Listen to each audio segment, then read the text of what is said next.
Good morning, everybody. This is the sentencing of Darrell Brooks live on Mercado Media. We're live on Facebook. We're live on YouTube.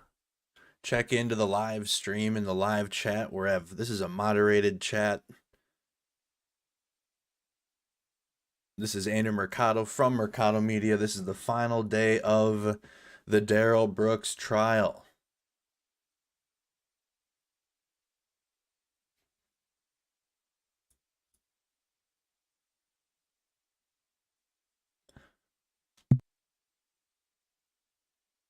Good morning / good afternoon. Let me get a good morning and good afternoon in the chat, depending on where you're at. Hello from the United Kingdom. It's good to see you.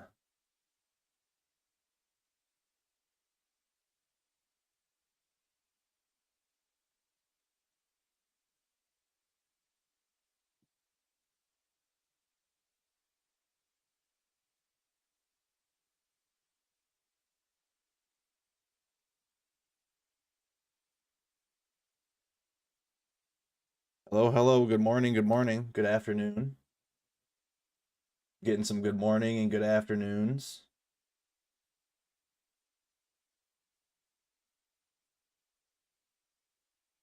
Now to the Waukesha Christmas parade attack. Today, we expect the judge. So a judge is expected to sentence Darrell Brooks in the Waukesha Christmas parade attack. Brooks was convicted of killing 6 people and injuring dozens of others.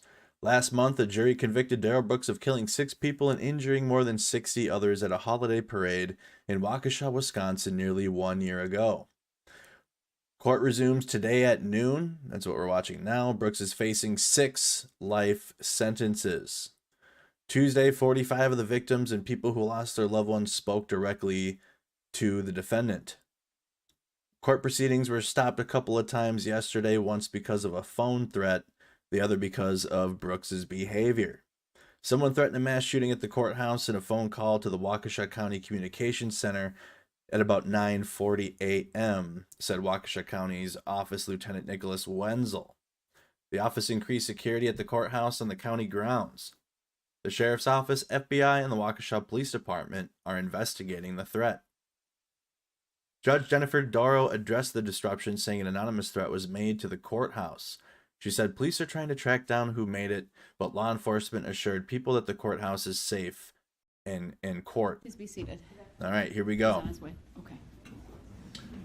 Brooks is supposed to have 9 people speaking on his behalf today, chat. The deck. Like the video, share the stream.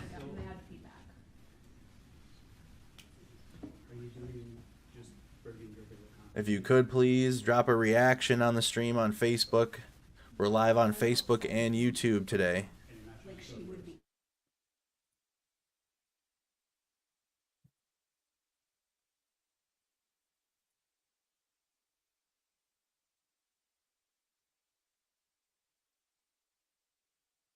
Hello, Milwaukee.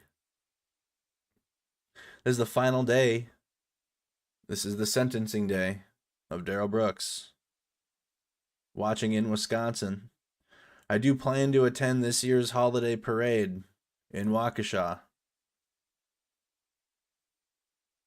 I want to attend it and live stream it.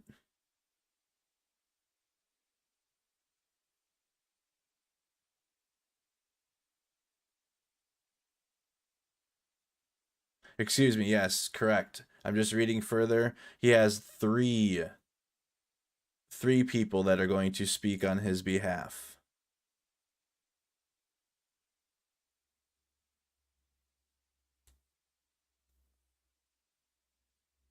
Let's see if he'll have any more antics up his sleeve before the final. Again, he was found guilty on all 76 charges. There's no sound in the courtroom right now.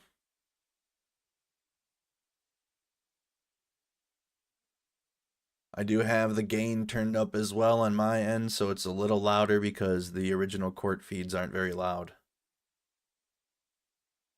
Thank you, Stacy. All The right, here court we will go, call everybody. State of Wisconsin versus Darrell Brooks, case number 21 CF 1848. May I have the appearances, please? Good afternoon, Judge Sue Apper, Leslie Basie, and Zach Wichow, appearing for the state of Wisconsin. Good morning, Your Honor. My name is Darrell Brooks, Jr. Here for this matter without prejudice by special appearance, and I would like to ask, if it pleases the court, that someone can please render the account for me at this time. All right, the appearance of Mr. Brooks is noted. The court will not be addressing that last request of yours. We are here today to continue with the sentencing hearing. I do have the Zoom up. I have not brought in any of the individuals from the waiting room just yet. I wanted to know if there was anything the court needed to address before bringing those individuals in and then turning to Mr. Brooks to start his portion of the sentencing hearing from the state. There's two issues that I'm aware of, Your Honor. One is we're requesting if the court would briefly allow a young girl by the name of Brooke, who provided an impact statement yesterday, to read that statement again. She felt like she did not get a good chance to do that yesterday, and it's a brief statement if you would just allow that. And then I just wanted for the record to let the court know that at the close of today's hearing, we will be prepared to address the motion for stay pending appeal. All right, thank you. Can you remind me, was she interrupted at all based on anything that went on yesterday? Was that either the court taking a break? Yes, it was related to, or Mr. Brooks' removal from the courtroom, yes. All right, any comment or position on the request that she be able to restate her victim impact statement prior to the people we have on Zoom for you making their statements, sir? I don't recall that particular victim being interrupted because of the issue with me being sent to the other courtroom. I think it may have been a break that may have cut that particular victim off from the statement.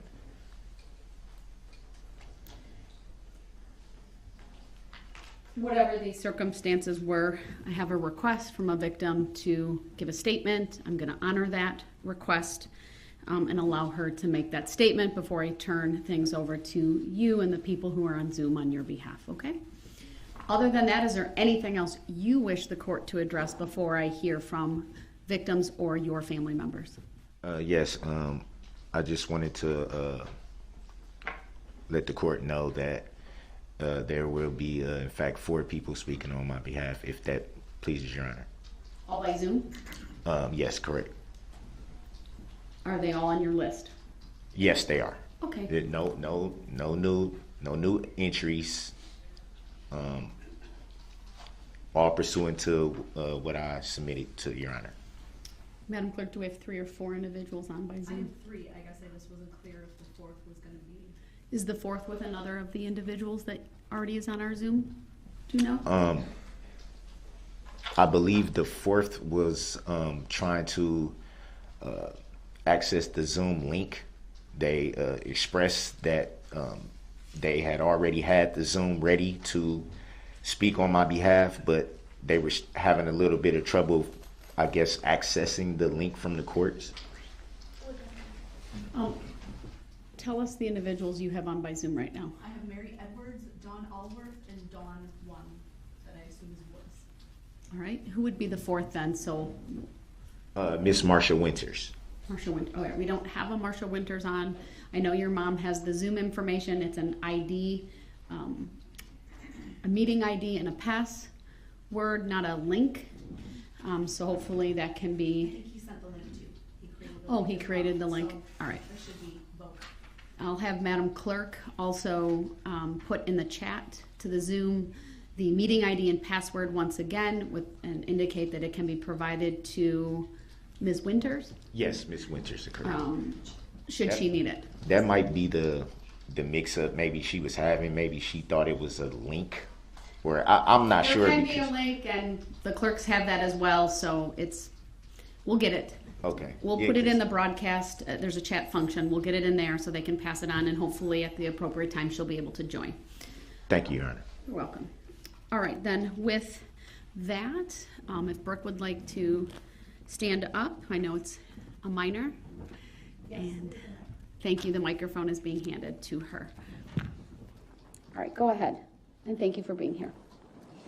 Hello, my name is Brooke Sorensen. I'm Virginia Sorensen's granddaughter. The things I miss about my grandma are me and my sister Mackenzie doing foot races around the driveway, and my grandma would do commentary and time us. She always cheered us on at all of our activities. I would DJ at dance at granny parties and carry the banner at parades with my grandpa while Grammy danced. When we would get on the school bus, she would say reading is the key to learning to be nice, kind, brave, and angels watch over you.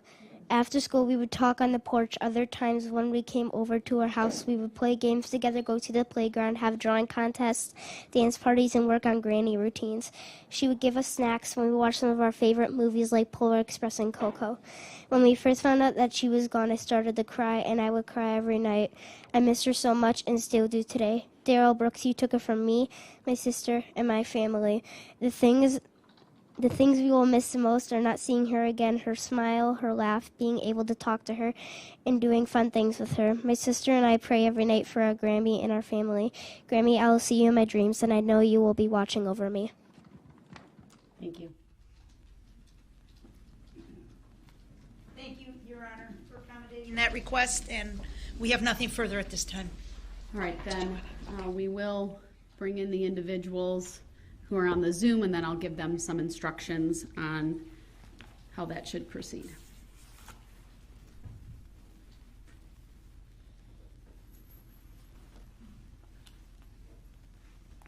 Like the video if you haven't. Subscribe to the channel, follow the page. You're watching the sentencing of Darrell Brooks. He's about to have his character witnesses before the judge renders her sentencing.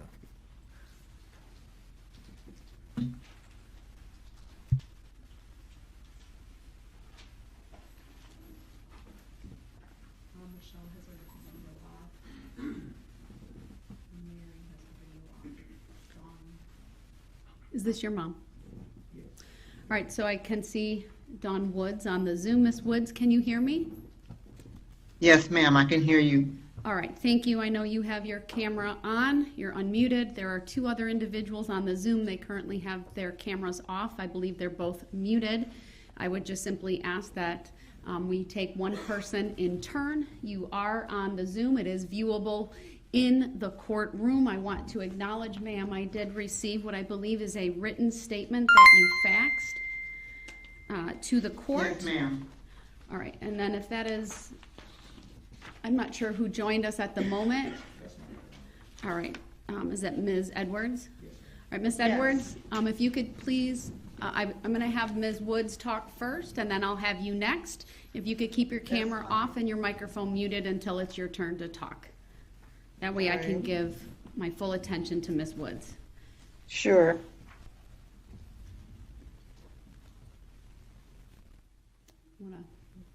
There we go. Very good. Thank you. All right. So once again, Ms. Woods, I believe you sent in a fax yesterday. Is that right? No, I believe it was this morning. Oh, this morning. All right. I have Yes, that, ma'am. and I've read it. Go ahead. What would you like to tell the court? And thank you for being with us today. Yes, thank you. Good afternoon. I have two things I would like to tell. One is a written statement, Your Honor, and then I have a poem I would like to read after my statement, if that's permissible. Go ahead. Okay, thank you. Thank you. Mental illness affects everyone. It destroys lives, families, and hurts society. For far too long, it's been a dirty little secret in families that no one wants to talk about. Mental illness is the elephant in the room that so many pretend it's not there. People who suffer from it are often shunned by families and friends,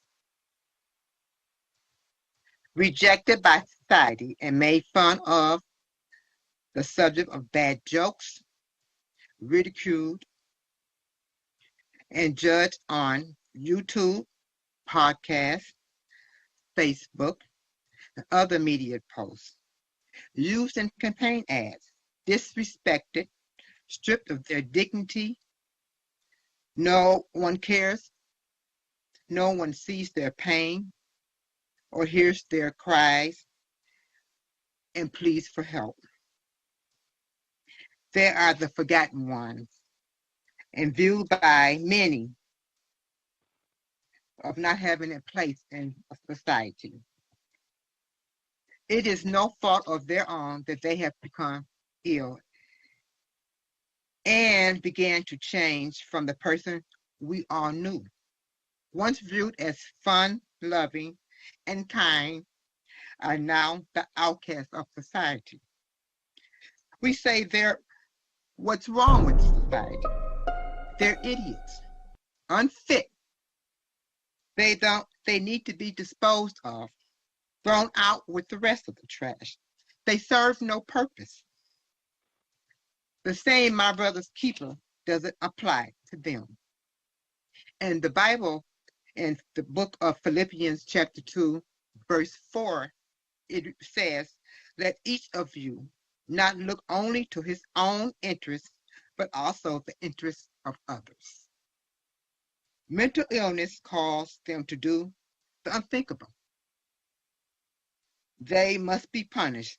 Yes, I agree, there should be some accountability for their actions. But we also must render help. What good is punishment without correction to prevent the act from happening again? In their cases, or many of their cases, Well, now we know where he gets it from. Therapy, medication, hospitals, and institutions that specialize in helping those who suffer with mental illness need to be offered. And I believe these places can help those who suffer become mentally well.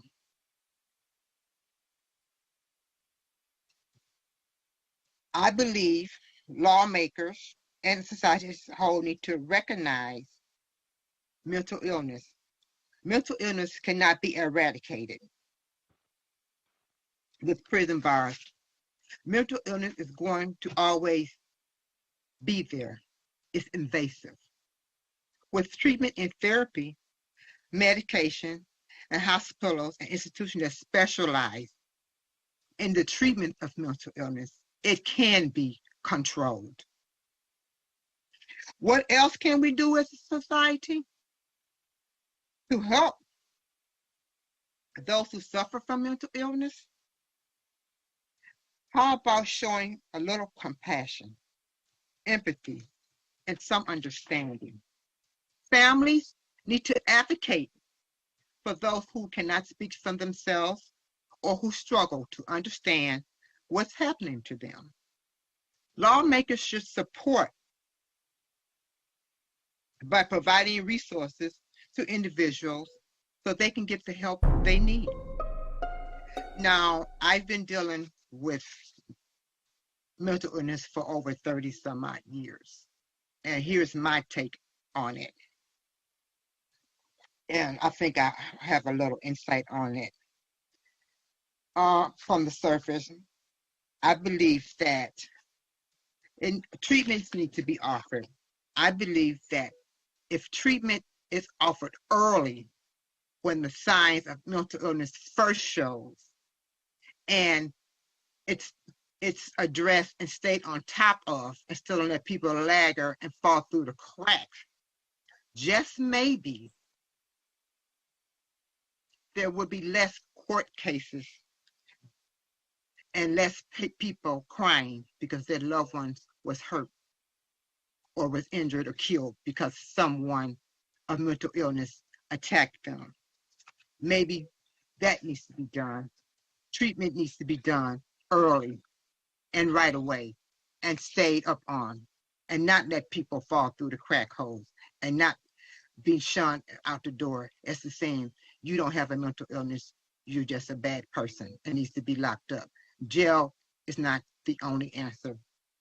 Is narcissism Help, mental illness? treatment, hospitalization, and medication, it plays a big role in preventing this where we are today if it would have been offered sooner. He's like a sociopath. He hasn't Now, lost his mind. I have a poem that I have adopted, not just for my son Darrell, but for all the people who suffer from mental illness. And I let this be my theme and some inspiration. And I hope that Darrell will find strength in this poem. I sent it to him. And it's a poem that was written by the late, great Maya Angelou. I don't know if you're familiar with her writings, but she was a brilliant poet. And she wrote this poem back in 1969 for a totally different reason. It was during the racial injustice era. But I believe it applies to those who suffer from mental illness as well. It's called Caged Bird. A free bird leaps on the back of the wind and floats downstream till the current ends, and dips his wing in the orange sun rays and dares to touch the sky.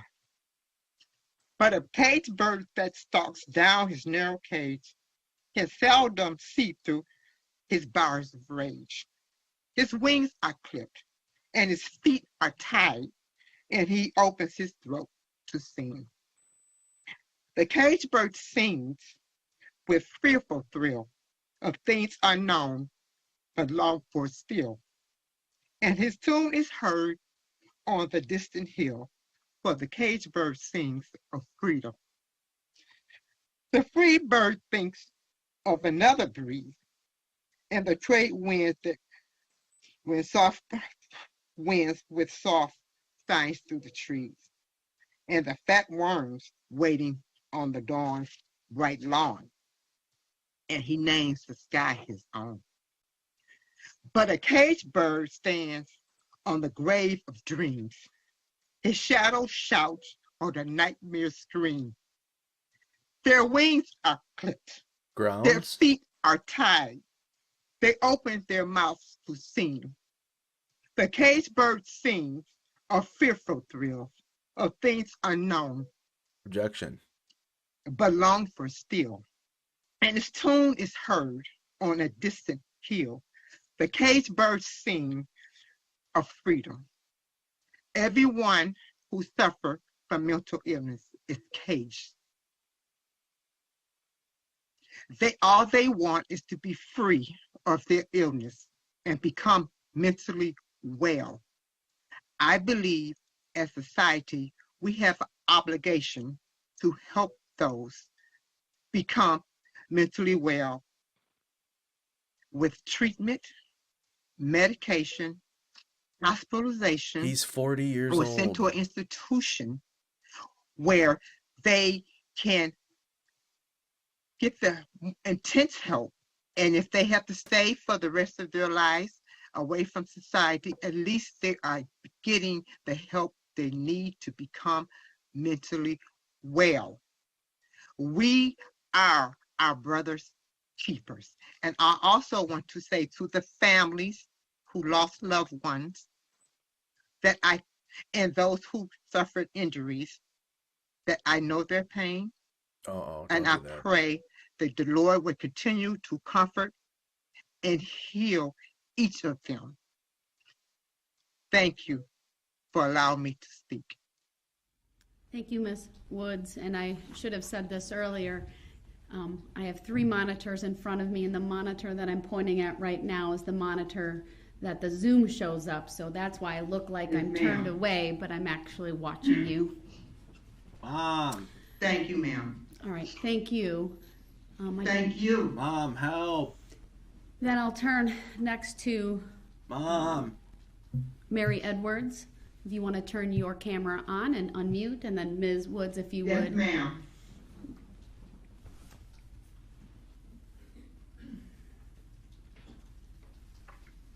If you want to take her camera. Good afternoon. And I should say for the record that obviously Dawn Woods was the first speaker, and I have Mary Edwards, if Clean you that can let me drool know up, who's Darrell. next to you, please. Stop drooling. Clean that drool off your lip. There's no one next to me at the moment. Thank you. Okay. Are we good to go? I need to know who's in the room with you because I saw them.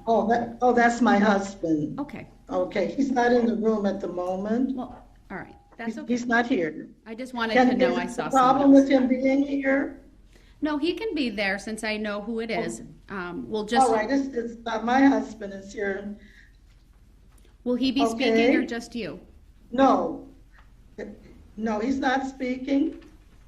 All right, go ahead. Thank you for being here today. And again, if I look like I'm looking to the side, it's because that's where the monitor that I can see you is located. So go ahead. Thank you, Judge. For the record, my name is Dr. Mary Darlene Edwards, and I am not the wicked grandmother of the West. I am the grandmother of Darrell Edward Brooks Jr., and I asked to be here today for two reasons. First of all, from the bottom of my heart, I want to offer my sincere apologies to those who have been hurt so badly by what has happened here, this tragedy that has been caused by my grandson. I want to also apologize to the family of the little boy. I understand their name is Sparks. And to all of those whose lives have been damaged by this overwhelming tragedy. As a minister of the gospel of Jesus Christ, I want to give the family and those who've been hurt so badly the scripture, "Blessed are those who mourn, for they shall be comforted." And I say this, please know that it's my prayer that my grandson will sincerely and humbly apologize and ask all of you and God for forgiveness for this horrible, terrible deed. I don't think so. Some of you have said that you will never forgive him. Please do not be like the man who drank the poison and hoped his enemy would die. Unforgiveness is a terrible disease, just like mental illness is. The whole family. Truly, there have been many losses because of this tragedy. Darrell's mother has lost a son. Boo. I've lost a grandson. Darrell's children have lost a father. Oh my God. And Darrell has lost his mind and his life in the outside world. Boo. Darrell's behavior, including his voice, should get the attention of the powers that be, both near and far. Darrell has suffered from bipolar since the age of 12, and it was that disorder that caused him to drive through that crowd. It is my prayer that he will be treated for this illness and managed in a facility that addresses mental health concerns. We must start with a younger generation. Finally, I'm 80 years old, and I have been an ordained minister for the gospel of Jesus Christ for 47 of these 80 years. And you got your name on your wall behind you. If you look at my background, you will see that God has used my life to bring about positive change in multitudes of residents in the city of Detroit and beyond. Who puts their name on the ceiling? I share this information not to boast. That is not my intention, but rather to let you know that I care about people and their well-being. I've spent more than half of my life helping what the Bible calls the least of these, AKA society's rejects. Oh man, the whole Since family. this tragedy, I have become a mental health coach. Oh, please. This will help me better understand this horrible disease, which has plagued my family for generations. Presently, there is a church in Detroit that is planning to establish a mental health clinic on the east side of Detroit. Without hesitation, I will support this effort and do everything I can to help those struggling with mental illness. Before I close, I just want to share with you some facts with regard to mental illness. And I got this from the government's mental health website. Oh, dear. There's a myth that said mental health problems don't affect me. Many people don't feel like it affects them. That's a myth. It affects everyone. It's a common problem. In 2020, and listen to this, 1 in 5 American adults experience a mental health issue. 1 in 6 young people experience a major depression episode. 1 in 20 Americans live with a serious mental illness, such as schizophrenia, bipolar disease, or major depression. Suicide is a leading cause of death in the United States. In fact, it was the second leading cause of death for people ages 10 to 24. It accounted for the loss of more than 45,979 Americans in 2020. That's nearly double the number of lives lost to homicide. As a result of this great tragedy, I'm dedicated to living the next chapter of my life with a mental health awareness campaign. I have faith to believe that God will hear the voices of all of those impacted by this horrible disease, as well as the cries of the mentally ill. I thank you for this opportunity to share with you from the bottom of my heart, and my prayers will continue on for those who have been affected. God bless you all. Please clap. Thank you, Ms. Edwards. Wow. Well, the whole Is there family. anyone else on the Zoom, Madam Clerk? No, and I reached out to Zach and he has not heard from Throw the whole family away. All of them. Gaslighting, Mr. Brooks, we do not have anyone else. Michelle Allworth. Oh, we have Michelle Allworth. Yes. Sorry about that. self-promoting. Thank you. All right, if Ms. Self-righteous. Allworth then would start her camera and unmute, and we'll hear from her next. Thank you, Madam Clerk. And you Hi, are? my name is Michelle Allward. Can you hear me? Yes, I can. Go ahead. I'm kind of please. sick. My son is here in the room with me. He's sick from homeschool. Oh, dear. That's okay. Go My ahead. name is Michelle. My name is Michelle Allworth. I met Darrell Brooks Jr. 17 years ago when we both lived in Sparks, Nevada. He became my best friend, and over time we became brother and sister to each other. We shared so many good times, whether it was hanging out at the house, listening to music, movies, or just having conversations, a good laugh. He always had a smile on his face and the best laughs and jokes. Going out to theaters and a movie, going out to eat, attending Hot August Nights, which is a car show in Reno, Nevada, the rib cook-off. He shared with me multiple times on a daily basis since this has happened last year, how remorseful he truly is. Oh, my Sorry. God. Right? He is a very private person Oh, this is so when it comes to his feelings and emotions, and it only happens with family and close friends. This is so They crazy. say blood is thicker than water. Well, you can choose to make your own family. I've chosen to make Darrell part of my family. I will always have his back, even with this tragic event. I suffer from medical issues as well. I have epilepsy and cerebral palsy. My whole life, I've had it my whole life. Darrell was there several times that I had seizures. He called 911, went to the ER with me, stayed with me by my side when I went home, and helped in any way that he could help me. Sorry. Because of this reason and him being a family friend to me, he lived with me back in 2006 and again in either 2013 or 14. I'm glad he lived with me at those times because I black out during a seizure and unable to call 911. He lived with me for over a year. I wouldn't have let him had I not trusted him with my life.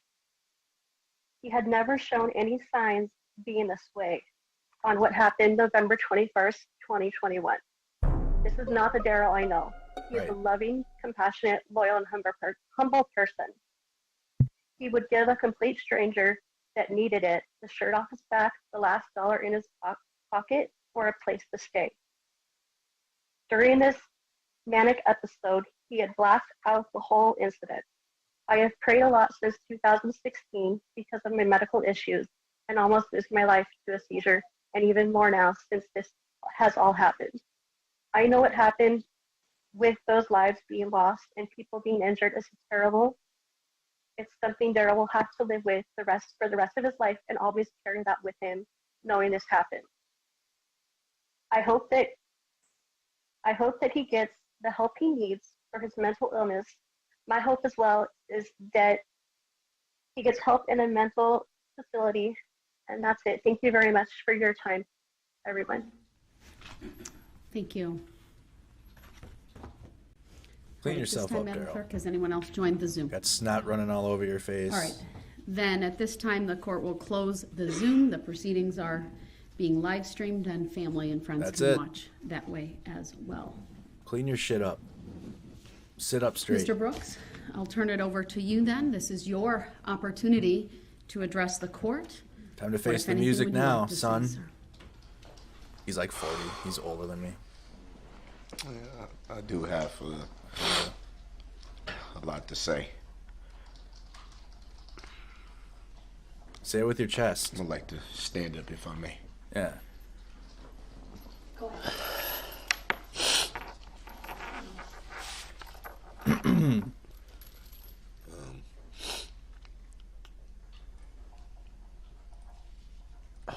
It's emotional. I apologize for taking so long.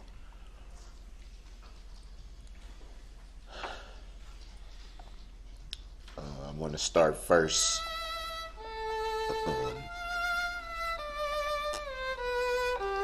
by giving glory to God.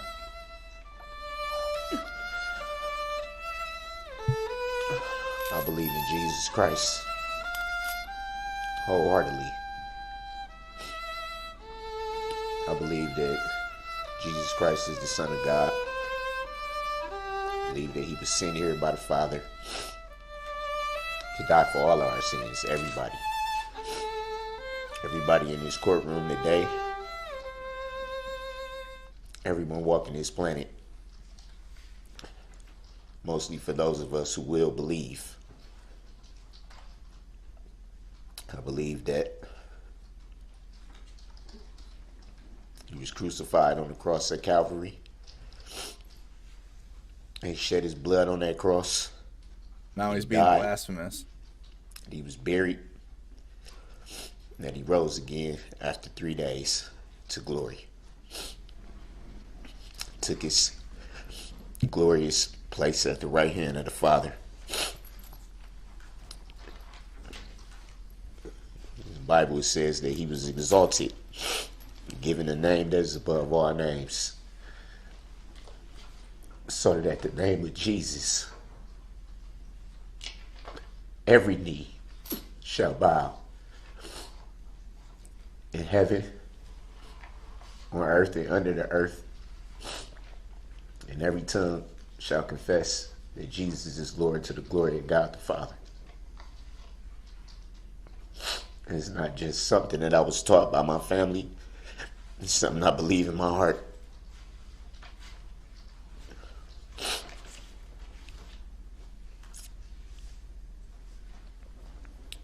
I just want to clarify one thing.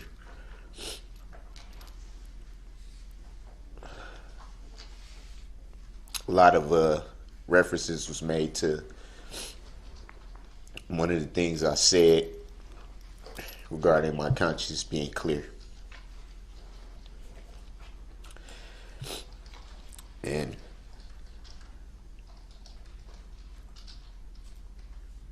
having the time to think about it last night and to understand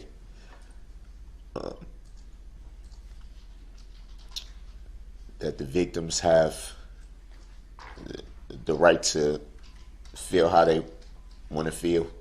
They have the right to their opinions, and understanding that there's a lot of emotion, pain, frustration, anger, hatred, a lot of emotions. But I don't want that comment to be twisted. I don't want that comment to become another narrative that's ran with and taken out of context. What? I'm sorry. 2 words. That comment was made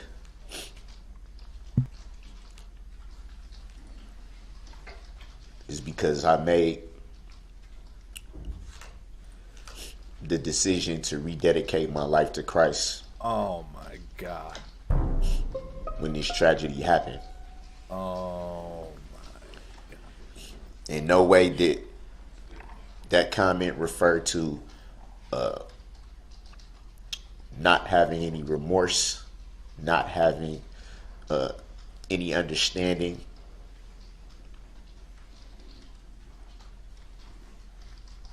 It was strictly made to that point that I have repented, that I have asked God for forgiveness, that I have sent many prayers up. That's not how it works, Darrell.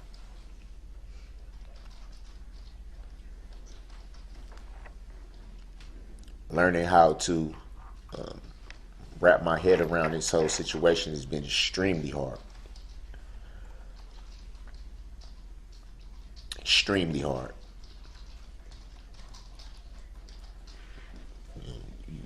Dry your lip off. You get All that minimal time to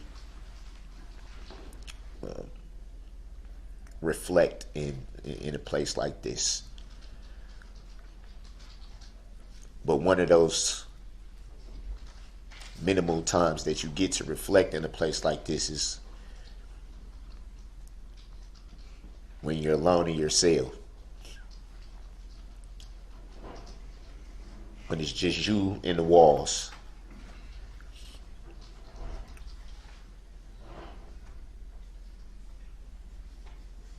No remorse. One of the victims made a comment about trying to understand why this happened.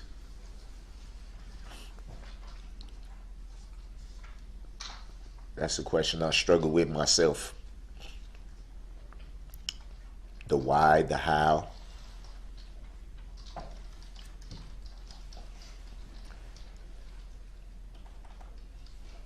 How could life ever get this far away from what it should be?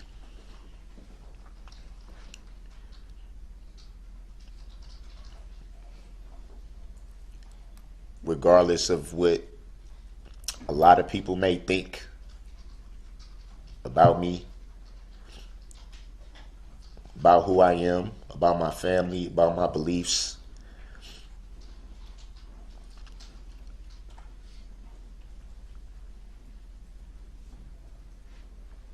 I know who I am. God knows who I am.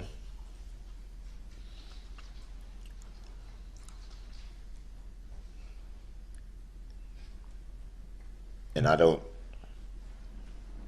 have any words of anger, any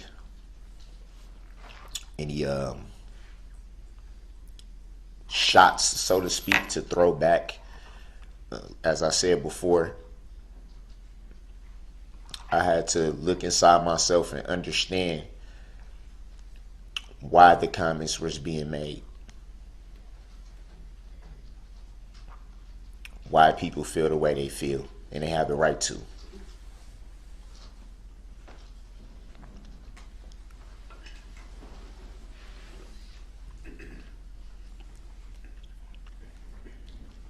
If I may.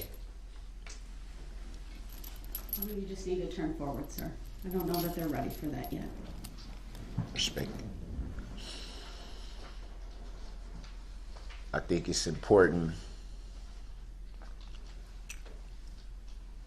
to state why I did want to turn. comment was made about this mask. It's something that I've worn the whole year of this incident.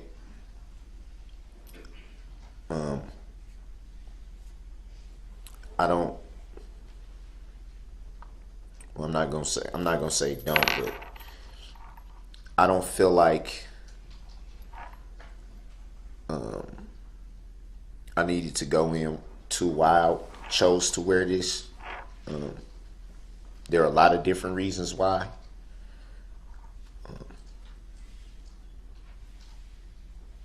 But it definitely has nothing to do with hiding anything.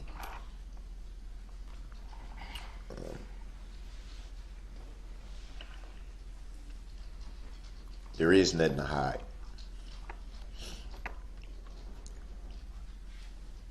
When you're on TV every day,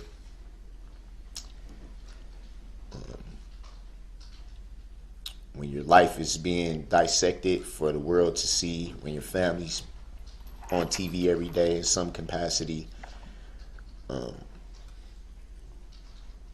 when you're on pretty much every social media platform,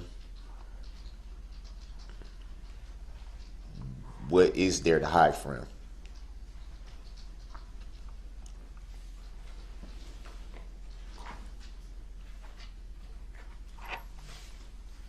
I want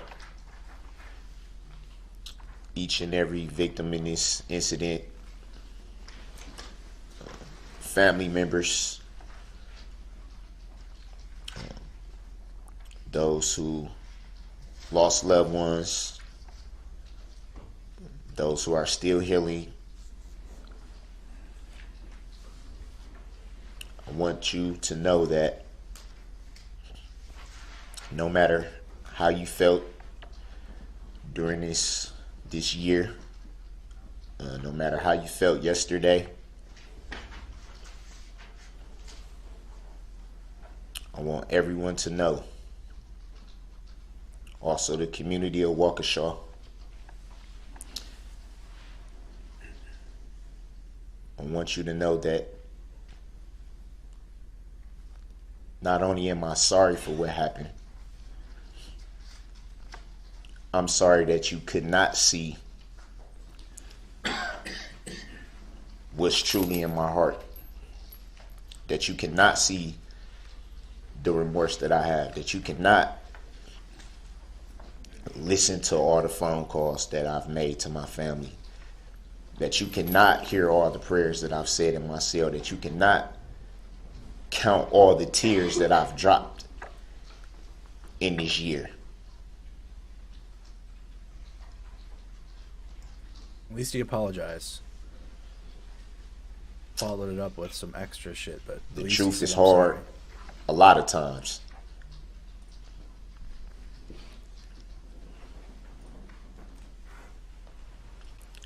I'm not very old by age standards, but I've been alive long enough to understand that a lot of people are comfortable with hearing what they want to hear, being told what they want to be told. And back to the gaslighting. That didn't take long. I'm sorry, followed by being okay with that. It's easy to accept what's on the surface. It's easy to accept what's being put out there. It's harder to pull back the veil. It's harder to look deeper than the surface.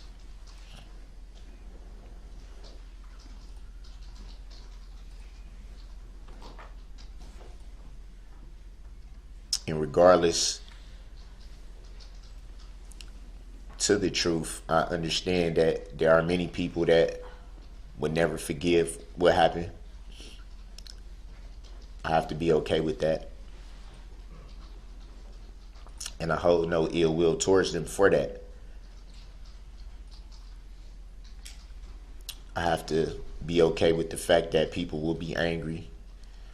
some for a long time, some forever. I think it was clear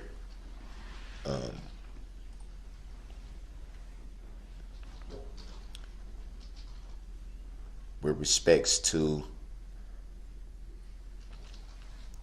how I'm viewed.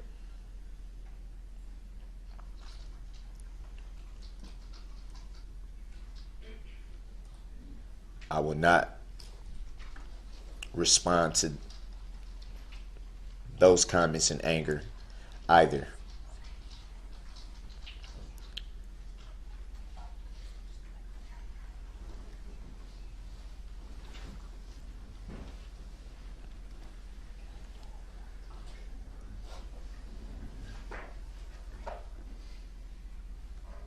I want to also say that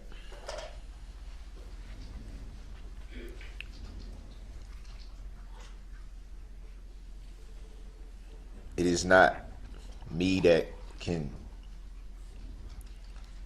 take any pain away, replace what was lost.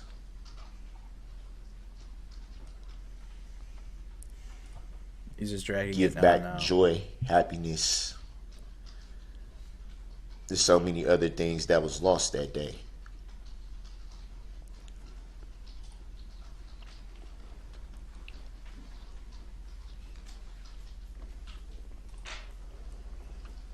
I think all that comes with belief in Christ. I believe that all that comes with time. It's a process.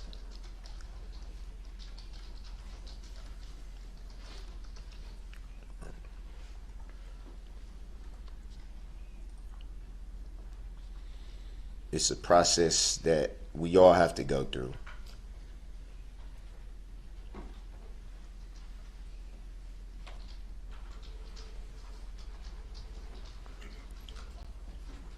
I noticed a lot of things that that I've said over the duration of this trial were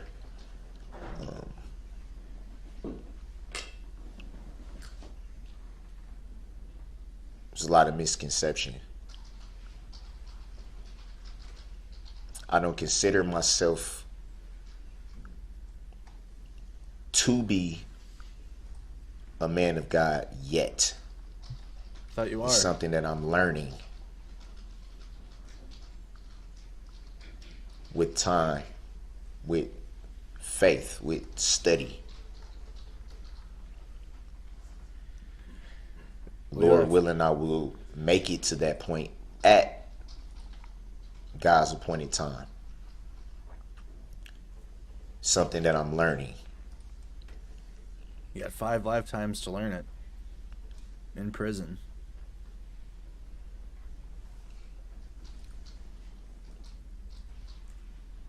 So that was basically like a you'll get over it apology. For anyone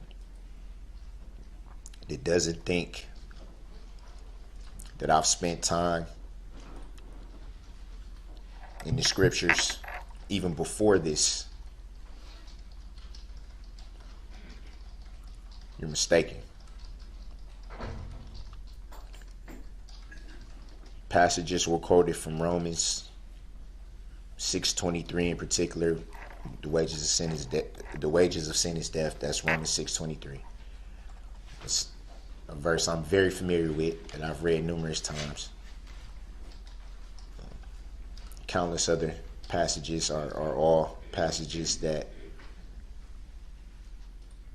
I'm familiar with. The thing about scripture is not only studying and reading it, it's about applying it to your life. Applying it. It's not about just reading it or being able to quote it. It's about living it.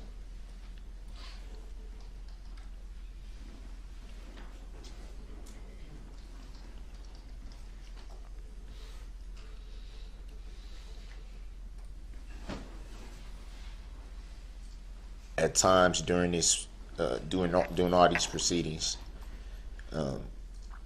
mostly trial.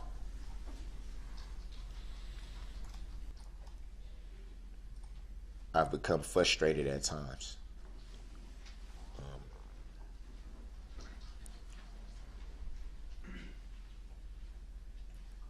I want you, Your Honor, to know, I want the entire court to know that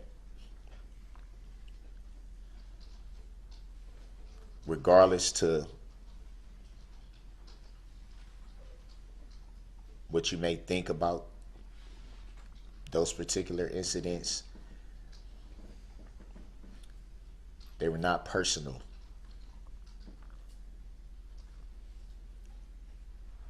Being here throughout this year and the constant learning how to deal with everything, learning how to take everything in, what you see, what you hear, things being shouted at you, the threats, and everything that you have to deal with just being here. It was like a culmination. Sometimes you get so frustrated because you feel like your hands are tied. You don't know what to do. And for a person like me, it's easy for me to get to that point.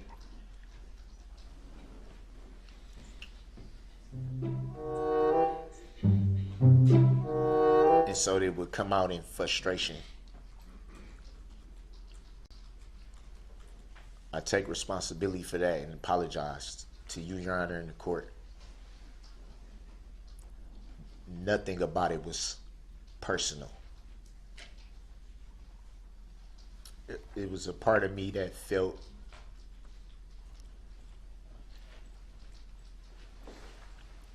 that I haven't been able to defend myself.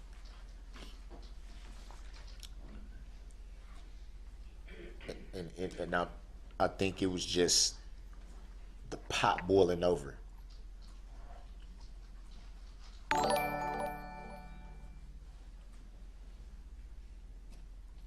I was wrong for not being able to control myself the times that I wasn't me.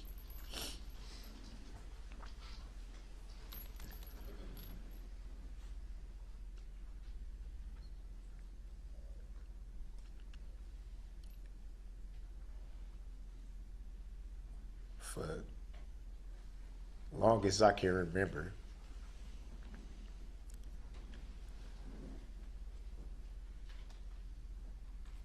I've dealt with a lot of issues.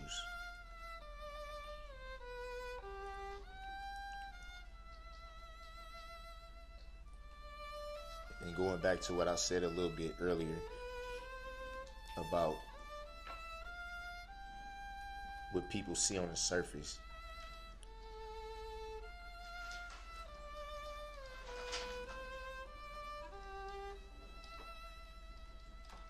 A lot of people don't understand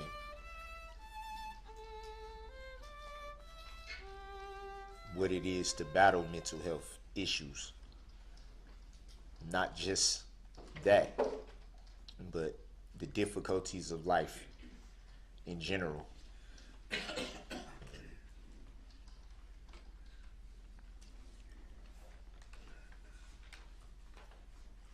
The childhood I had.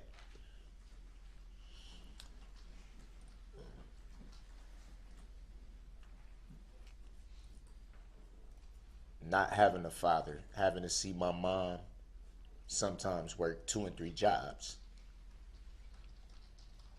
just to be able to support us.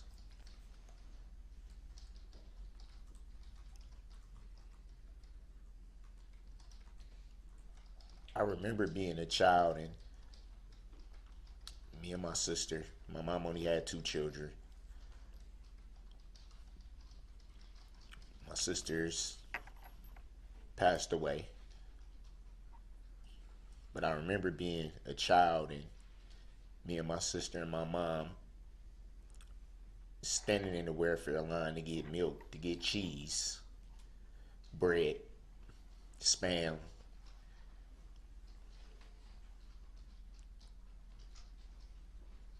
And when you're a kid, you don't understand that. You think it's normal.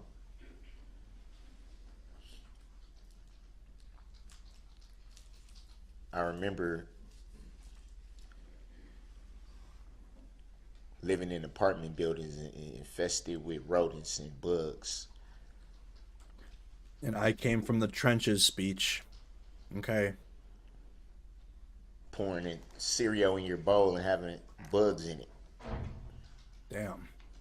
I don't know about all that. I don't know about all that, Darrell. A lot of people weren't raised like that.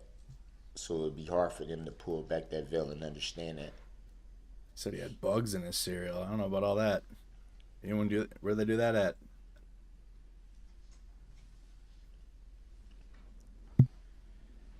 Physical abuse.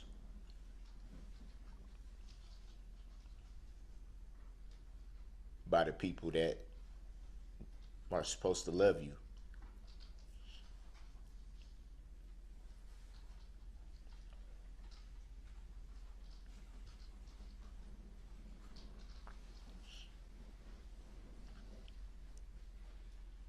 Trying to understand why your mind thinks the way it does. Man said he had cockroaches Why you and don't corn puffs comprehend for certain breakfast. things. Man said he had rocheros for breakfast. Why no one can provide the answers that you want.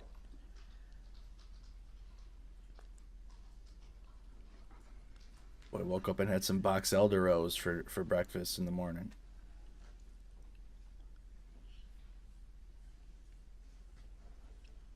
Fact of the matter is, Let me get bacon and roaches for breakfast.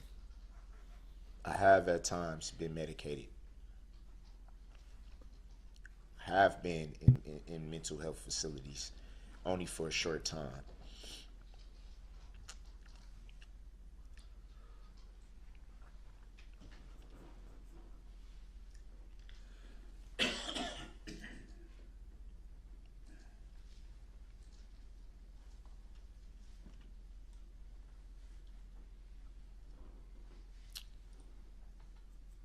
I can honestly say that life was better. It helped.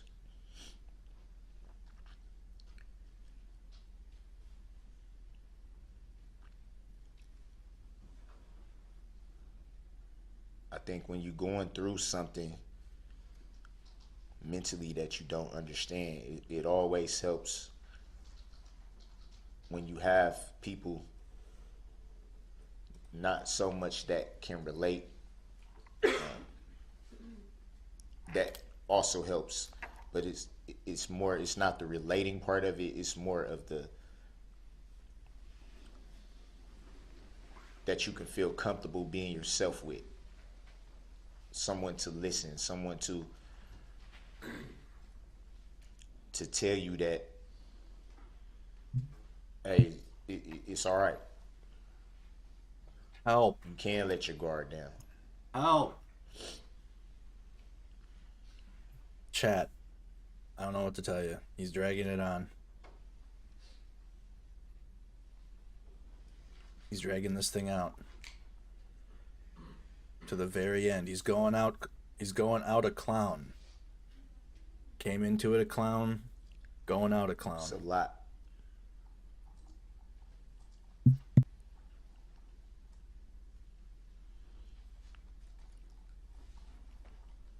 It's a lot. And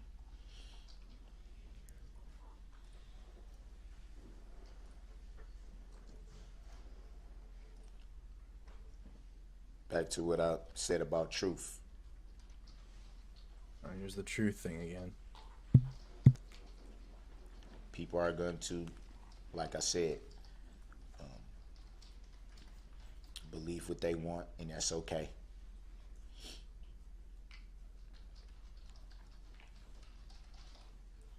But this needs to be said.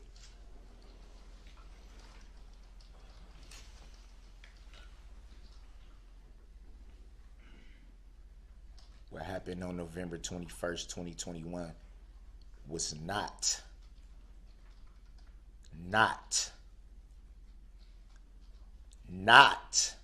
an attack. Here we go. It was not planned, plotted.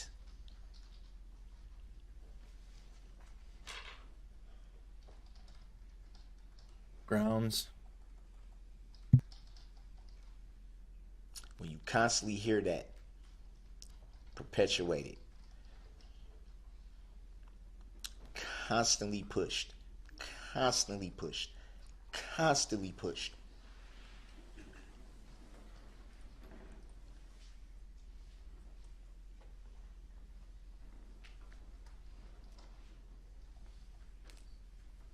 You wonder why? Why?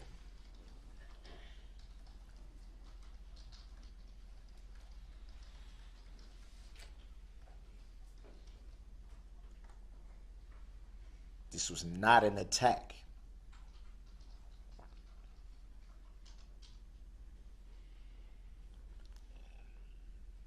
This was not an intentional act.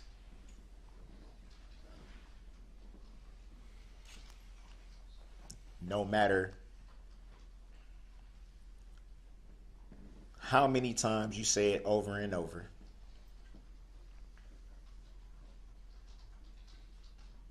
it was not.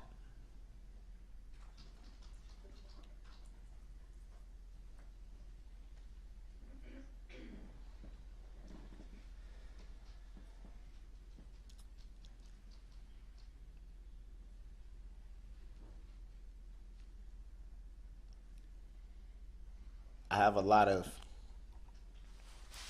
and this has nothing to do with the victims, the families of the victims.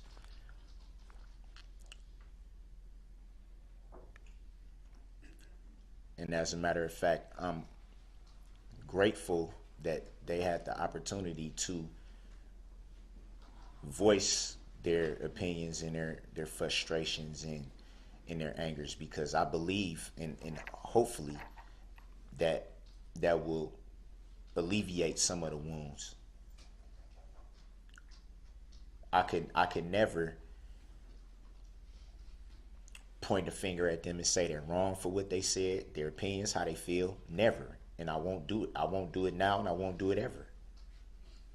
They're well within their rights to feel how they feel.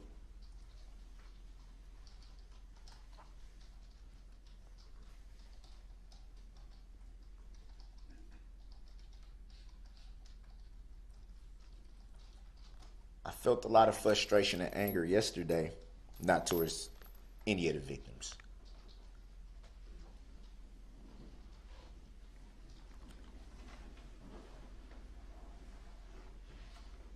It was towards Miss Susan L. Opper. And I won't even throw shots back at her. Again, I choose to take the high road.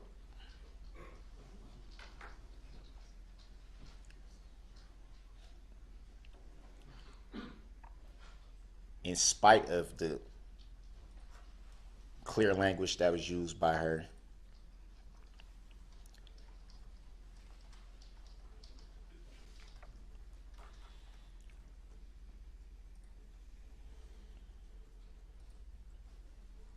I'm not gonna fire back. I'm not gonna do that.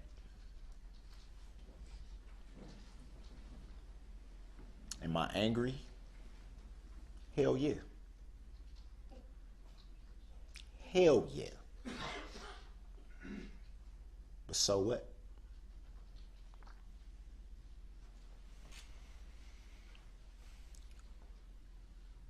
When it boils down to it, the whole prosecution team had a job to do.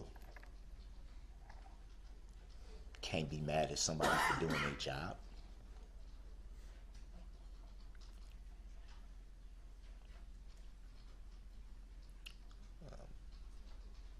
Attorney Basie, Attorney Witchow, I respect you guys. Regardless of what you may feel about me, I respect you guys. I really do.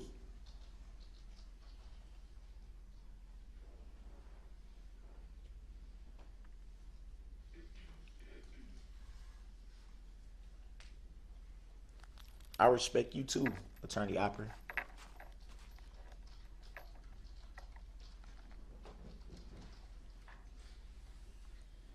The difference between all you guys is,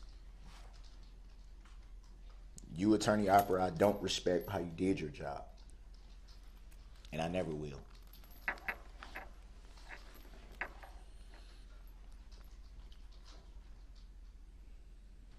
But I refuse to get in a name calling. I refuse to raise my voice. I refuse to do any of that.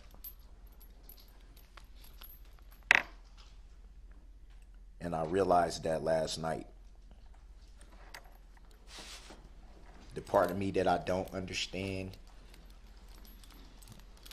why it goes the way it goes had every intention to come in here and lay into you.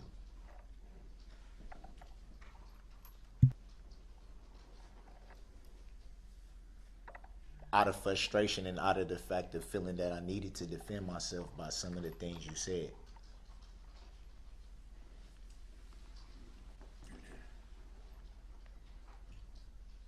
How you had the audacity to speak on situations that had nothing to do with this tragedy, as if you were there, as if you had intimate details, as if you knew everything that led up to those allegations.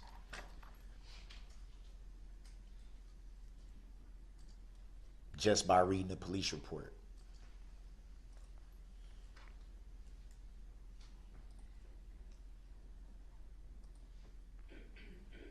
I think every situation is unique in its own way. It all has different circumstances that leads to ultimately what ends up happening.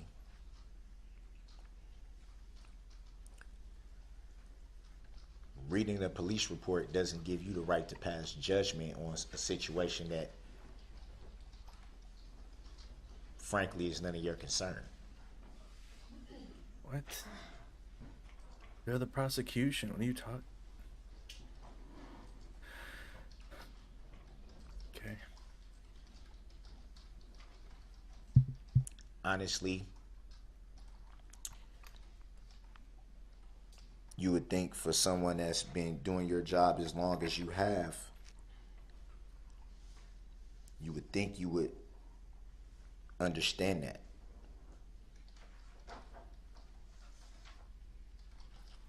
You would think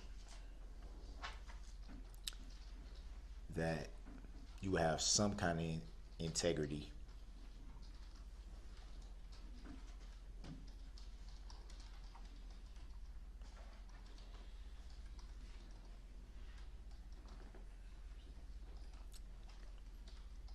Even with that,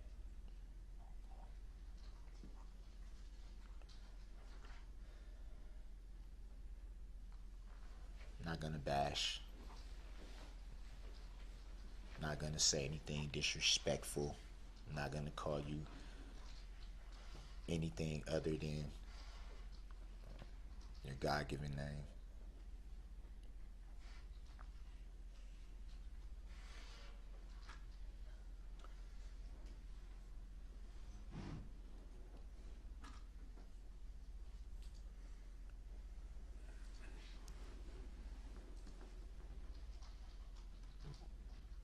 As far as the integrity, though,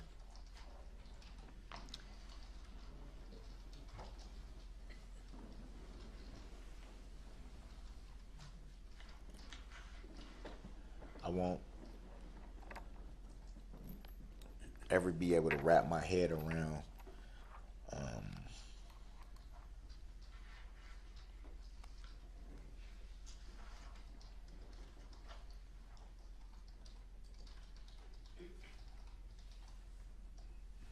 why you did things the way you did it, made reference to this being an open and shut case. Yet you needed a whole team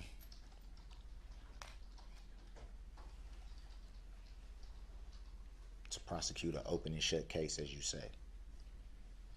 And again, no disrespect to Attorney Basie, Attorney Whitchild.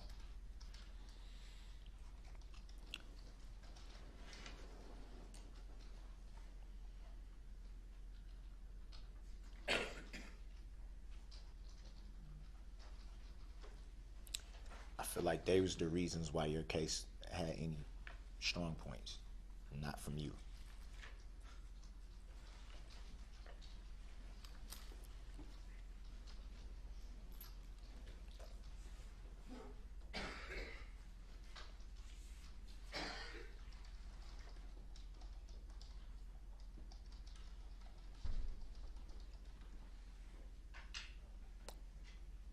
$31 years. You said, well, yeah, you did say 31 years that you've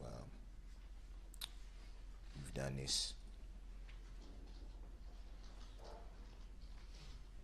31 years.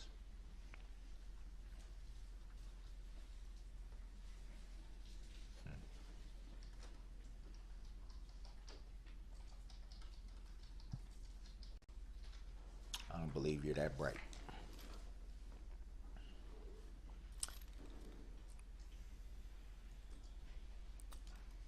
Keep your head up, Sue. He's trying to dig in at the last minute. Yet,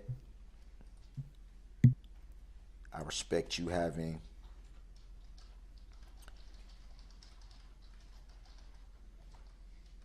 dissing you while resolve trying to give you advice is classic to gaslighting. take on something of this magnitude for this community. Can't do nothing but respect that.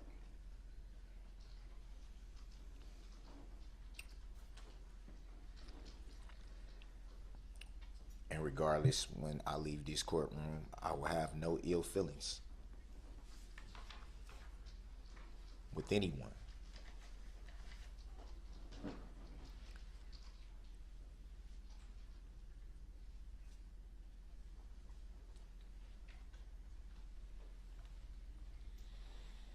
I know this is being live streamed. I believe even in other countries. I've gotten some mail from Germany, Belgium. A lot of it hate mail, which doesn't. I stopped reading it months ago, so it doesn't really affect me. It's irrelevant. Clearly doesn't bother you. I do want to say something to everybody watching as far as Oh, he's got a message for you guys right now. those who take the time, spend the energy and money to write and spew hate, not just against myself, but my family, my children.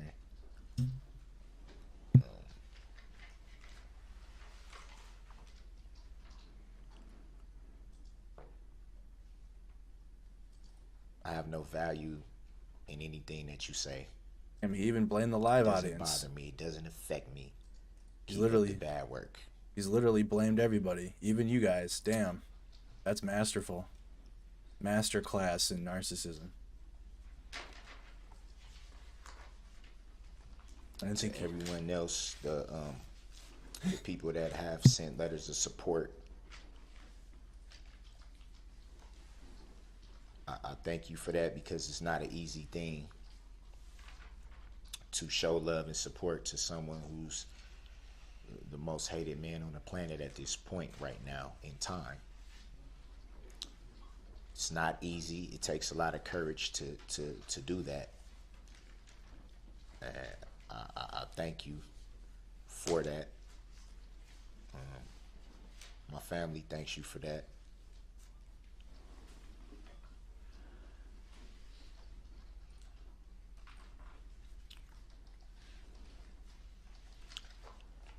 to say to the mother of my children, the mothers, excuse me, of my children,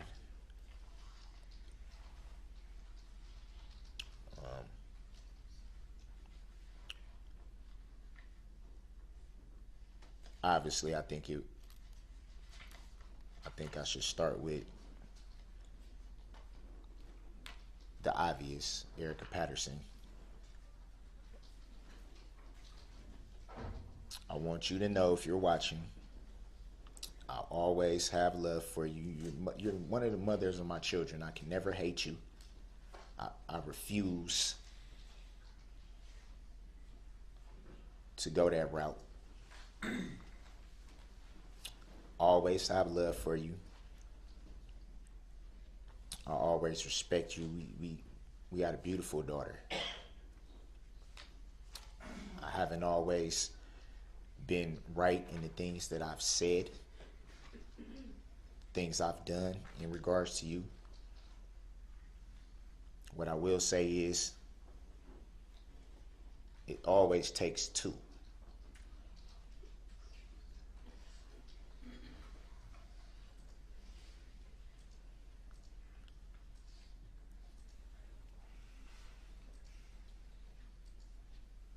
I pray that at some point you will reconcile with your children, and that you remember who I am here in my heart. That you remember that. My oldest son, who's an adult, his mother, beautiful, beautiful spirit.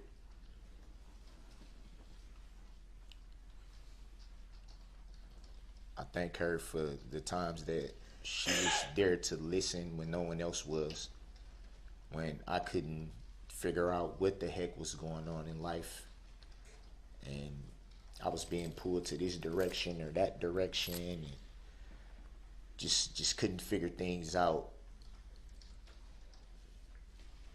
She would take the time to sit and listen, and I thank her for it.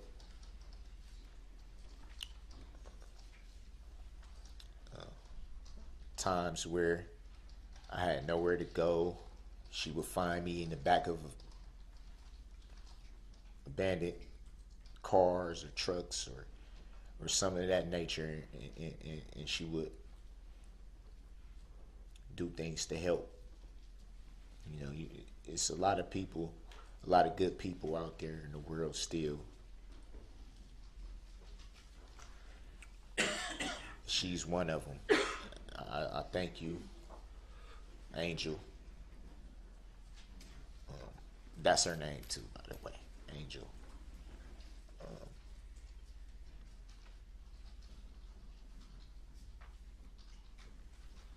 When I was all over the place mentally, couldn't sit still, couldn't make decisions,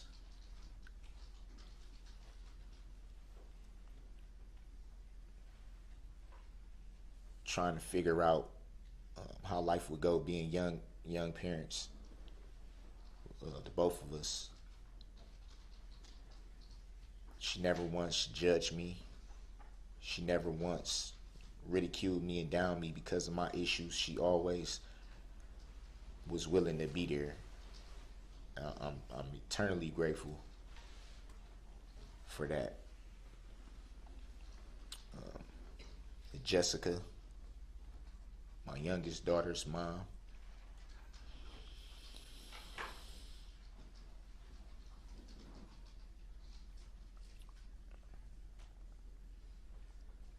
I believe it's a reason why God puts anyone in your life at the time that he does.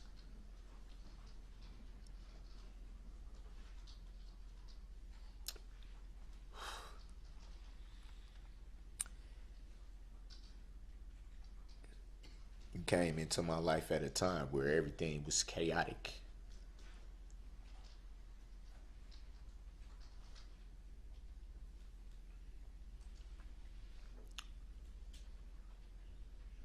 I didn't have a clue how to even begin to put one foot in front of the other. You came into my life at a time where I was pondering, what did I even have to live for?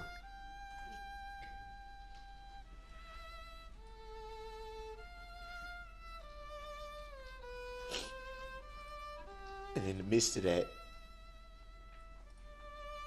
you gave me my daughter, my baby girl.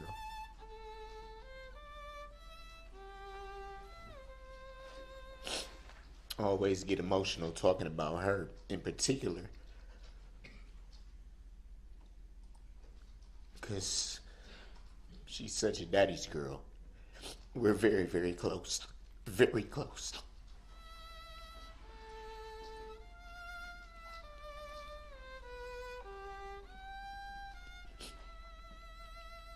One like for one tissue for Darrell. He's gonna need them in prison. I felt like when Missy was born, that was God giving me a chance to make good on the mistakes I made with my older two children at the time. I felt like that was redemption. Everything that I didn't do right before I had the chance to right that wrong.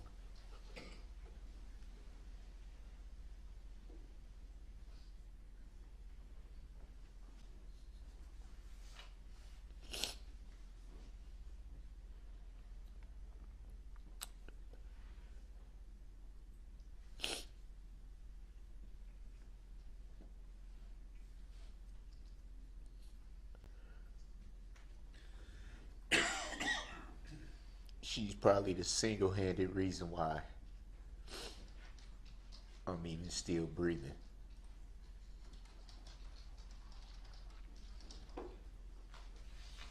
She's such a light in my life. Such a light.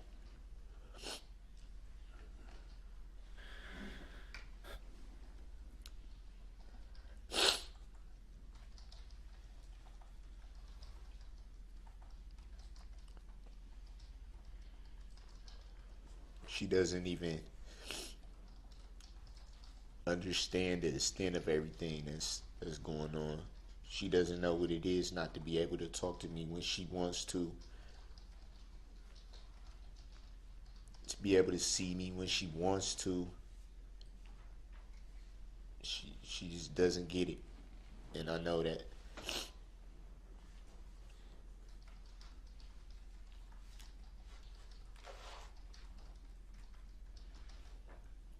And I'm mindful that there are people in this community that feel the same exact way.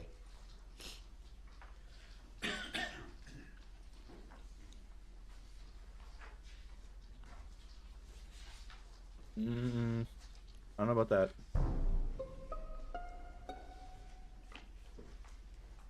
Pretty sure they want to see you fry. Lights in their life that taken.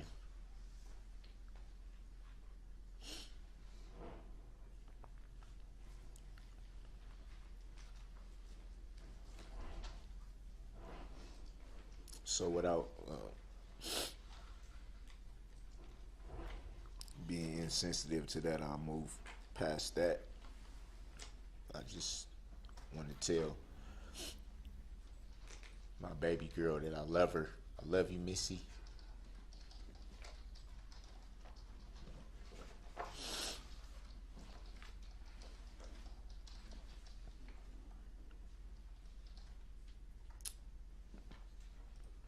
My baby boy.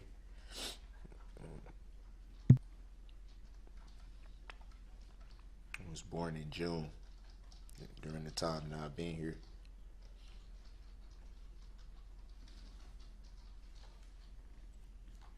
His mother, Quita.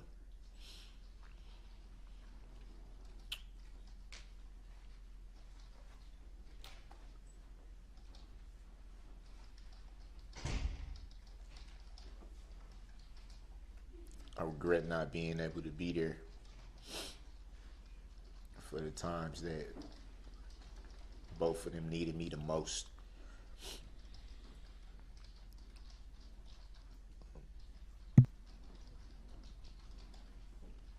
It's not an easy thing for a woman to go through a pregnancy with virtually no help.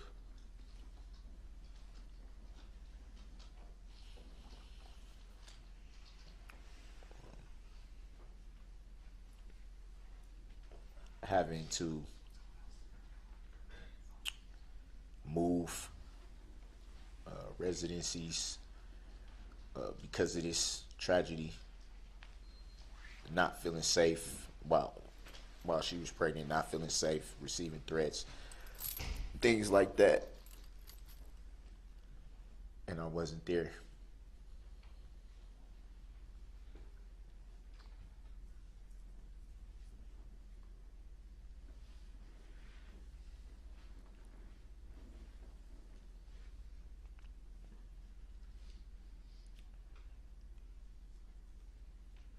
I know what it's like to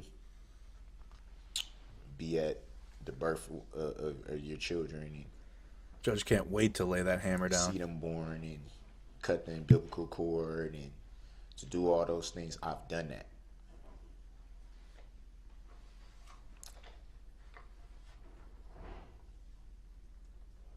And to not be able to do it for her and for him.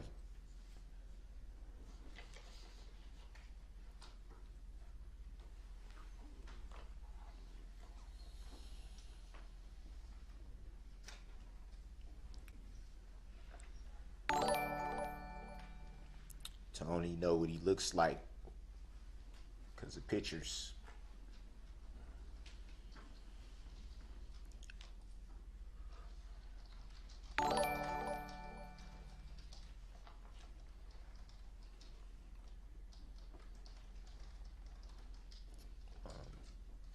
For her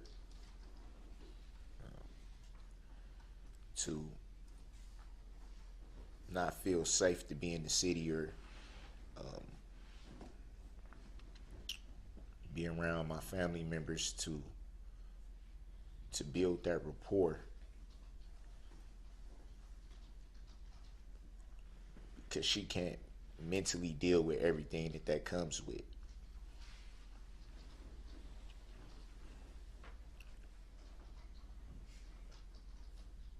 And for me to not be able to help her, for me to not have any words to uplift her,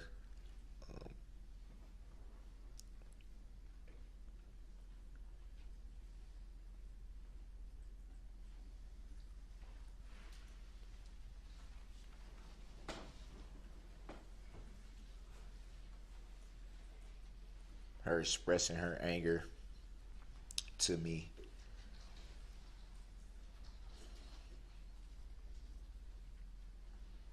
not knowing how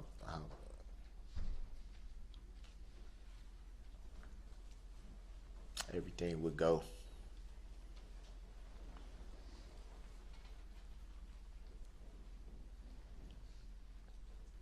It's hurtful.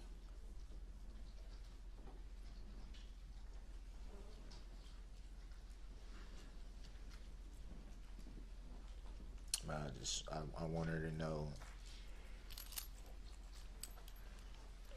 I believe God has a plan for everything, and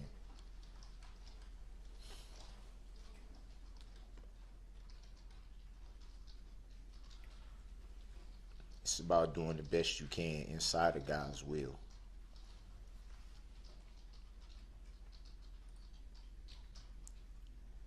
Say what you want about me. I'm not gonna walk away from my children. I refuse to walk away from my children.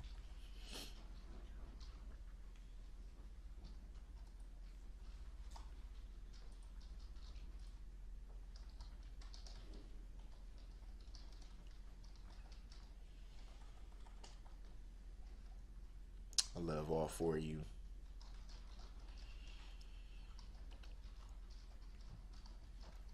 and I won't stop for nothing, no matter what.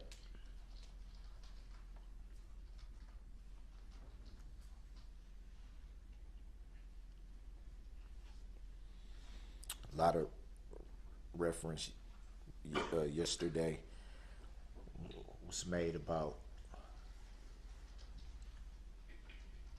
death.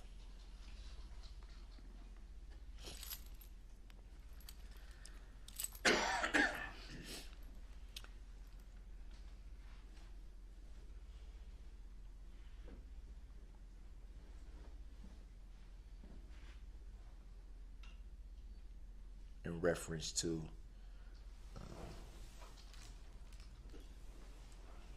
opinions towards myself.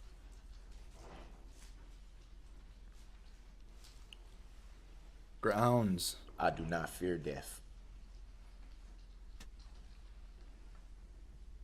Not one bit.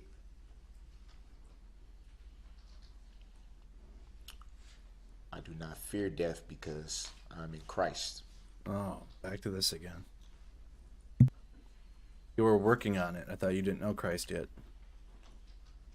Whether we believe it or not, at some point, we all have a date. Oh, here we go.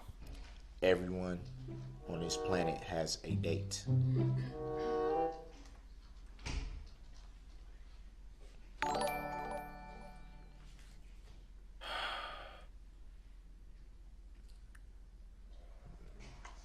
In the word, it says that it is appointed to man once to die.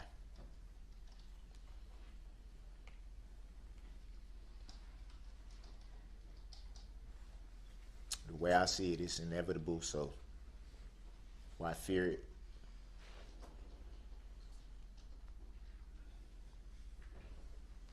You're gonna die in prison. I'm so. a million% confident in where I'm going when this is all over. I'm Prison. A million% confident. So are we.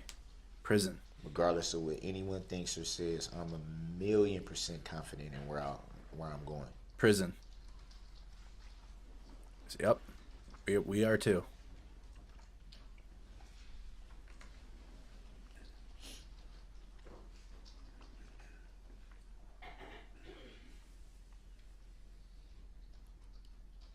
We all got to stand before the judgment seat of Christ at some point. Oh, here we go.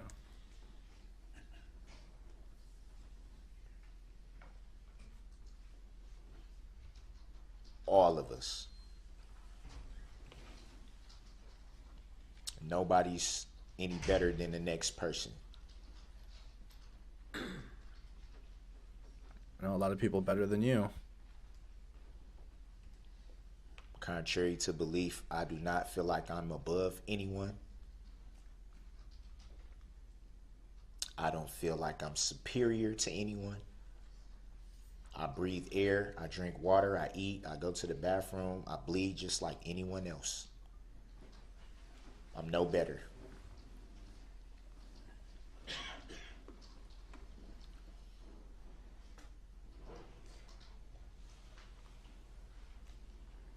I'm a human being. I'm not a monster.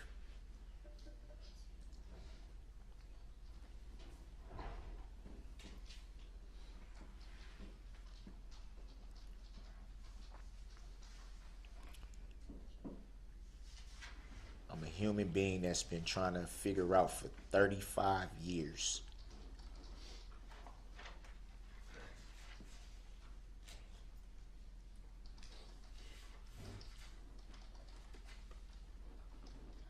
Questions that I've never got the answer to.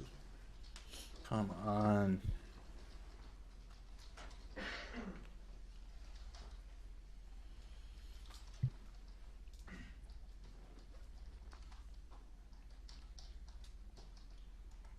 I noticed yesterday in a lot of the victims' statements that a lot of the victims are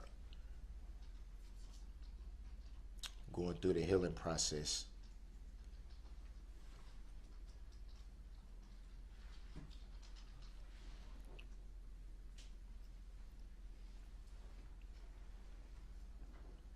Believe it or not, I've prayed for all victims, family members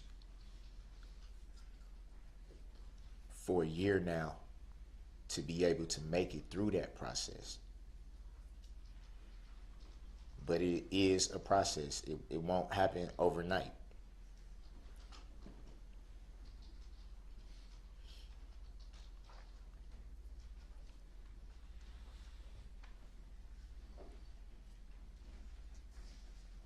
There was a big question of if I was paying attention, if, you know, this, that, or the third, which I won't really get into. I definitely was paying attention. And I heard in a lot of those statements, people that were having their own mental health issues. Some recognizing what it was, others not so much. But that's what it was. A lot of things that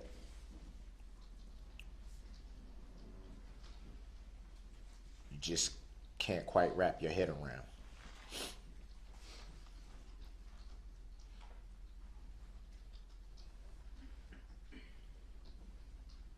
Believe it or not,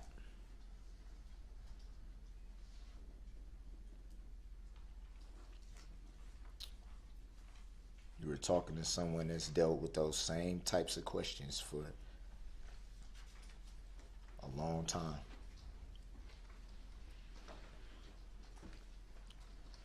Questioning life itself. Questioning what's the point of being here to go through all this pain, to go through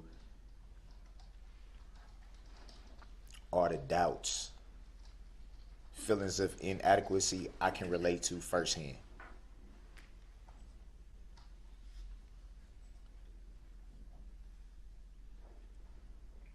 Being made fun of, being joked about, being jeered at, being bullied. Growing up, I can relate to all of that because I've been through it.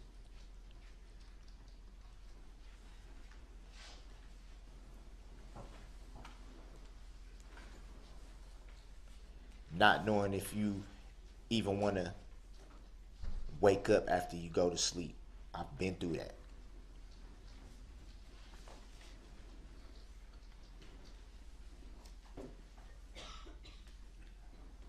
Wondering if you'll even be missed when you're gone.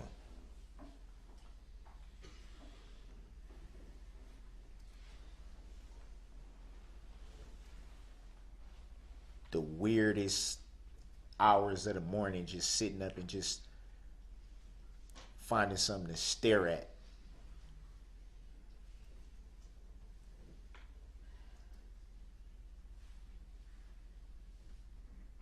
Hoping that an answer may just fall out of the sky on you.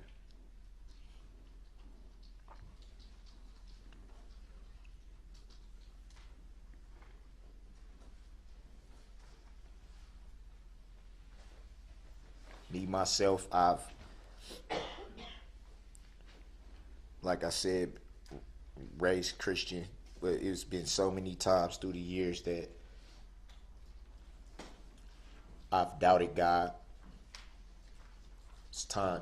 I think everyone in this room can say that. If you believe, you've doubted, you've questioned, you've wondered.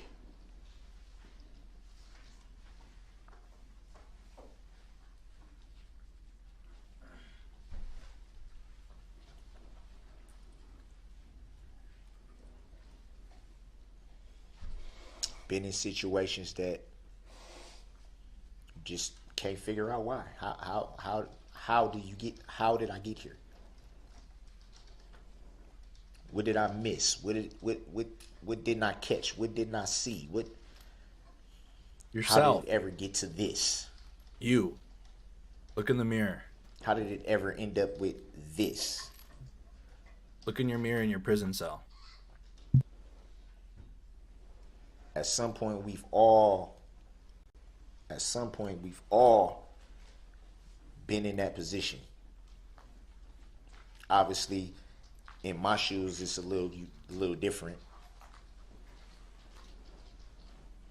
And often the answers are within.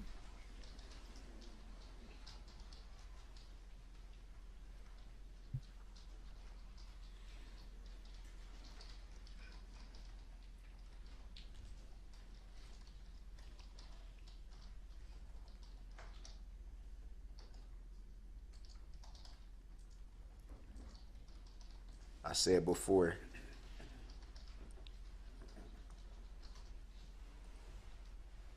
for the people that don't have any understanding, I can't sit here and be what people would want me to be. We're all individuals. We all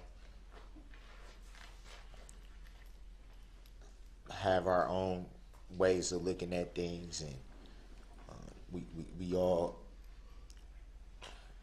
have our own personalities or whatnot. That's what makes us unique. Is our individualism. How one person may react to something, another person may feel the same exact way, but probably not react the same way. What? People can agree on certain things and still have a different approach.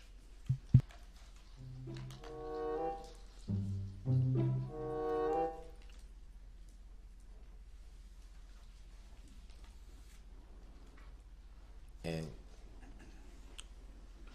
listening to all the victims yesterday that had the courage to speak and state their opinions and vent their frustrations and their anger and everything.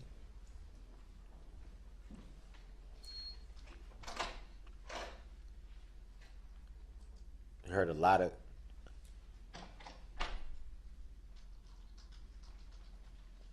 what should have been done, what could have been done as far as to the remorse. I apologize for not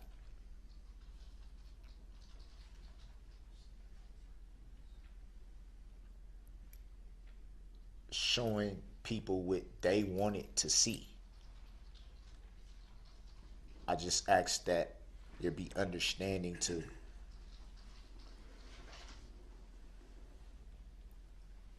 that there's a side out of the courtroom that's not seen. What's seen in the courtroom is just a small piece of the whole puzzle.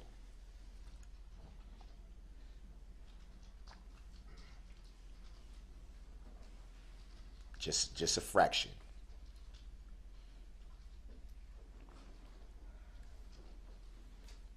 The majority of the time, I'm not standing in the courtroom or sitting in the courtroom.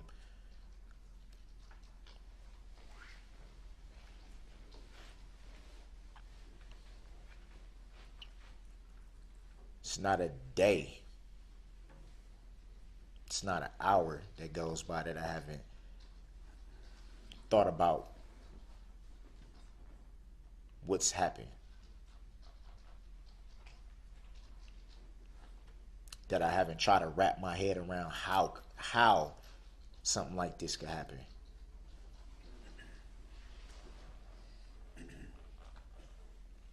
Thanks, Jeannie, on YouTube. And Mayor Mary, thank you so much. You're watching the state of Wisconsin versus Darrell Brooks. I haven't thought about the pain that you all are in.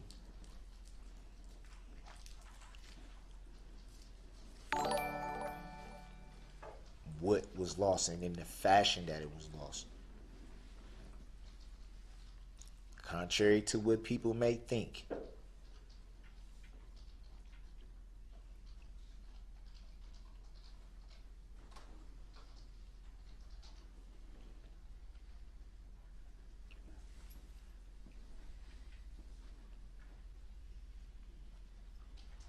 You get to a point though,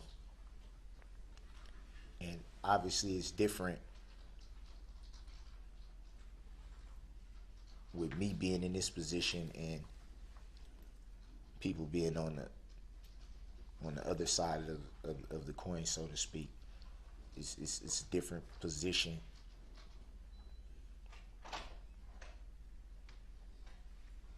On my end, you get to a point to where you're just tired. You get to a point where you've cried all the tears you can cry. You've prayed all the prayers you can pray. You never stop praying, but it's repetitive at this point.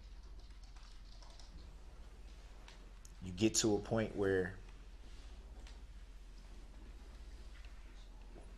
you're completely drained. You don't know what else you have to give.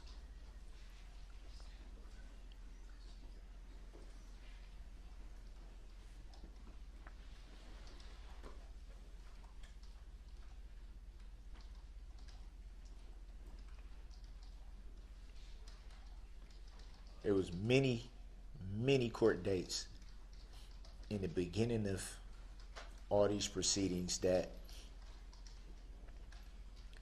I wasn't even sure if I can even come in the courtroom without breaking down.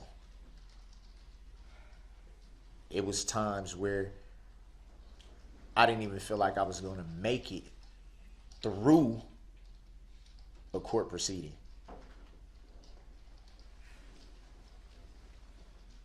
When I did have representation, it was times where I told my representation, no, I don't. And that wasn't because I just didn't want to come in the courtroom. It was because mentally I could not handle it. I couldn't.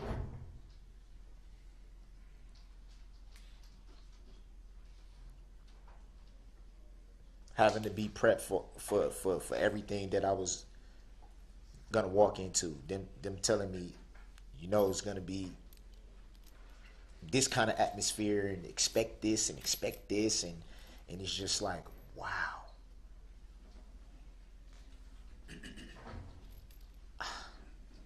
How am I gonna do this?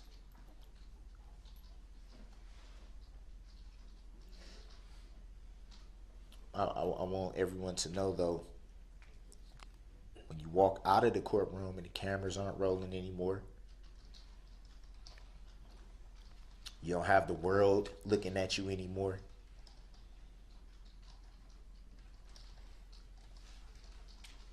That's when you can feel like you're human again.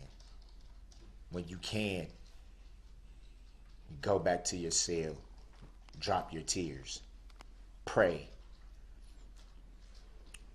punch your mat if you're frustrated. This is torture, chat. I'm sorry. This is wild. Sleep it off. The art whatever of you may choose to do. Saying words without saying anything.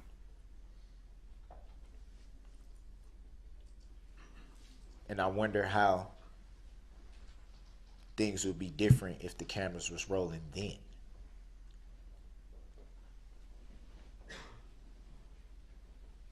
When we remove all this courtroom, how would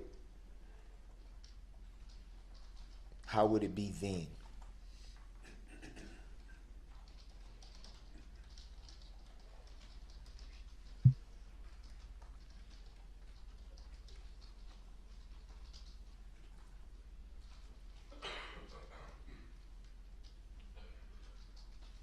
We've all done things in our life that we regret, that we're not proud of.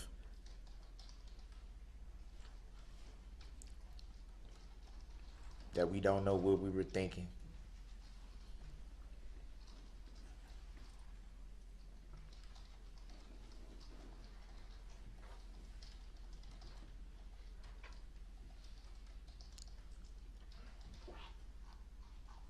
That's been like a roller coaster for me in this year, a roller coaster. And obviously just everyday life. Some days are better than others. That's just life in general. Some days are just better than other days.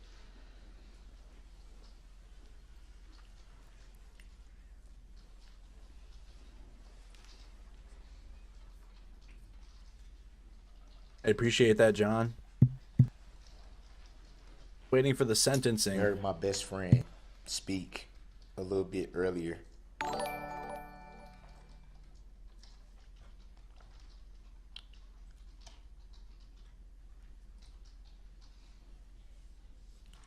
About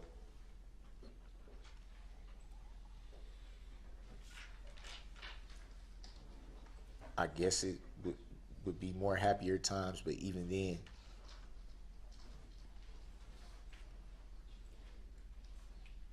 you put on a smile to hide the pain.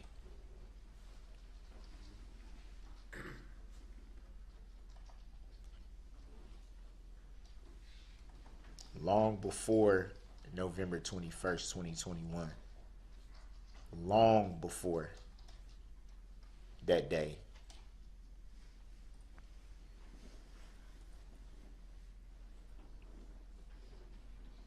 I was struggling. Long before.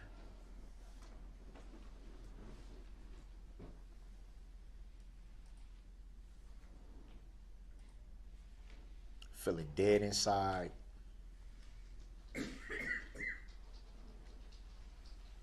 Then feeling hopeful. Then feeling depressed. Then feeling happy. Then feeling upset. Just up and down, up and down, up and down, up and down, up and down. Thanks for that, Tim.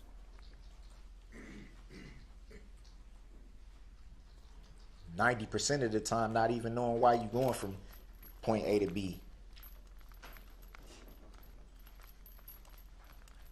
Why is it going like this? What are we doing? So I think you do a lot of things to numb that. Some people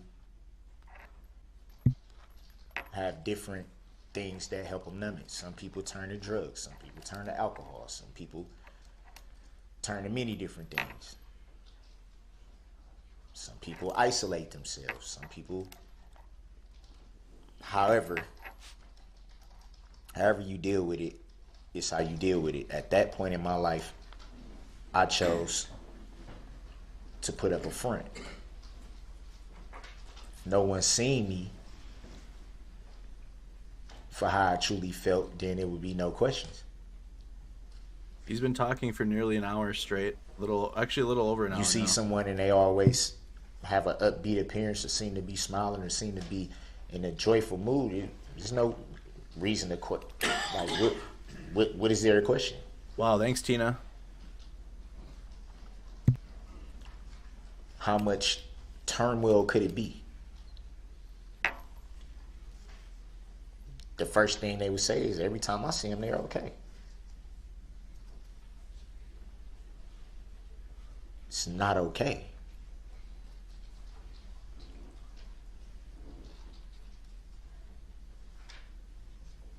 It's not.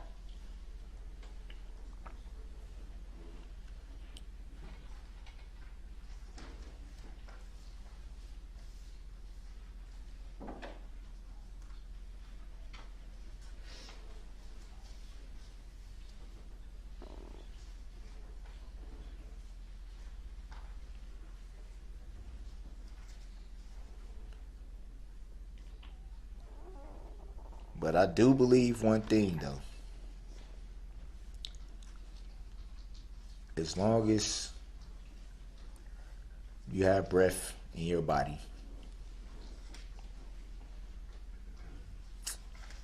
no matter what you're going through, where you may be, what struggles you have,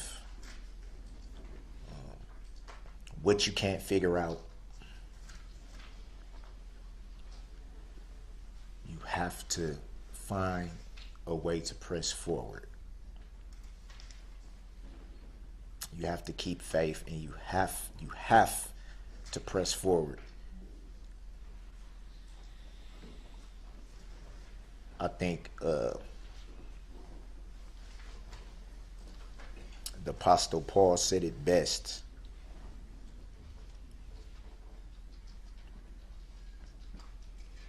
Apostle Paul said it best when he said, one thing I do, forgetting what's behind me and straining toward the upward call of which Christ has taken a hold of him.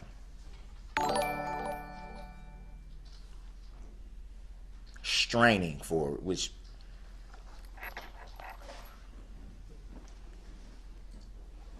acknowledging that it's difficult, acknowledging that there'll be opposition, there'll be hurdles to jump, there'll be mountains to climb. It's not gonna be easy. Acknowledging that by saying straining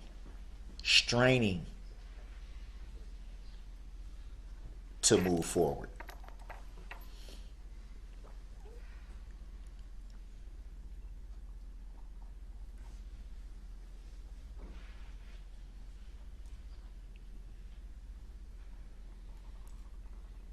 That's what I've been learning.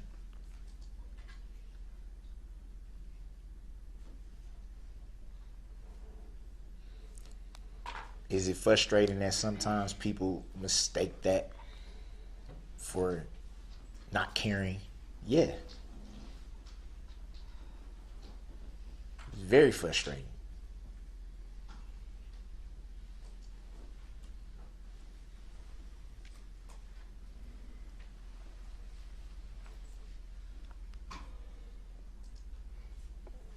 As hard as it is, you cannot turn back the hands of time. You can't. As much as I wish I had the power to do that, I can't.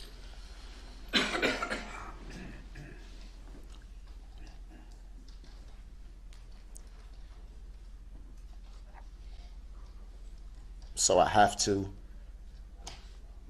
look at life going forward, not backward. I have to look at reality.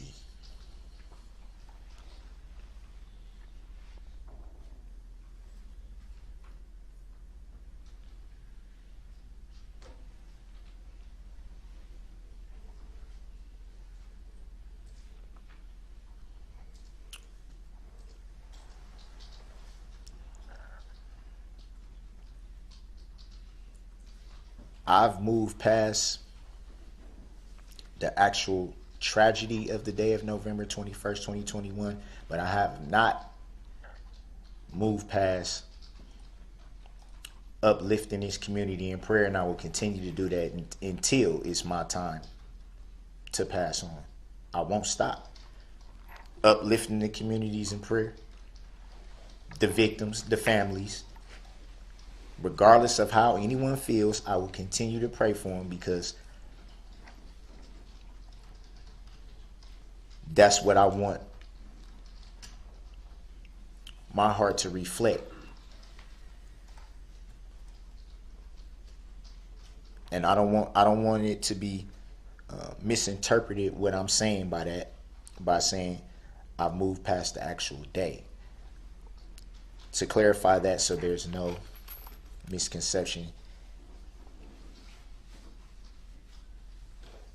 it's that none of us can go back and change what happened. We can't.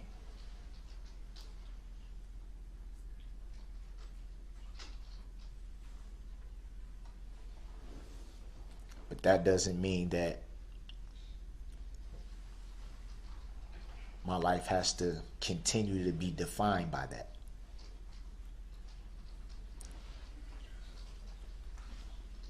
I refuse to continue to live at that time, because that time is past.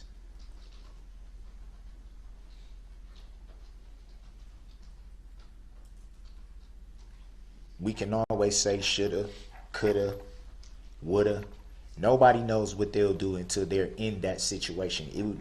It's easy to say, I would have did this, I could have did this, I should have did this, I would have did that. You never know what you're gonna do until you actually there.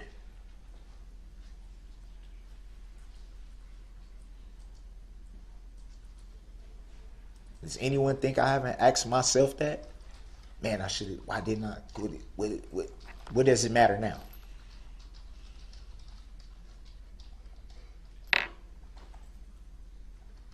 How many times can I pound my fist against something and say, why? How could this? Why, how many times?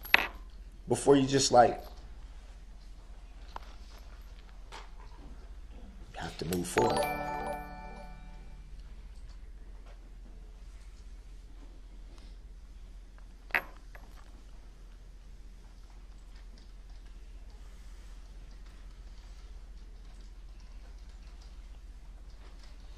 Forgiveness.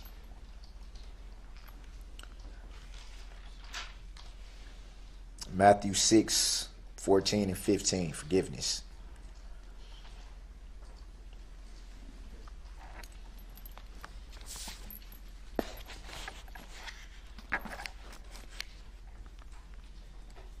For if you forgive other people when they sin against you, your heavenly Father will also forgive you. But if you do not forgive others their sins, your Father will not forgive your sins.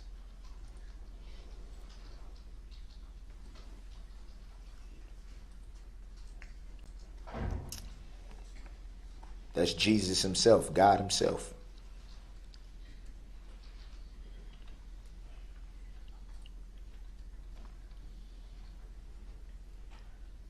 I point no fingers towards anyone in judgment to say, how could you say this? And how, like I said before,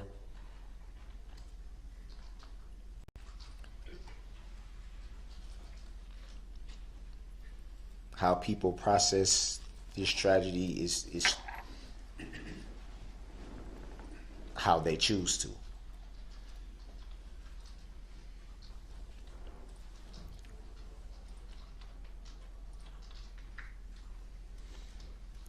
I could jump up and down and yell and scream about what was said in regards to me.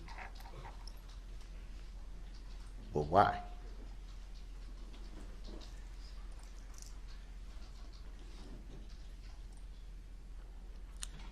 Everyone has to make their own peace with God. And that's what I've done. Regardless to what people think, I've done it.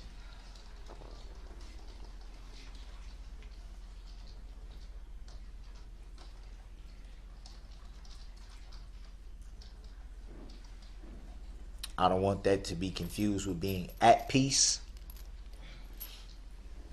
It's a process, but I've made my peace.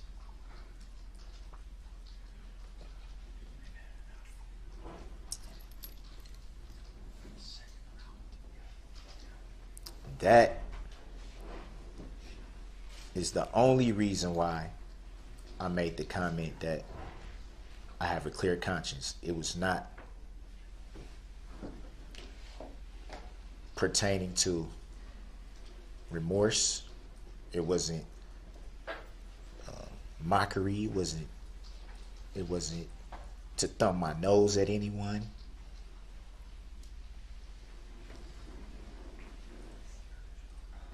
That wasn't what that comment was about.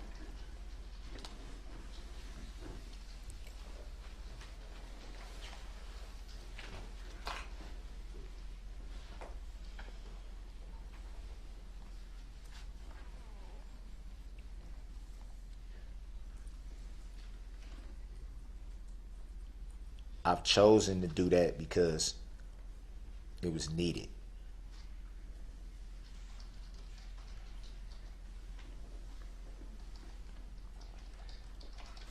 It's easy to lose your way in a world because the world is, as we all know, it's a big place. All types of things are out there. all types of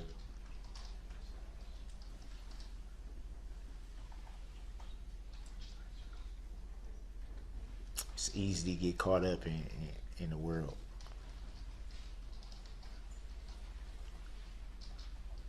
I can't and I refuse to live the rest of my life trying to please other people.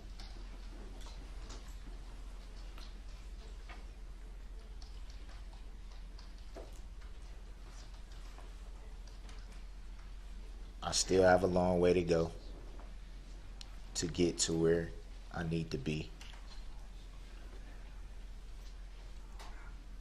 But my life now is about pleasing God. It's about what He wants, not what I want. It's about what He wants, not what everybody else wants.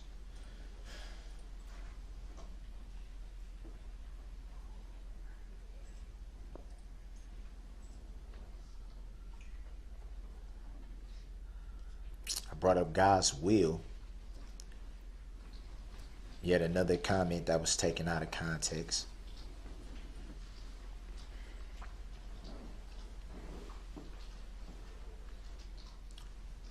A comment that again was not meant in a disrespectful manner in any way.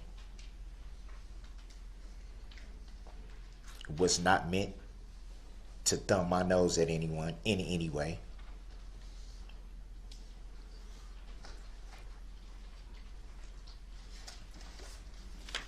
Gonna torture us one last time. Acknowledgement that God is in control of everything. Everything. The good, the bad, and the ugly. He is in control. At least we know what size his prison shirt is. That's what that was pointed towards. That and that alone. For those of us who do believe, we've always been taught that God, His ways, not ours.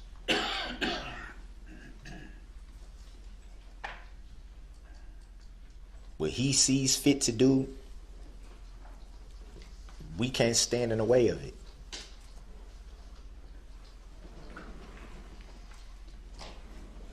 No matter how much we wish we could, we can't.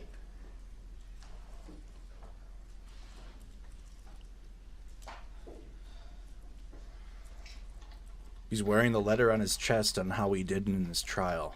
Frankly, sometimes that sucks.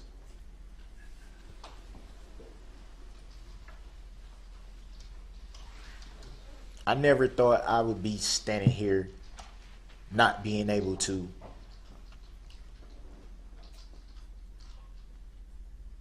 enjoy the time with my family that anyone would enjoy with their family. People lost loved ones.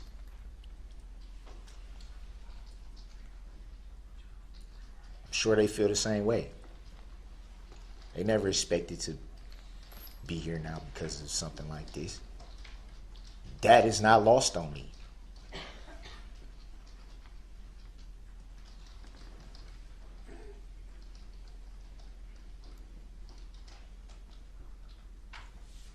To suggest that I don't care,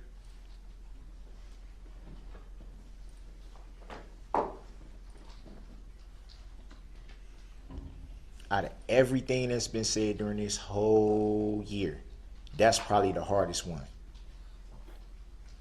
to digest.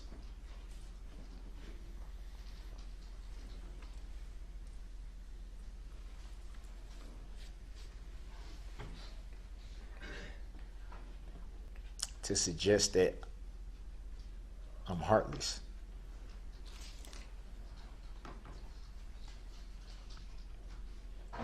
Crocodile tears loading.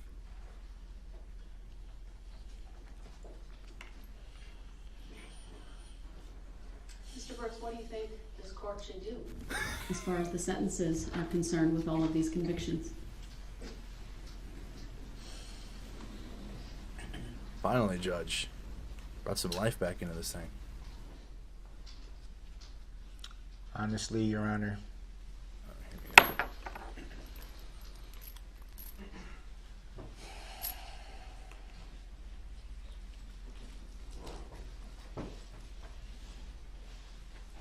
And I don't want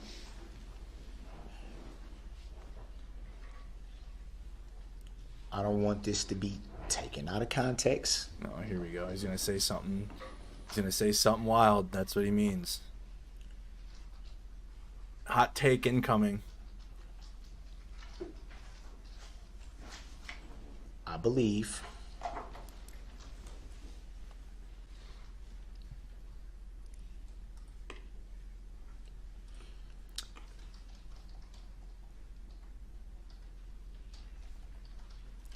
there's issues with me attempting to answer that.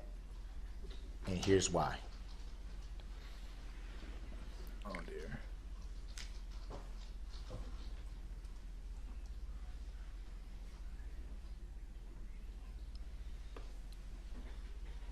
I'm still confused. About subject matter jurisdiction, please don't I'm do still it. confused on the true nature and cause of the charges. I don't understand them. Subject matter jurisdiction. Oh, here we go. I knew it. I also One last time. Who is the plaintiff?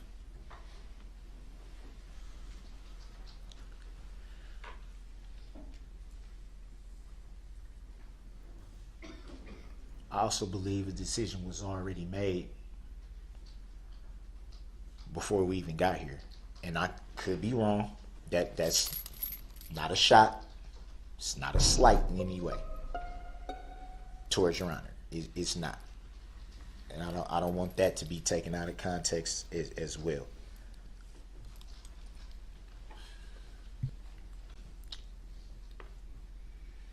I will say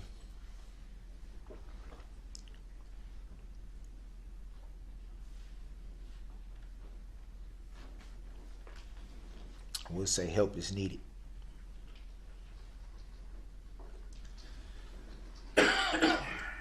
Help is on the way because you're going to prison. Help is on the way. When you've dealt with certain things as long as I have,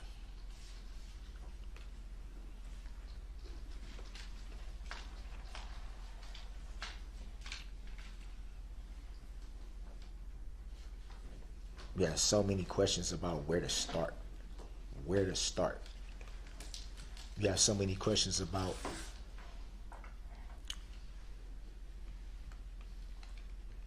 what can give you the help you need.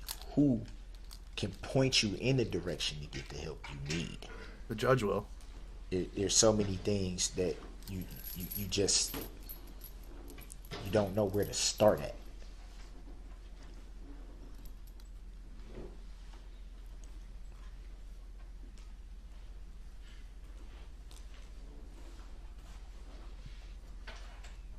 Your Honor,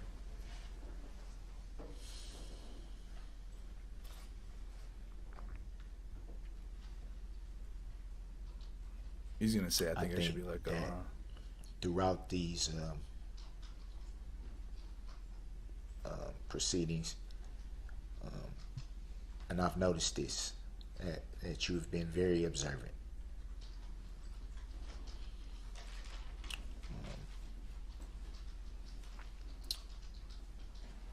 You've been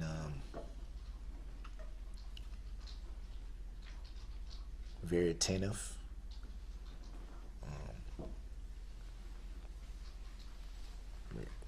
Regardless of me being frustrated with some of the things that has been,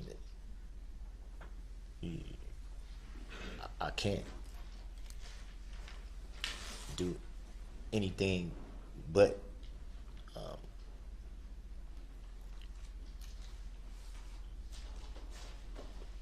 look at what you have done, which is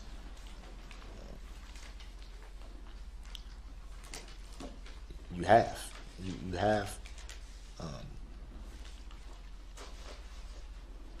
been very, very keen. I believe that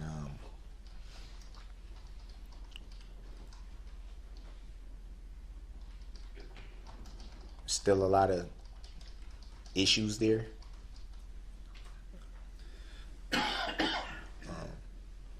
So is he blaming the judge?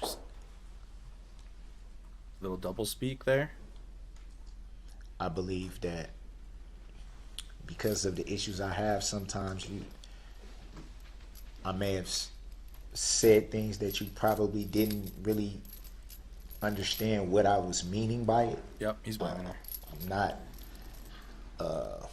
saying he didn't understand. Sharpest knife in the drawer.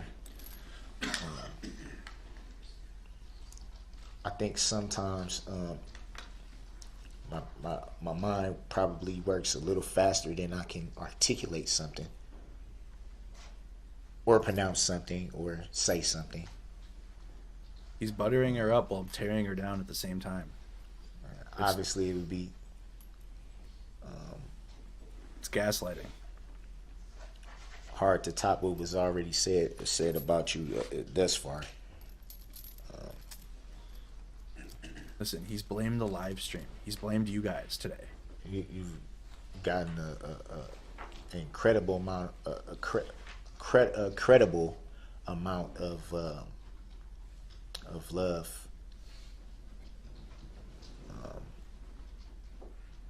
For your job in this matter.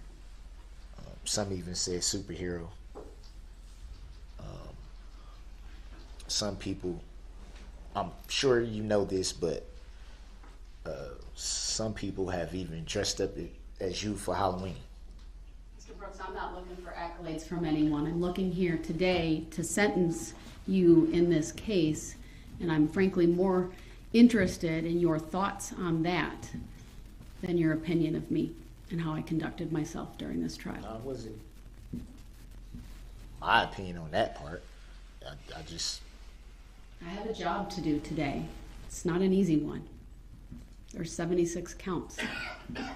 I'd like you, if you can and if you want, to tell me how you think I should do that.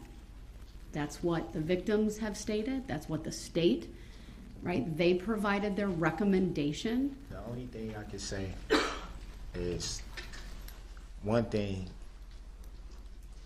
that should be taken into account is the time that I've served.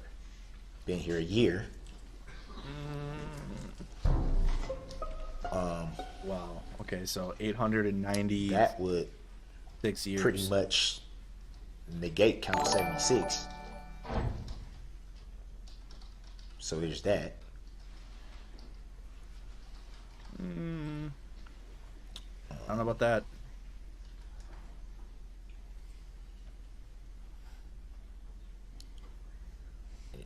Your Honor, I'm confused. I don't understand the true nature and cause of the charges. So I can't really consent to being sentenced when I'm still trying to. I don't understand. He's taking a year off of our life during. It's not a delay tactic. It's not attempting to be disruptive.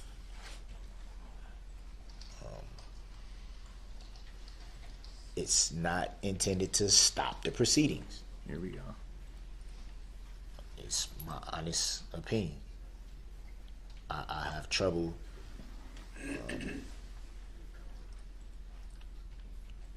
with comprehension.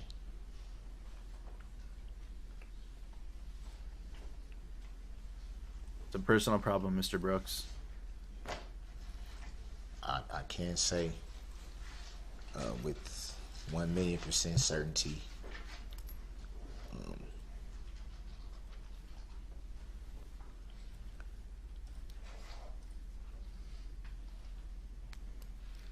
That everything as far as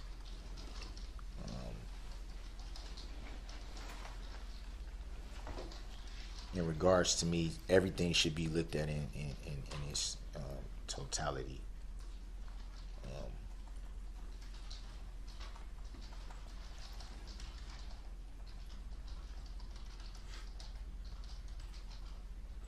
The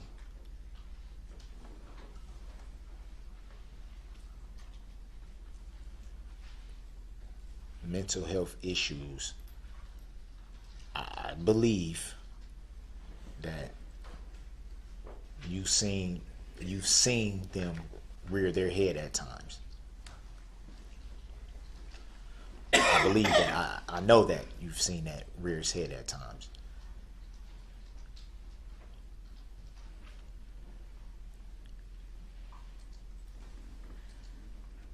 I also believe that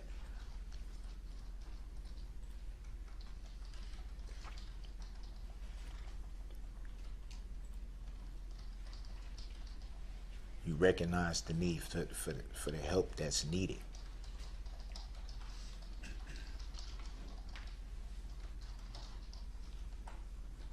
You've seen things as far back as my childhood, and I believe that you understand the certain needs that would benefit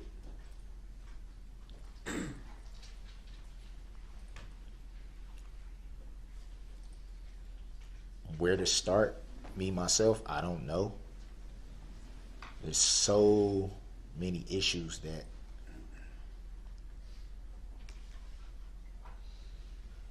I've been trying to address for a long time. A very long time. And I don't know where to start. Please don't. I have no idea. Please don't. I can tell you that I want to be able to get to a point in my life where I can have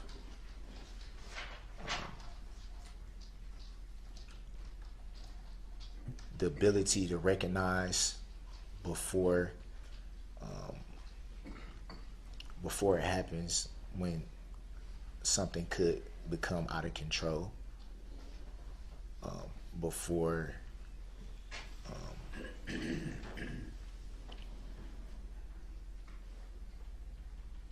an outside source can maybe pinpoint it and say maybe something's wrong. I would want to get to a point where I can be able to recognize the signs on my own. I want to get to a point where I don't have a mind that's jumping back and forth and all over the place, and these moves, they go from here to here to here to here to here to here to here, and then it's like, oh, I'm cool, and then it's here to here to here to here. I want to get to a place where I can combat that. Your Honor, this has not been easy, and not just this, but life in general. It has not been easy. And now it's not easy to wake up every day and try to figure out how to stay grounded, or how to stay in a I don't want to say a box, but to be able to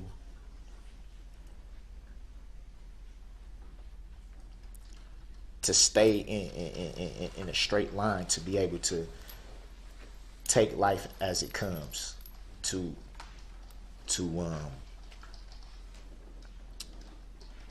not only be able to cope with things. Things are going to happen. Problems happen. Life itself isn't easy.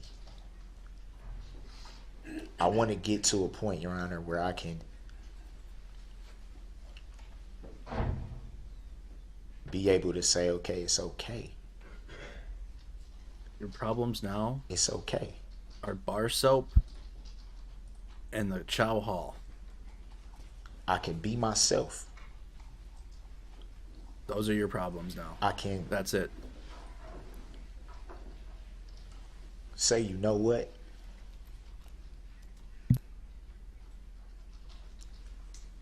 You aren't the only person going through this. This doesn't make you any less than anybody else. I wasn't asked to be born this way, Your Honor. I wasn't. I was not. I don't understand it. But the fact of the matter is I want to get to a point of happiness again. To be able to be medicated and not care what people think. To be able to speak my truth without having to feel ashamed that some people may think of me lesser than a person because I have to be medicated for life, or because they feel like it's not normal. He's been going for nearly 2 hours now, y'all. In 10 more minutes, it'll be 2 hours. Which lends to the reason why I said not wanting to live to please anyone else anymore. But for me to be okay. Here. For me to be okay. Because I haven't been for a long time. I'm tired. I'm tired, Your Honor. So are tired. we. We're done. Some days I don't know what's up or down. Some days I don't know. I want to know.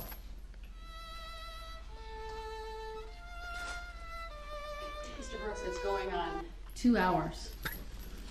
I feel like we're starting to cover the same ground over. Speed this up. And over. So I'm going to ask you again, because I'm really interested in your perspective. I want to know, as I consider and contemplate and finalize what to do in this case, if there are any sentencing recommendations you have on your own behalf to make at this time.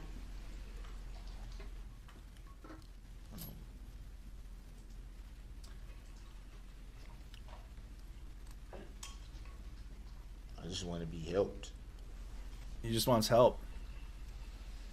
I don't.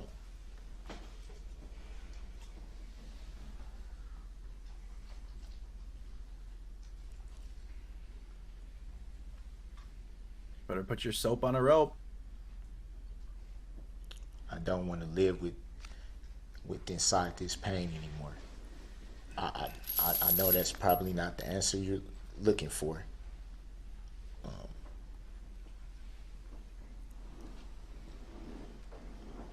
Almost 1,000 years. That's a long time. 200 years short of 1,000. Your Honor, I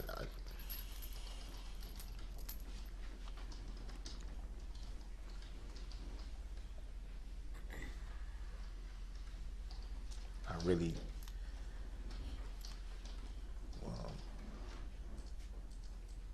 would like Let me ask it this way, sir. 6 of these counts that you have been convicted of are intentional homicide charges. The options for the court are very limited. Life without the possibility of extended supervision. Life with the possibility of extended supervision as early as 20 years, that's the statute. And third, anything in between. And then lastly, related to that, there's an enhancer of 5 years for each count based upon the jury answering that special verdict question, did you commit the offense of intentional homicide by using a dangerous weapon? Let's get the enhancers on there too. Thoughts on that? Plus 5 years for each count too. On top of the years. Let's get that. A little kicker on there. Do you think you should spend the rest of your life in prison without ever seeing freedom outside bars? That would be extended supervision. Should these counts run consecutive or concurrent? Meaning one after the other, or serving them at the same time? What are your thoughts on those things?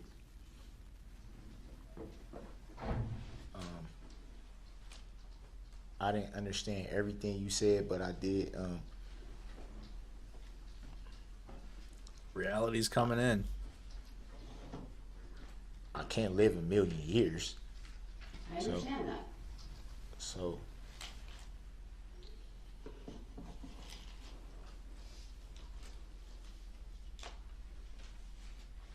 I feel like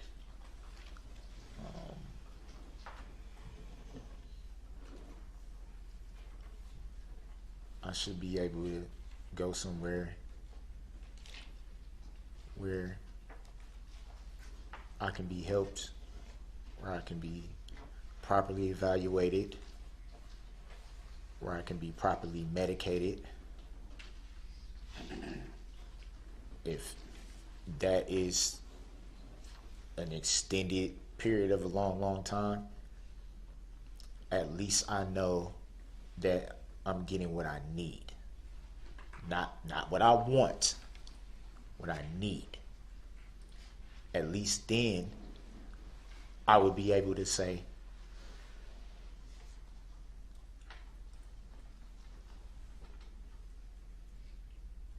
it's okay.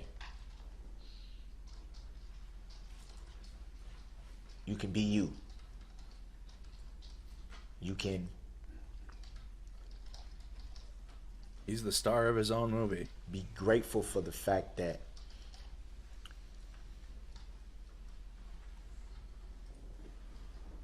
star of his own movie. Experts, or I don't know if that's the right word, but you have people that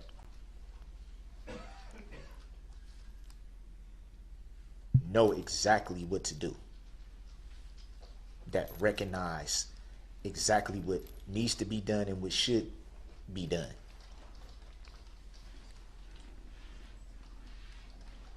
To be able to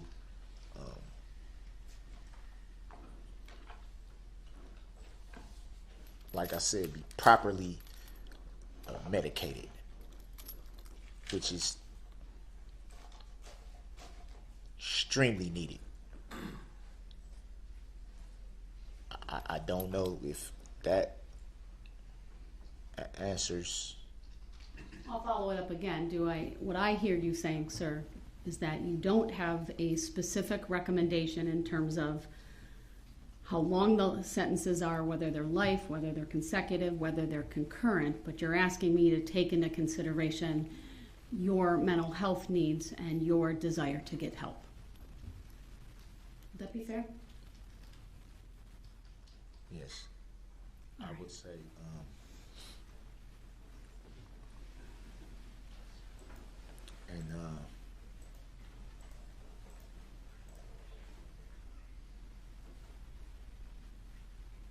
I think it should be what you said. What was the term you used? The extended supervision term, or consecutive versus concurrent? Yeah. The concurrent. Right. Serving sentences at the same time versus consecutive, one after the other.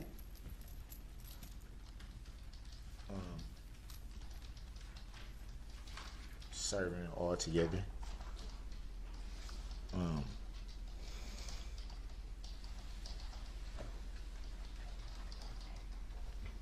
My main thing is, like I said, regardless, is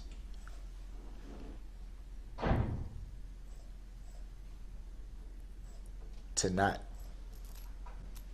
just be placed somewhere and just forgotten about. That doesn't help.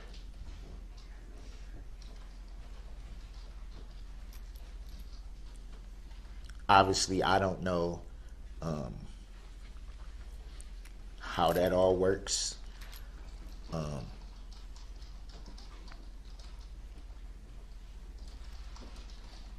But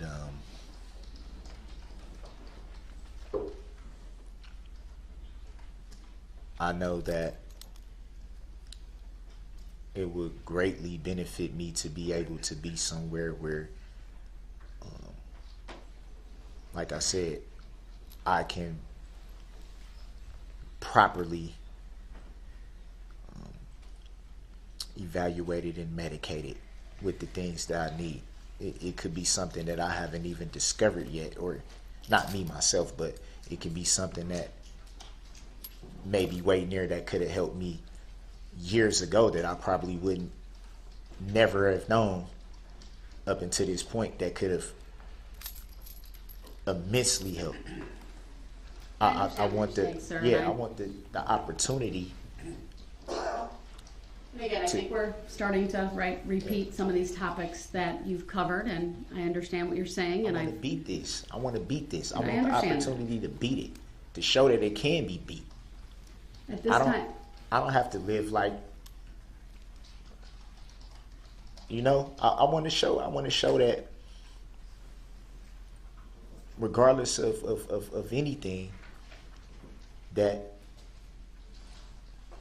there is still hope.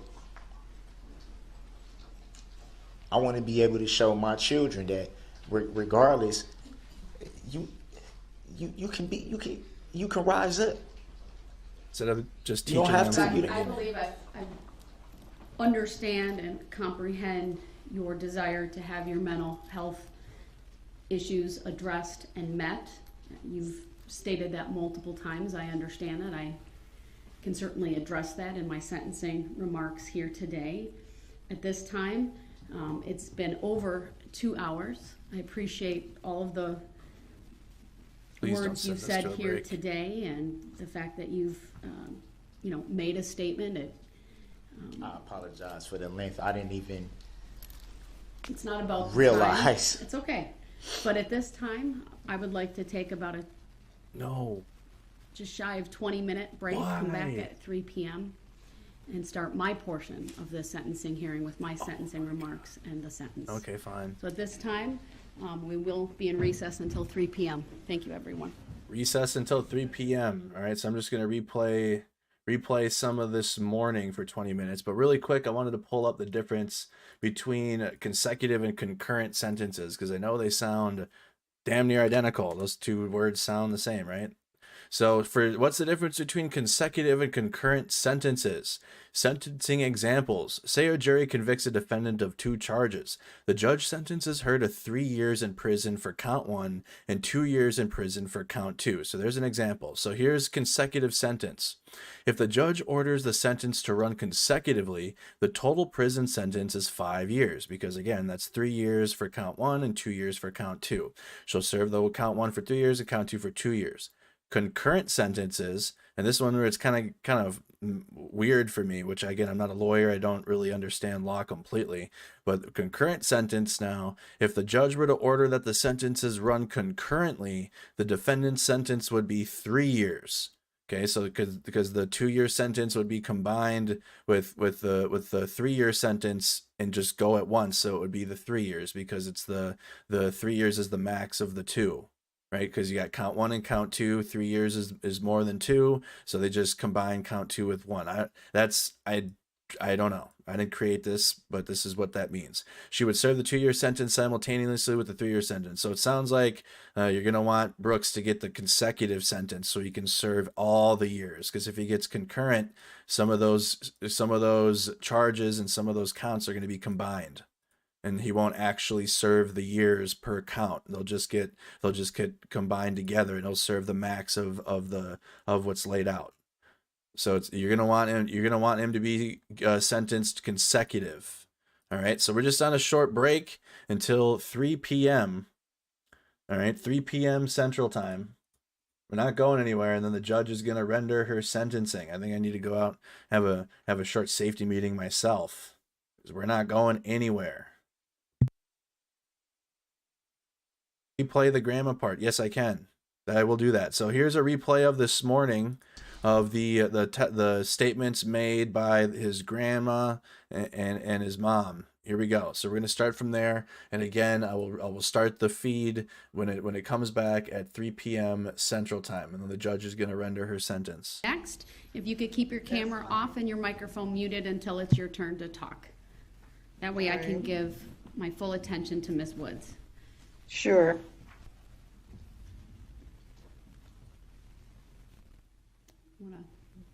There we go. Very good. Thank you. All right. So once again, Ms. Woods, I believe you sent in a fax yesterday. Is that right? No, I believe it was this morning. Oh, this morning. All right. I have Yes, that. ma'am. And I've read it. Go ahead. What would you like to tell the court? And thank you for being with us today. Yes, thank you. Good afternoon. I have two things I would like to tell. One is a written statement, Your Honor, and then I have a poem I would like to read after my statement, if that's permissible. Okay, thank you. Thank you.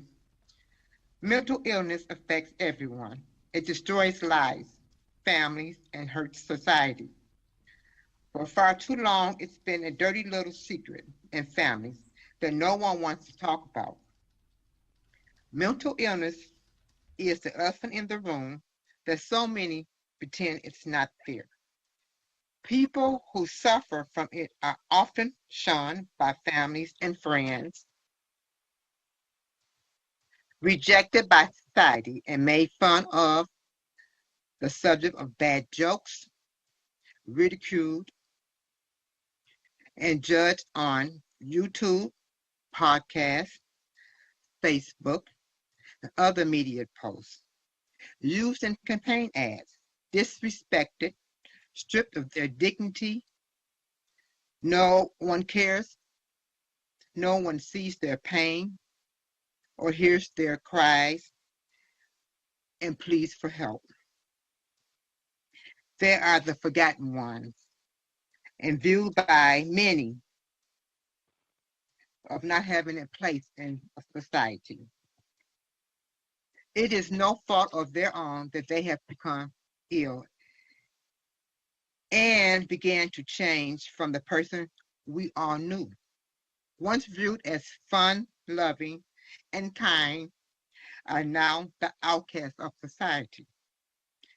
We say what's wrong with society? They're idiots, unfit. They need to be disposed of, thrown out with the rest of the trash. They serve no purpose.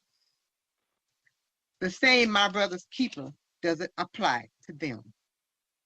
And the Bible, in the book of Philippians chapter 2, verse 4, it says, let each of you not look only to his own interests, but also the interests of others. Mental illness caused them to do the unthinkable. They must be punished. Yes, I agree, there should be some accountability for their actions. But we also must render help. What good is punishment without correction to prevent the act from happening again? In their cases, or many of their cases, treatment, therapy, medication, hospitals, and institutions that specialize in helping those who suffer with mental illness need to be offered. And I believe these places can help those who suffer become mentally well.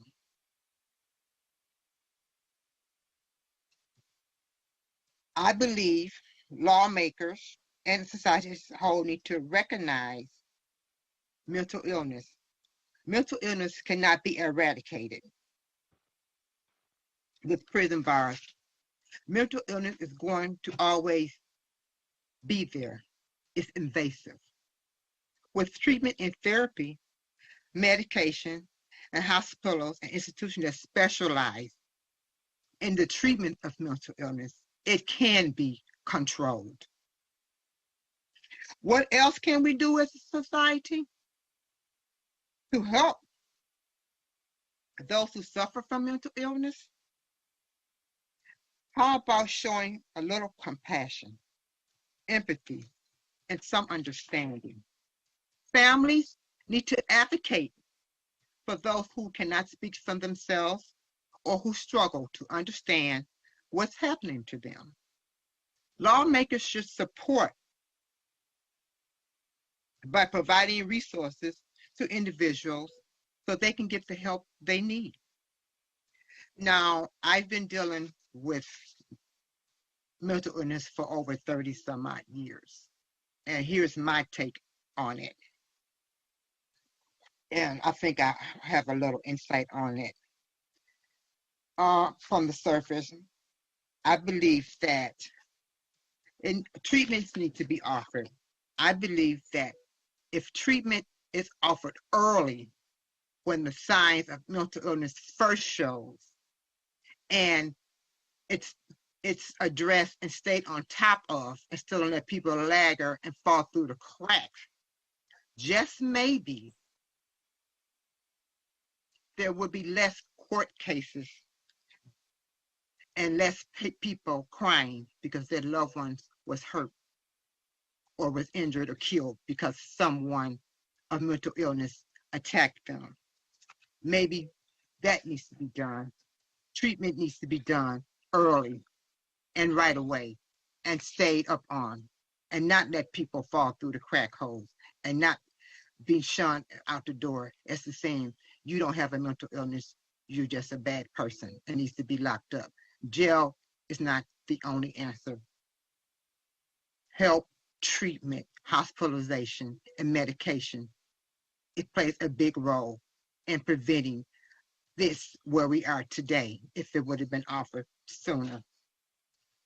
Now, I have a poem that I have adopted, not just for my son Darrell, but for all the people who suffer from mental illness. And I let this be my theme and some inspiration. And I hope that Darrell will find strength in this poem. I sent it to him. And it's a poem that was written by the late, great Maya Angelou. I don't know if you're familiar with her writings, but she was a brilliant poet.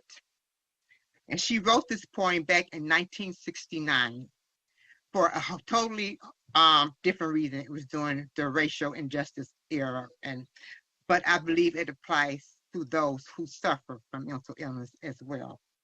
It's called Caged Bird.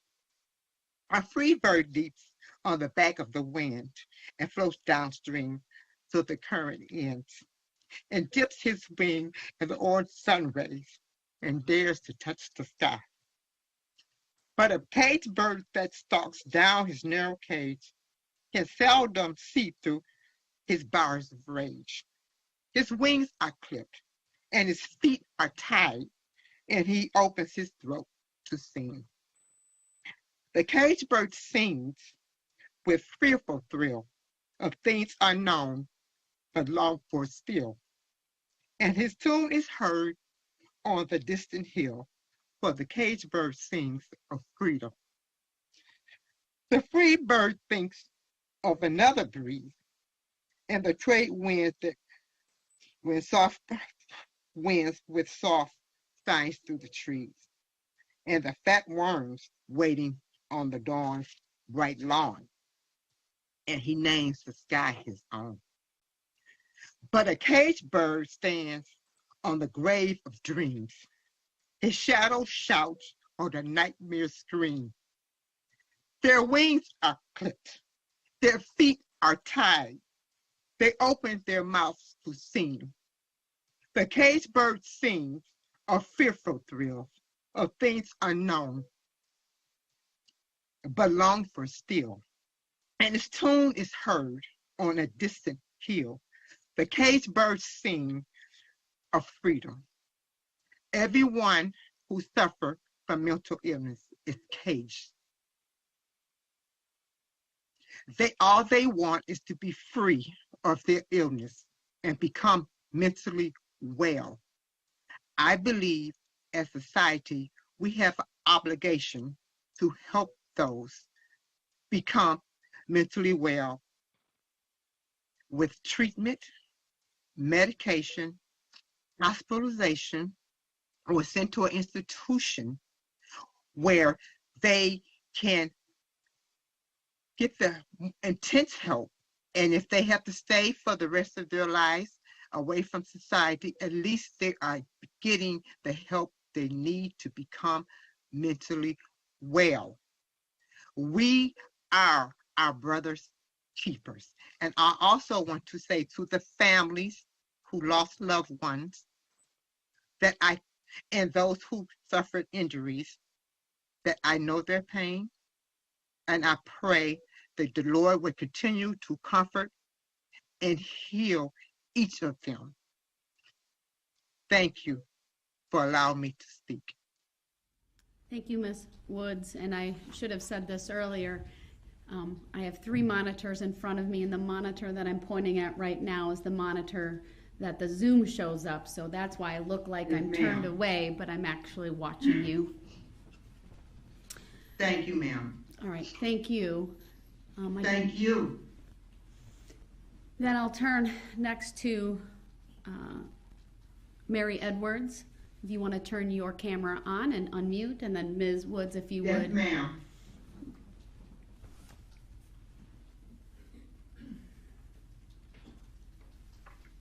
If you want to take her camera. Good afternoon. And I should say for the record that obviously Dawn Woods was the first speaker, and then I have Mary Edwards. If you can let me know who's next to you, please. Oh, there's no one next to me at the moment. Thank you. Okay. Are we good to go? I need to know who's in the room with you because I saw them. Oh, that's my husband. Okay. Okay, he's not in the room at the moment. Well, all right. That's okay. He's not here. I just wanted to know I Is saw the problem someone. with him being here? No, he can be there since I know who it is. We'll just. All right, it's my husband is here. Will he be speaking or just you? No. No, he's not speaking. All right, go ahead. Thank you for being here today. And again, if I look like I'm looking to the side, it's because that's where the monitor that I can see you is located. So go ahead. Thank you, Judge. For the record, my name is Dr. Mary Darlene Edwards, and I am not the wicked grandmother of the West. I am the grandmother of Darrell Edward Brooks Jr., and I asked to be here today for 2 reasons. First of all, from the bottom of my heart, I want to offer my sincere apologies to those who have been hurt so badly by what has happened here, this tragedy that has been caused by my grandson. I want to also apologize to the family of the little boy. I understand their name is Sparks. And to all of those whose lives have been damaged by this overwhelming tragedy. As a minister of the gospel of Jesus Christ, I want to give the family and those who've been hurt so badly the scripture, "Blessed are those who mourn, for they shall be comforted." And I say this, please know that it's my prayer that my grandson will sincerely and humbly apologize and ask all of you and God for forgiveness for this horrible, terrible deed. Some of you have said that you will never forgive him. Please do not be like the man who drank the poison and hoped his enemy would die. Unforgiveness is a terrible disease, just like mental illness is. Truly, there have been many losses because of this tragedy. Darrell's mother has lost a son. I've lost a grandson. Darrell's children have lost a father, and Darrell has lost his mind and his life in the outside world. Darrell's behavior, including his voice, should get the attention of the powers that be, both near and far. Darrell has suffered from bipolar since the age of 12, and it was that disorder that caused him to drive through that crowd. It is my prayer that he will be treated for this illness. All right, everybody, here we go. We are back in the courtroom. Like the video if you have not done so. Share the stream. I'm going to reshare it from Mercado Media. The sentencing is about to begin. Judge Darrell about to render the sentence of Darrell Brooks. Like the video, spam those reactions. You're watching this live on Mercado Media, Facebook, and YouTube. Check in, comment where you're tuning in from. comment where you're watching from, what city, what state, where in the world you're tuned in from.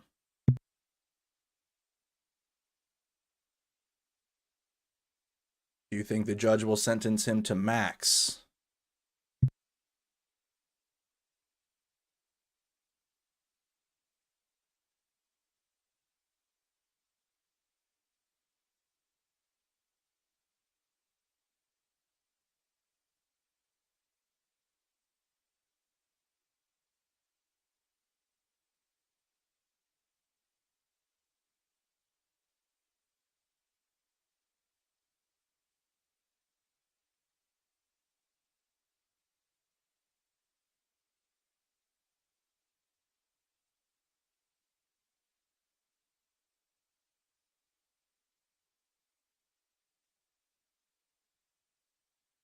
So you're watching the state of Wisconsin versus Darrell Brooks, the finale.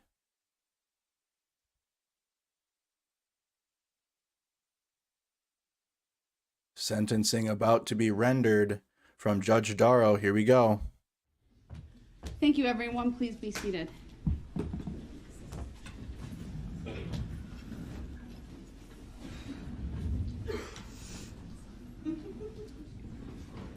All right, we are back on the record in State versus Brooks. Appearances are as they were before.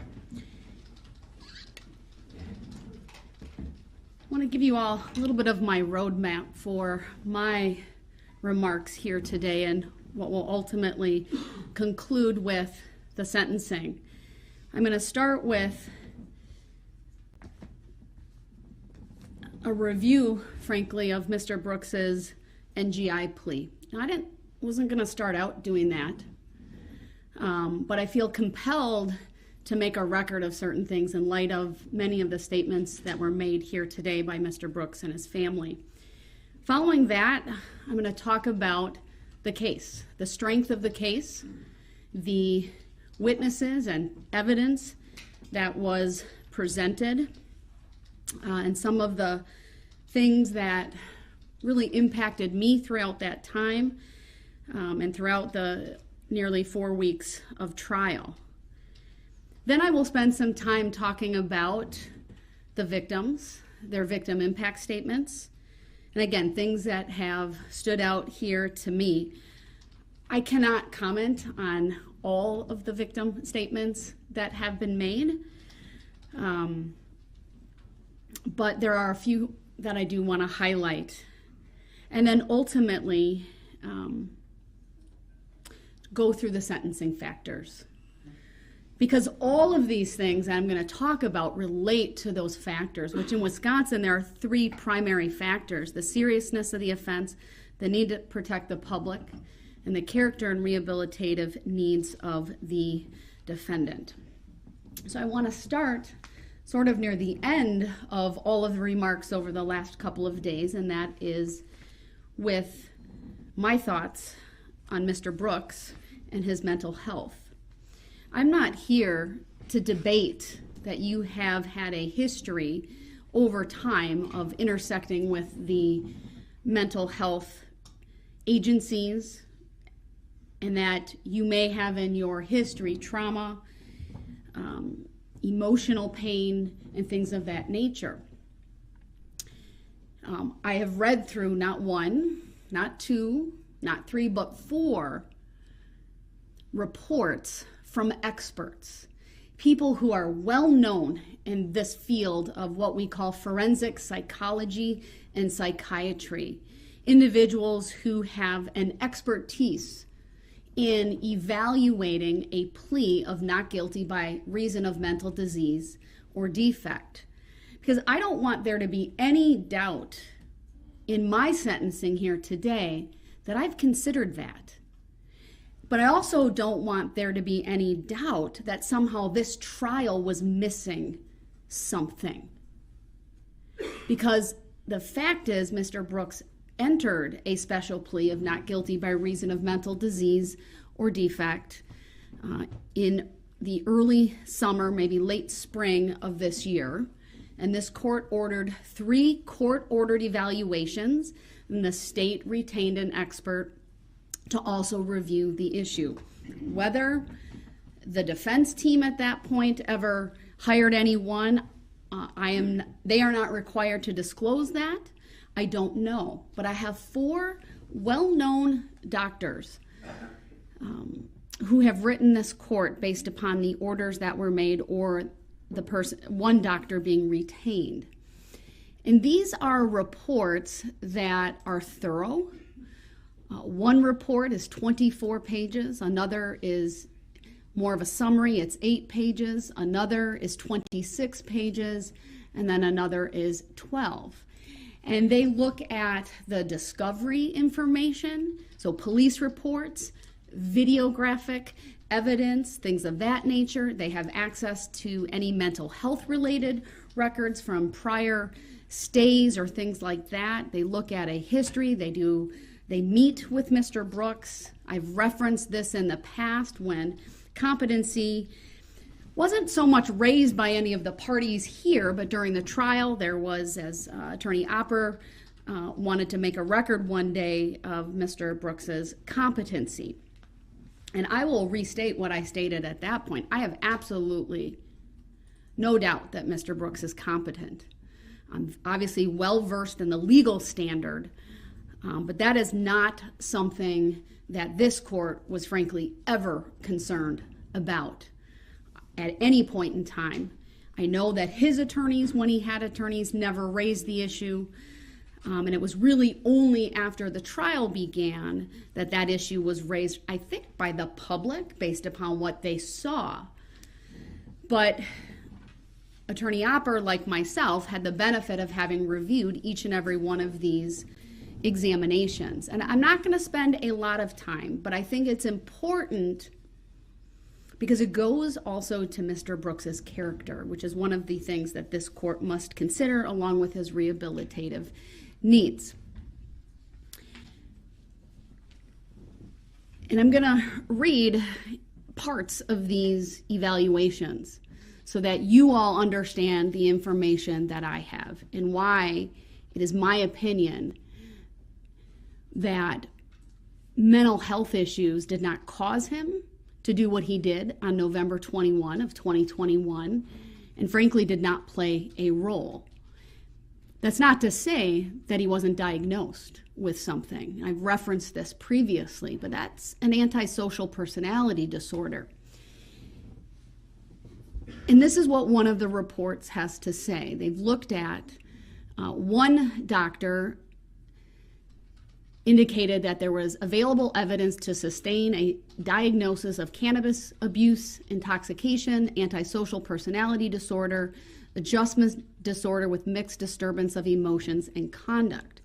And the reports go on to describe what those things are and that they may qualify as an abnormal condition of the mind substantially affecting mental or emotional processes and thus as a mental disease or defect as broadly defined by the Wisconsin jury instructions, and that's at least as to the adjustment disorder. Cannabis abuse or intoxication would not.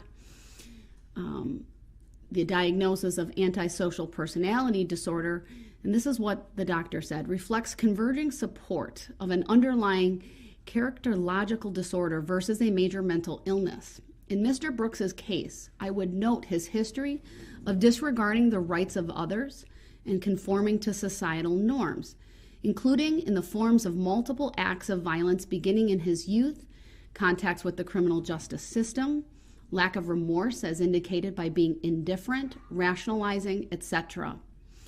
The doctor goes on that it's her understanding that this characterological condition would not qualify as a mental disease or defect as defined by the applicable statute, which also specifies that mental disease or defect does not include an abnormality manifested only by repeated criminal or otherwise antisocial conduct. Goes on to talk about her opinion regarding criminal non-responsibility.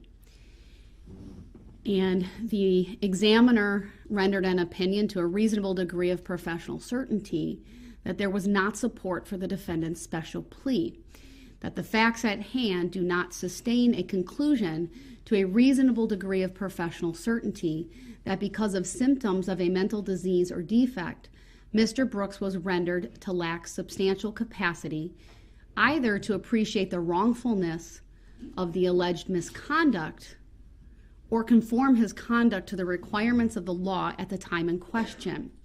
In arriving at this opinion, the following considerations were significant to this examiner.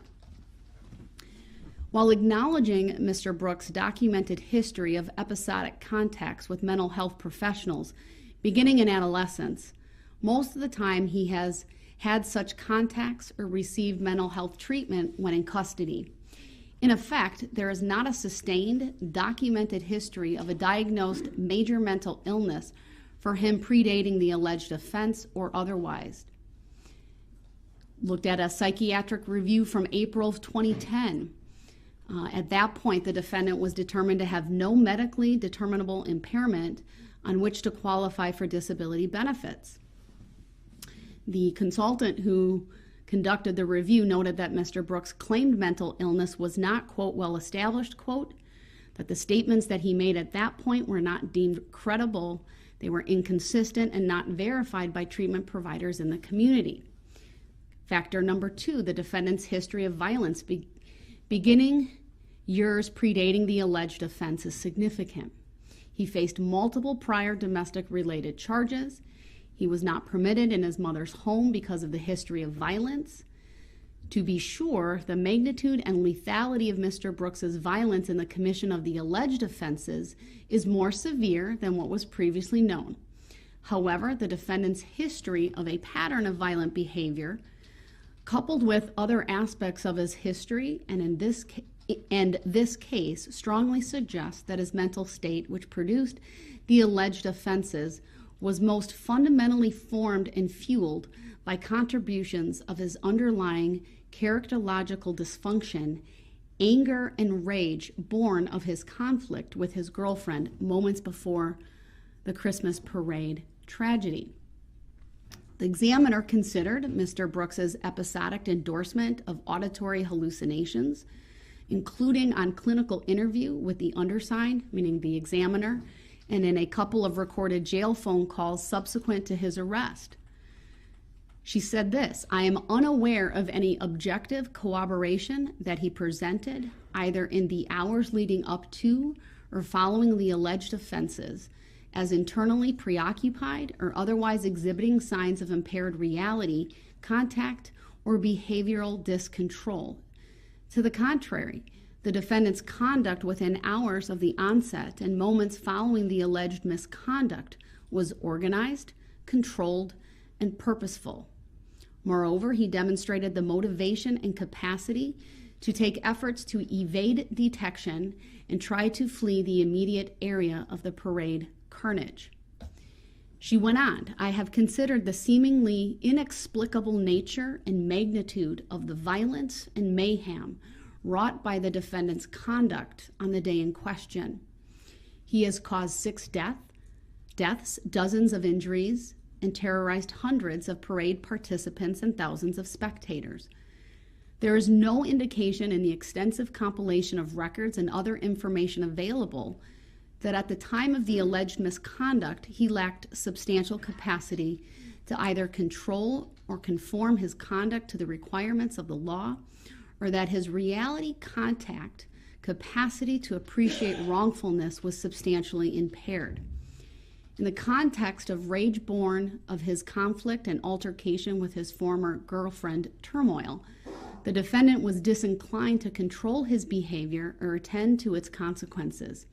Notwithstanding the magnitude of the violence in this case, a mental disease or defect is not defined by the unnaturalness or enormity of the act. Moreover, temporary passion or frenzy prompted by revenge, hatred, jealousy, envy, or the like does not constitute a mental disease or defect." She goes on to talk about the course of functioning of Mr. Brooks during the day leading up to the alleged offense, does not suggest that he was behaviorally dysregulated or that his reality contact was impaired. Goes on to talk about what he did in the immediate aftermath of the parade, including fleeing the vicinity, making efforts to evade detection or responsibility, and other things. Went on to discuss other evidence, including the videographic evidence of the Ring doorbell and being on the porch where he sought to use the phone. He had apparently discarded a couple of small bags, later determined to contain marijuana. And presumably, this is the examiner again, he discarded items to evade responsibility for possessing them. By implication, such conduct strongly suggests his capacity to appreciate wrongfulness was then intact. When responding to law enforcement officials, he followed their commands. He lowered himself to the ground. We saw that on the recording of his arrest when he was taken into custody and detained.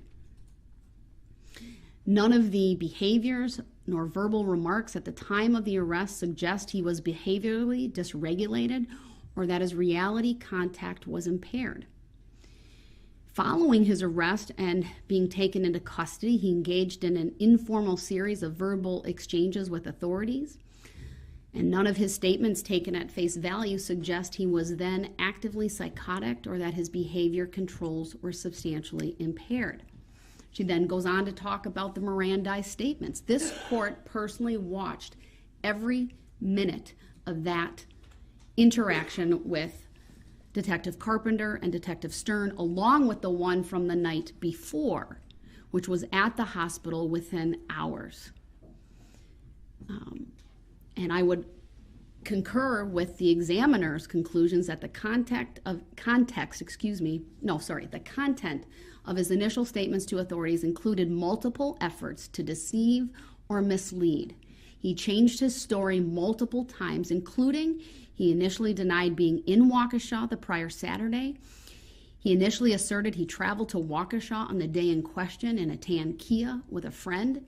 He initially asserted his mother did not own a vehicle, though later acknowledged as much, and that he used it from time to time. Other changes in his story over the course of his statements and the nature of them further suggest that he was making active attempts to evade detection or responsibility. By implication, such behavior strongly suggests that his reality contact was then intact. When he was shown photographs of driving in the SUV into the parade route, he indicated it was not him. And this is again the examiner. With the police. She's noting the police contact. It was not until Mr. Brooks was in the booking area of the Waukesha County Jail that he displayed some emotion, and this was to, I believe, Detective Stern, where he said, "I didn't mean to kill nobody."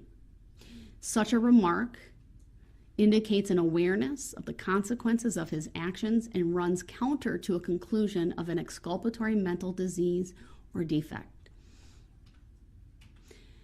There's other criteria or other factors. I'm not going to read them all. That was probably one of the more comprehensive explanations of why that examiner did not conclude that there was support for the special plea of not guilty by reason of mental disease or defect. All four examiners shared similar observations. Certainly their conclusions were that there was not support for the special plea. One examiner talked about, again, conduct after driving through the parade, abandoning the vehicle used in the act, altering his appearance by removing his outer layer of clothing, altering how he was wearing his hair, and then engaging in further efforts to leave the scene by securing transportation via a ride-sharing application.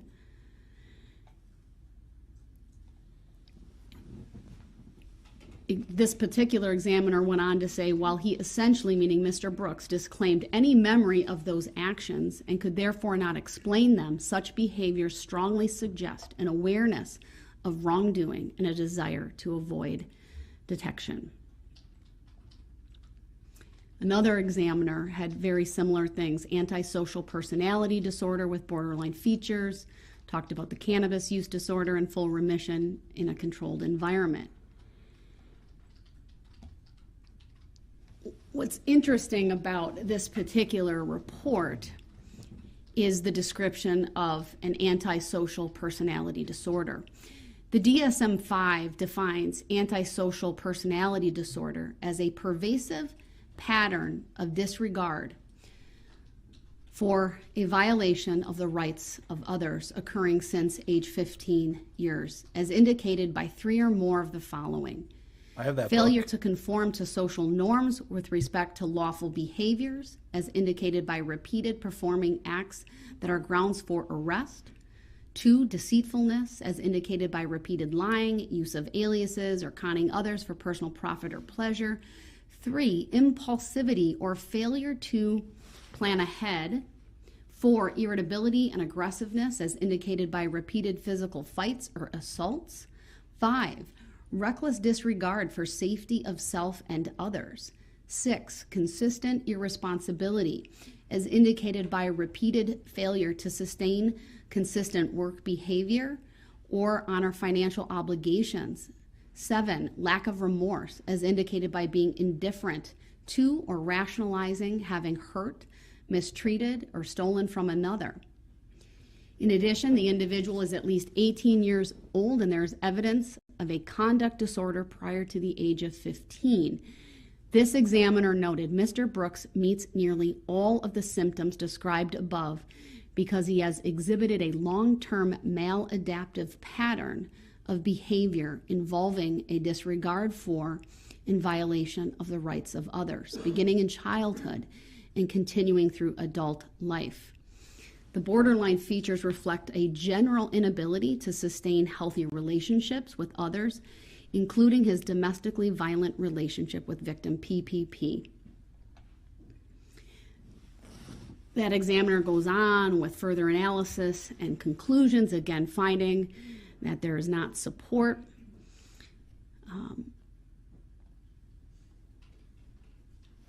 The last examiner, again, made similar conclusions, also diagnosing Mr. Brooks with an antisocial personality disorder. Why is that important?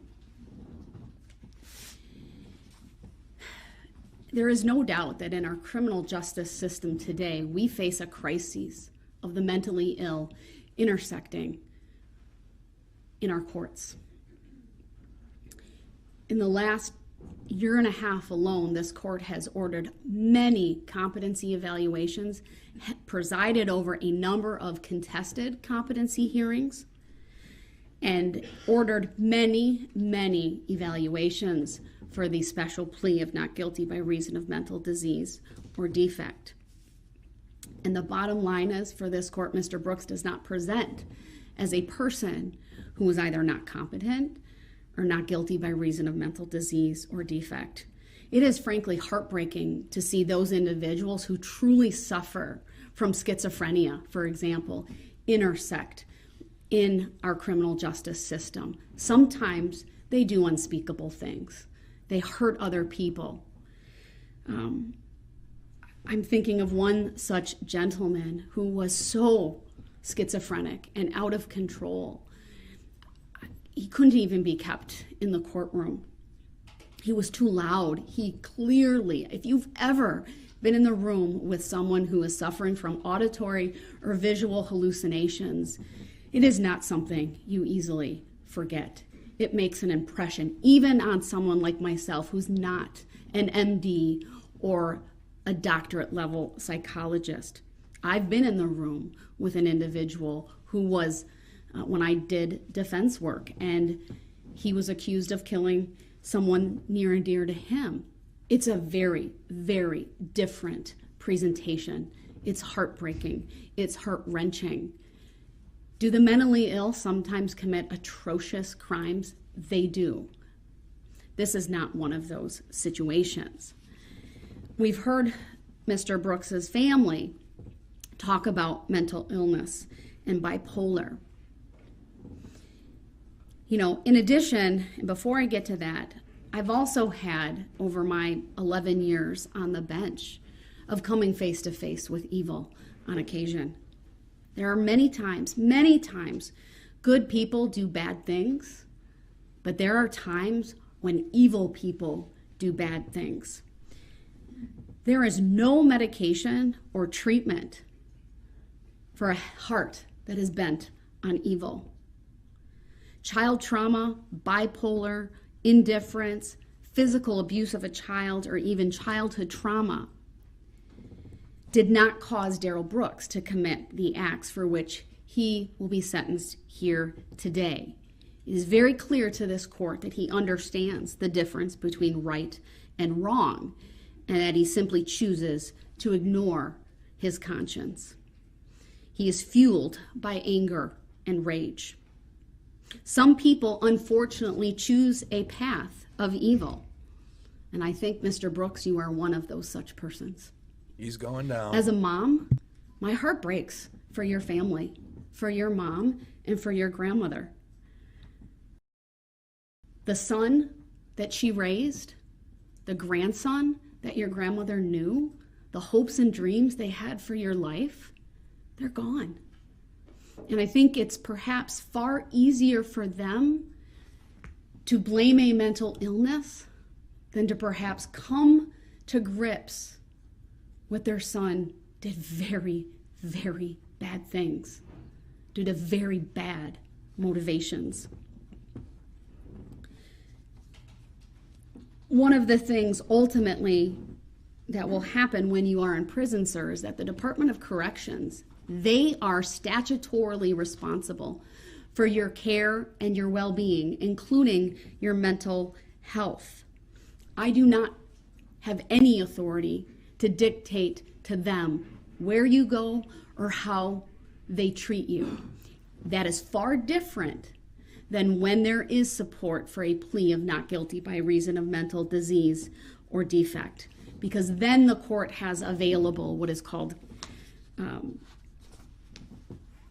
treatment facilities and a commitment to such a treatment facility. That is something that is simply not on the table. And again, for evaluations, not even my own assessment, but for evaluations from licensed professionals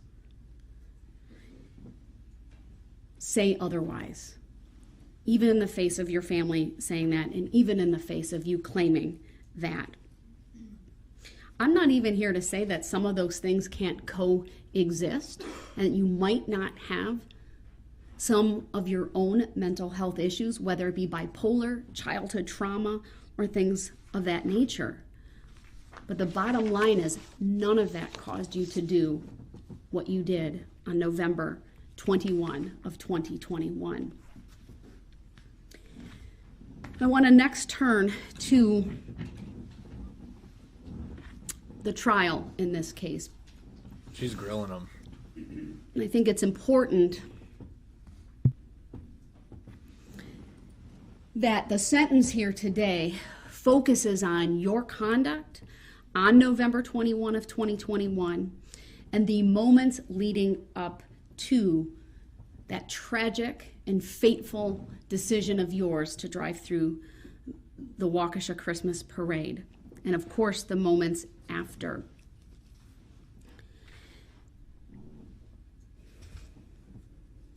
I, of course, through my sentencing remarks and ultimately what I do here today, I can't answer all of the questions. I can't address all of the issues, including the why. Perhaps the one question that will remain unanswered. Why? Why did you barrel down White Rock Avenue? Why did you not stop? Why did you keep going? Many of us in this courtroom sat through the entire trial. And what we learned is that very early on in the afternoon of November 21, starting at around 1 p.m., the police got ready for the parade. The staging area was set up, and that was all along White Rock Avenue. Signs were put in place. Ultimately, barricades were put up at a number of locations on Main Street and surrounding that. We know, because we heard from Sergeant Warner, about what he had done, and he had, right before the start of the parade, had driven down the parade route. It was on his shoulders, his responsibility to make sure everything was safe and in order. What's important about that staging area, sir, is we know that is where the altercation with Erica Patterson really came to a head. We all watched that video, multiple videos. And we know that even before that, you appeared angry and upset. 2 individuals testified about you being at that mobile gas station, how you turned the wrong way down a one-way street, waved your hands in the air, rolled down your window, either exchanged gestures or words with one of the drivers. Perhaps 30 minutes or so before the start of the parade, maybe an hour or so before you drove down the parade route. But what's important is the signage. Even you, at one point, I believe when you were talking with Detective Carpenter, noted, it was my words, my assessment, it was clear something was going on. I think what you said was a lot of shit was blocked off. You'd driven past those signs on the staging area.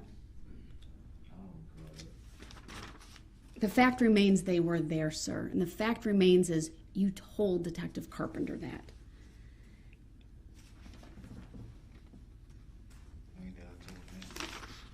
We then heard from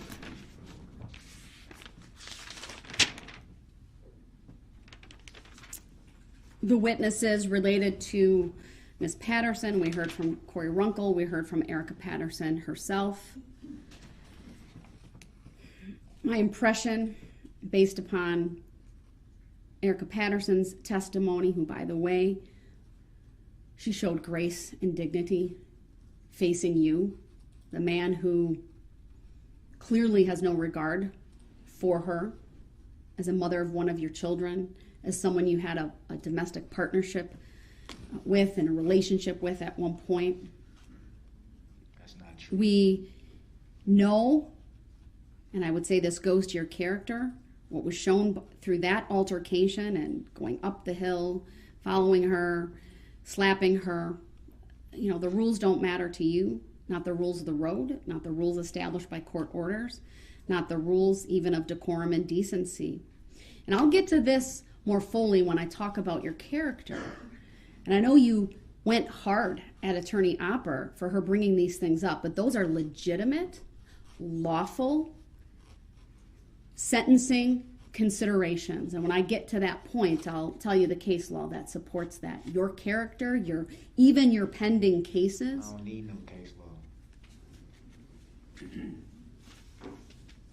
We know at the time of all of this, right, you were out on bond for 2 felony cases, one involving a handgun, one involving the same vehicle in Erica Patterson, and one involving ultimately intimidation of Ms. Patterson.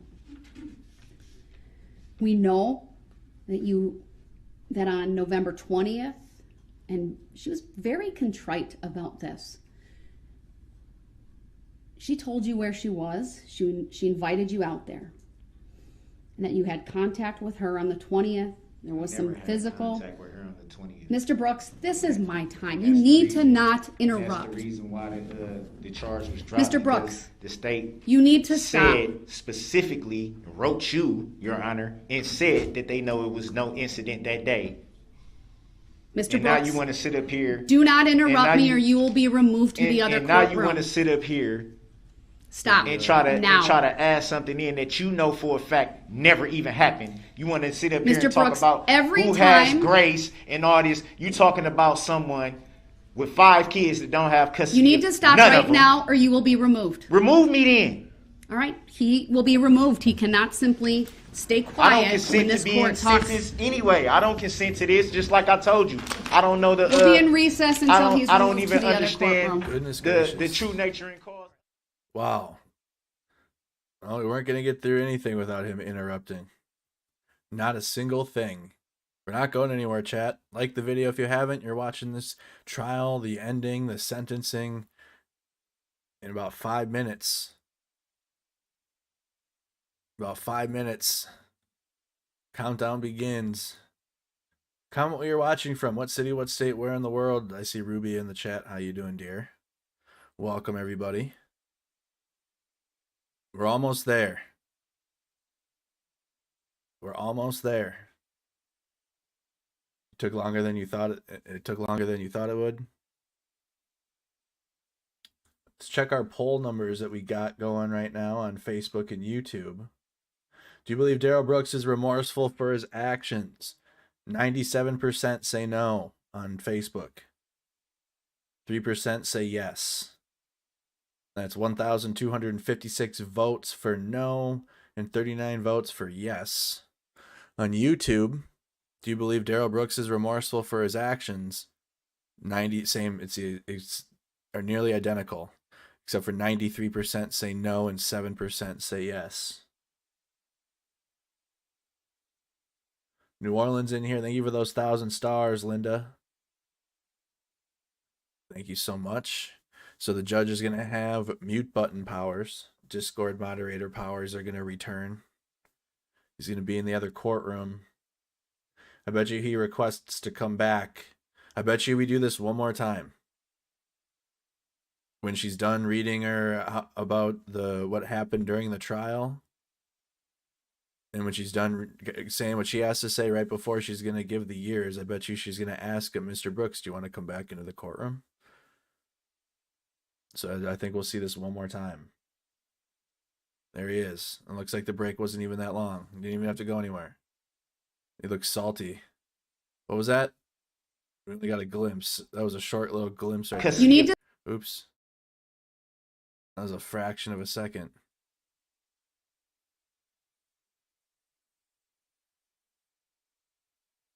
He did not look happy sitting there, huh?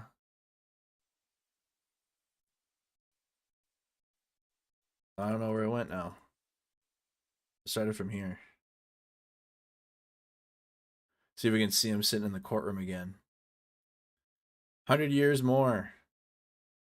100 more years for wasting our time.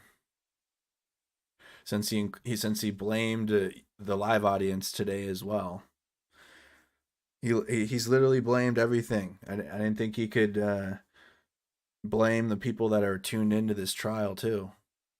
But he did.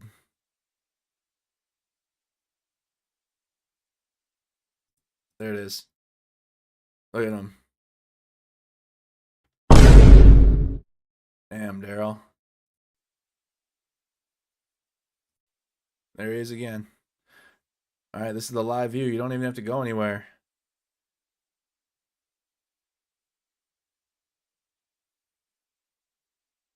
A lot of Darrell Brooks' personal problems he projects onto everybody.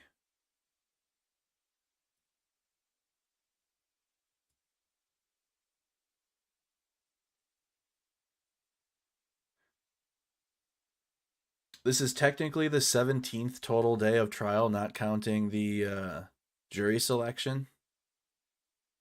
I know it seemed like a lot longer.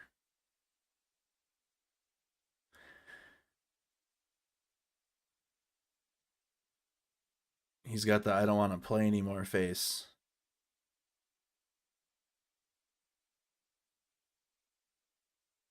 Yeah, he lives in his own movie. He's his own worst enemy.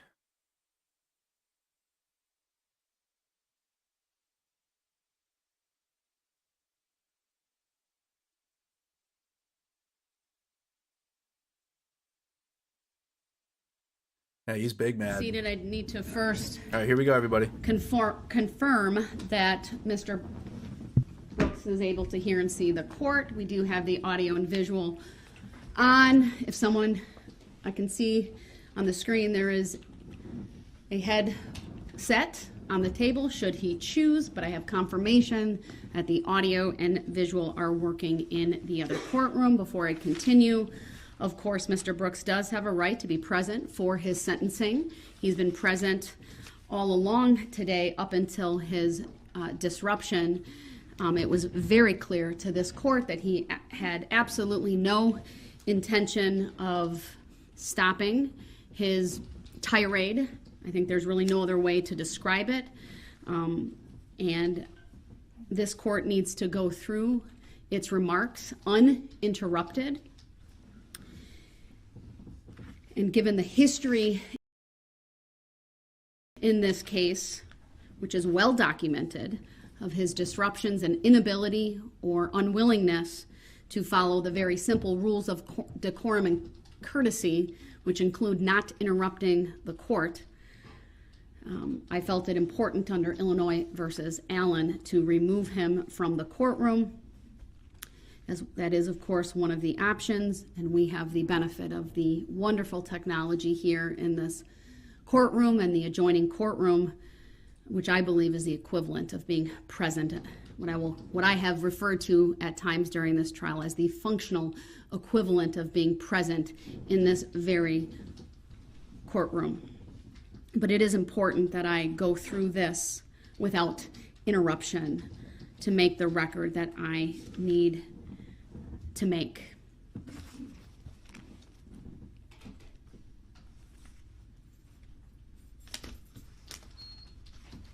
I'm going to backtrack. No, you're not muted, sir. You're going to listen to me, and you're not going to interrupt. Got him. You're going to sit down and be quiet. I want to, I don't want to call it a tangent, but I'm looking for a note that I made. Judge said it's my turn now. Then you need to pledge to this court, sir, that you will not interrupt me despite what you may not like me saying. Sign me up. Can you comes. do that? Sign me up, chat. I told y'all. All right, he's not making that pledge, and under Illinois versus Allen, unless he makes that pledge, he's not coming back into this courtroom. You are not. All right, clearly he's going to keep repeating that statement, so I have muted him at this point. It was my hope that he would honor the simple rule of courtesy and decorum, that he show respect to this court, to these proceedings, and not interrupt and talk over me, but that clearly is something he is unwilling or unable to do. I'll find my note that I wrote later. He's muted now. It had to do with, frankly, what this court has observed as a pattern with Mr. Brooks, and that is when testimony or statements by the court or statements by the prosecution team become unfavorable to him, he lashes out and he disrupts. And that has been borne out time after time after time during this trial. So let me go through and pick up where I left off about the trial. I'm not going to go through everything in detail, but I think it's important that I set the stage, right, and the basis for my sentencing.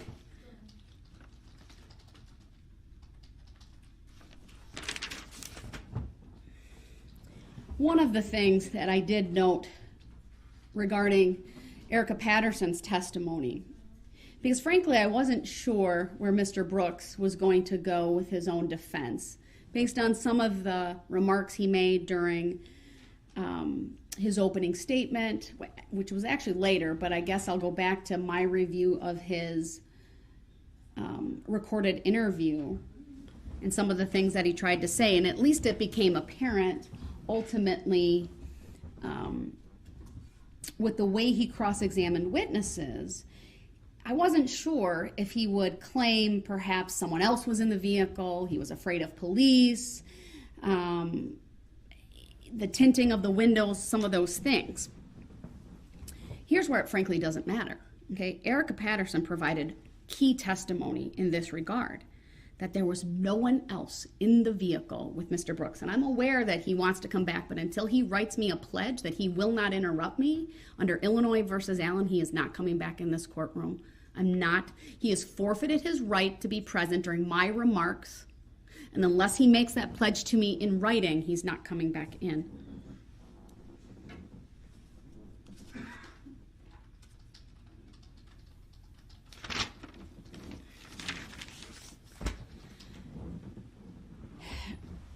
one of the things I tried to do in my preparation, and let me tell you, I reviewed all of my notes from this trial. I have, I think, 9 notepads. I looked at just a couple of exhibits, but primarily the map, Exhibit 15. I really wanted to determine for myself how long this carnage took. We know the distance, right? From at least where he entered. And you know what, Madam Clerk? Put my screen up, will you? Sure. Let me see. Is there a video conference? I'm going to put Exhibit 15 up because I think it's worth doing that. All right. We know he entered from White Rock, where the first star is on the right side, where it says Fleet 1, unmarked sedan and marked SUV. He's writing. And that's where Detective Casey was. And so we know he goes 1, 2, 3 blocks before striking anyone.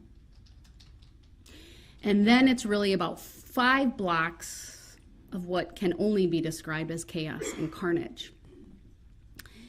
We know we have, from the evidence and the testimony, 2 different speed calculations. One from Bosco's, that was the surveillance footage, between 33 and 34.5 miles per hour. And then we have one farther down from the footage from Curry Insurance, where it was an average 32 miles per hour. Now, I acknowledge math is not my strong suit. I did not do a calculation, but I don't think it took very long for all of this to happen. I think it was a matter of minutes.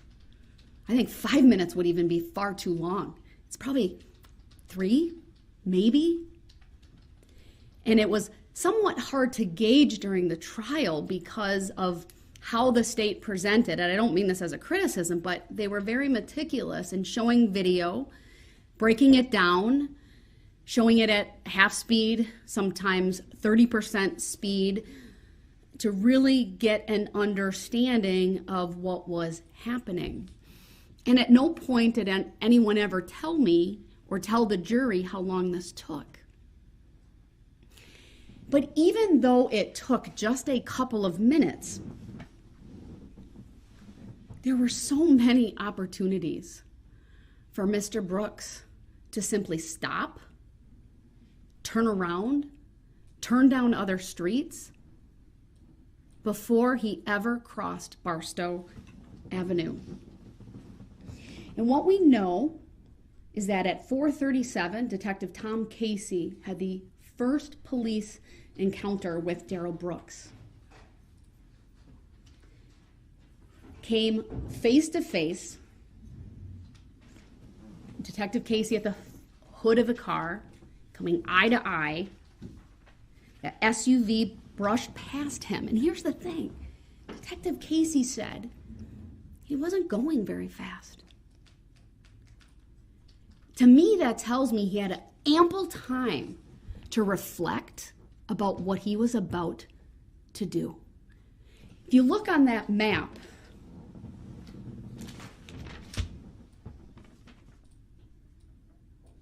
it's not a pledge, he's not coming in. When you come down White Rock, you can take a hard left on East Main Street. You can take what I call a soft left. I believe it's Pleasant Street. And Detective Casey, you can correct me if I'm wrong. I can't see it on the map.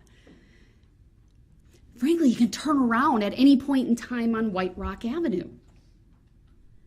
But instead, and I think if you all try to picture this, as difficult as it may be, there's squads with lights, there's barricades.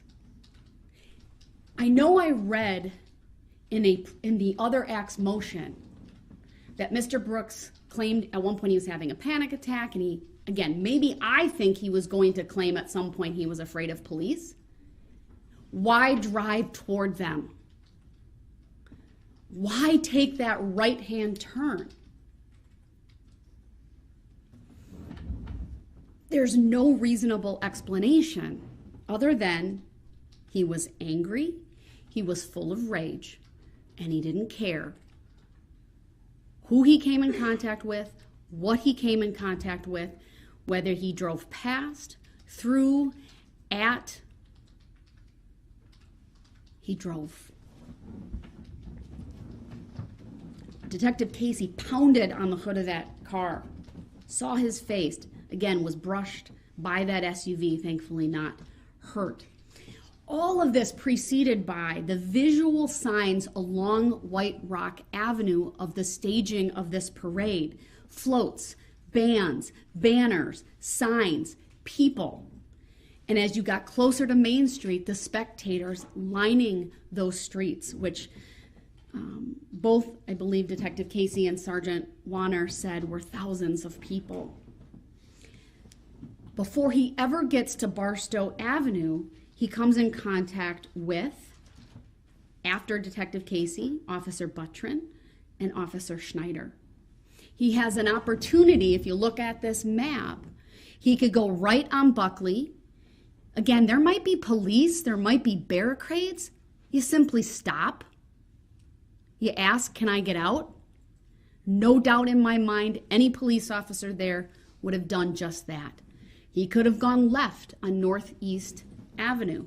Continuing down, he could have gone left on Martin Street.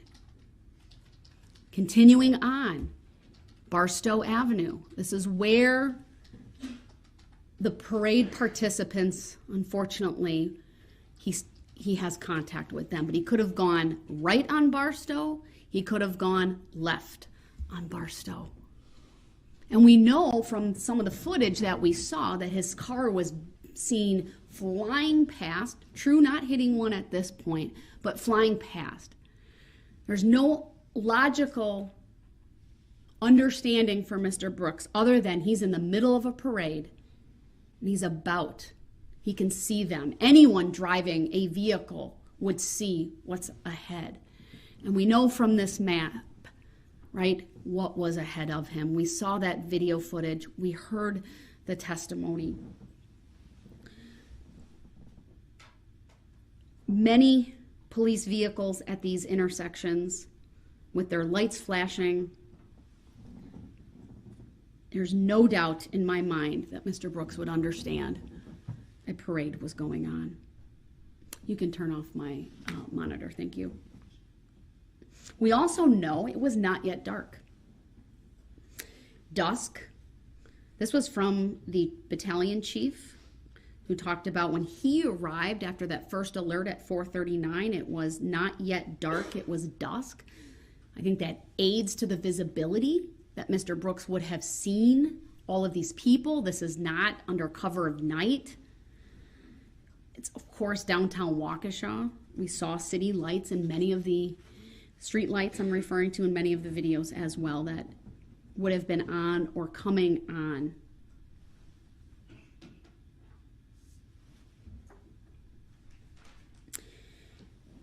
We know just past Barstow, he strikes his first victim, Nicole White. She was with RE/MAX Services with the hot air balloon.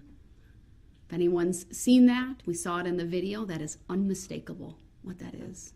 That would get anyone's attention. If this was a mistake, if he was lost, this was his very first opportunity to stop and do the right thing after causing injury to a person. But he didn't. He did not stop. And then, of course, she's ignoring him on purpose. The Waukesha South Band.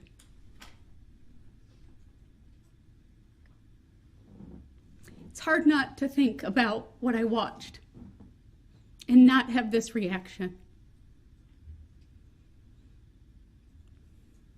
Those were images that frankly kept me up at night, that I saw over and over and over.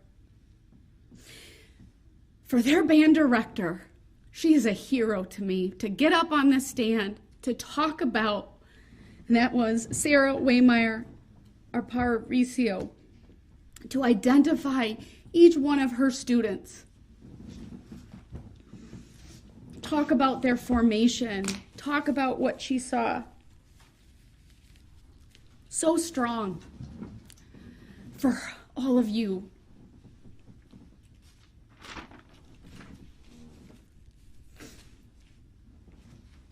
Mr. Brooks had another opportunity to stop.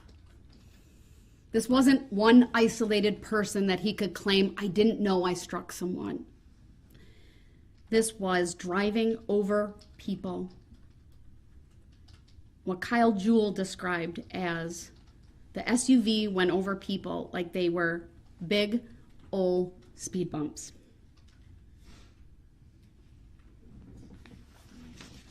I know the Green children were injured around there. Thankfully, their physical injuries were minor, and I know I could probably spend a long time talking about the injuries of the band members, and I'm not going to go through that. They were significant. It was horrific. Thankfully, none of them were killed. And then, of course, moving on to Burr's Logistics. Between the band and the Blazers, that is where Kelly Graybow and her 10-year-old daughter, Adelia, were in that adorable Cindy Lou Who costume. And what struck me, and Kelly referenced this in her statement yesterday, was seeing the tires go past her head after she was hit. Adelia had major injuries as well.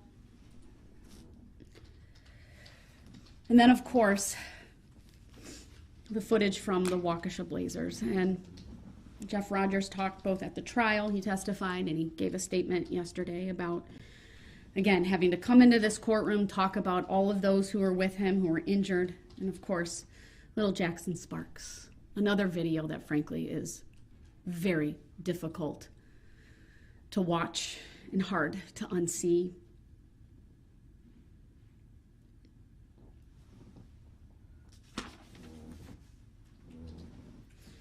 You heard not only Jeff, but Josh Craner talk about what happened, and Josh, of course, being struck.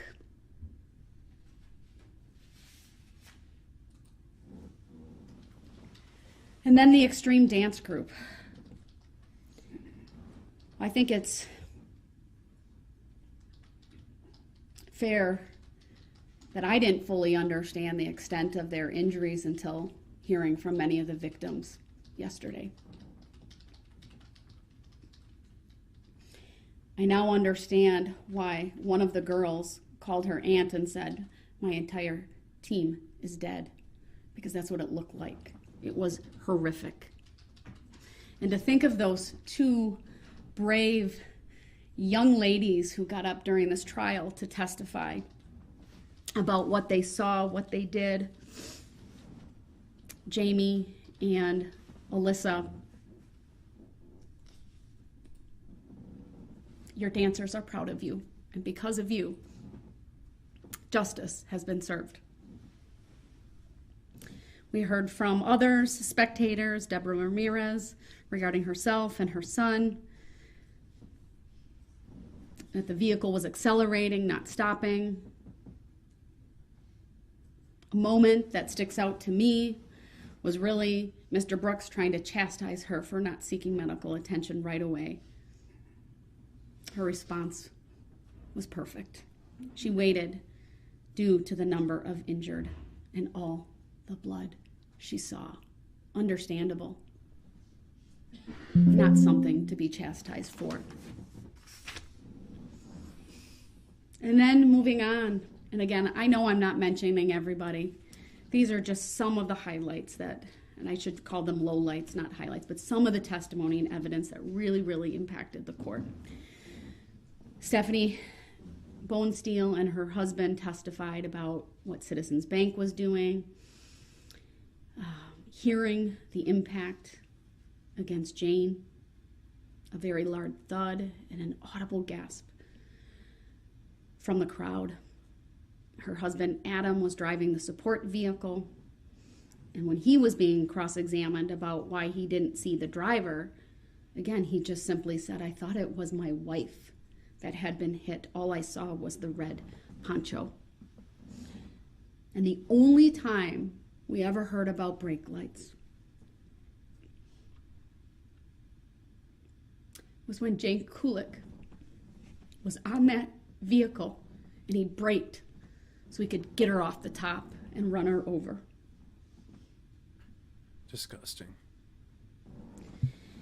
We heard from Matthew Harris, who talked about the red SUV coming straight at them and then veering and going in the direction of the dancing grannies. And again, that audible gasp as he described that eerie sound. He saw a child injured in front, Jane Kulik behind. Actually, the child and Jane Kulik behind, and 2 victims ahead. He saw 2 of the dancing grannies. What he described as the SUV traveling faster than the speed limit. What I wrote down from his testimony is he's a combat vet, and this is what he said. I've never saw anything like this in such a safe area. You could tell he felt bad about not seeking treatment right away for his daughter. He talked about how his wife's a nurse practitioner. And again, he didn't want to direct resources from other victims, that we thought she was okay enough to be home with them. Now, by this time in the parade, it's very clear the spectators are noticing something is not right. The sounds, the atmosphere has changed. There's screaming, there's gasping. There's a noticeable difference.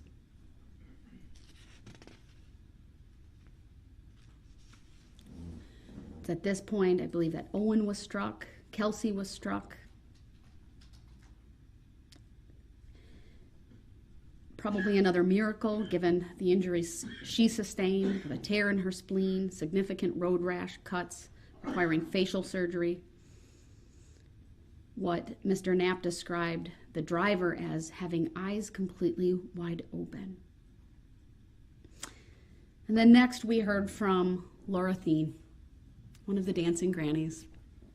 She talked about the sisterhood.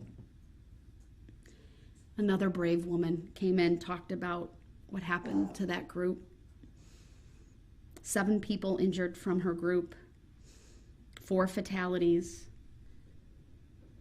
She said it all happened in a matter of seconds. All I seen was bodies. It looked like a war.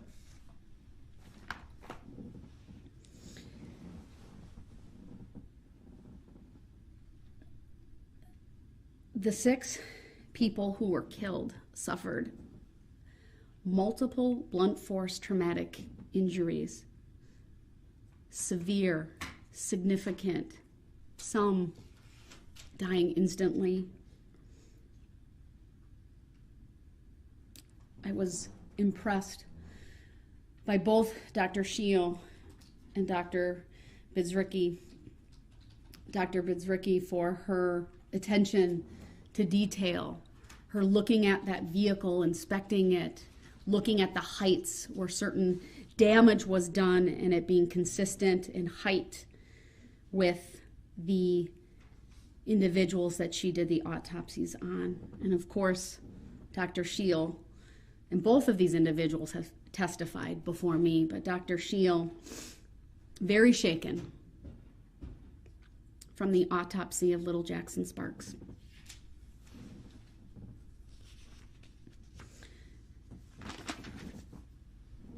We then, continuing on, heard from Father Witter, very gracious man. He too talked about how he noticed something unusual, saw an SUV flying down the road, heard thuds. It was faster than anyone in their right mind would be going. He estimated it to be over 25 miles per hour. And then Lucas Hallmark, the off-duty police officer who was walking with his family on that day.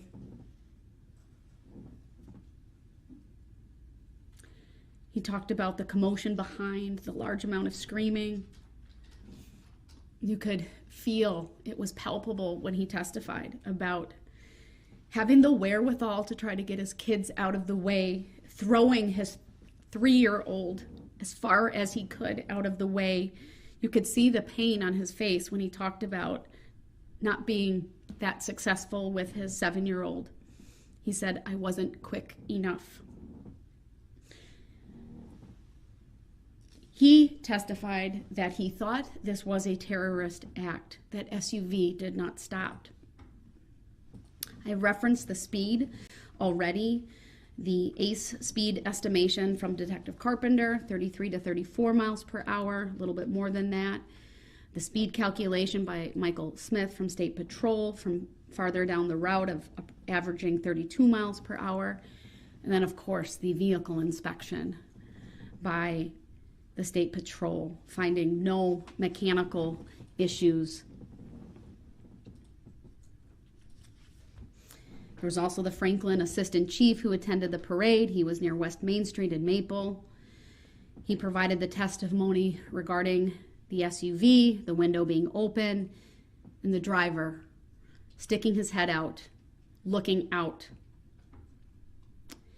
He testified how he thought perhaps it was either a medical emergency, maybe even a mechanical issue, but it was clear once that SUV passed him and he saw that driver.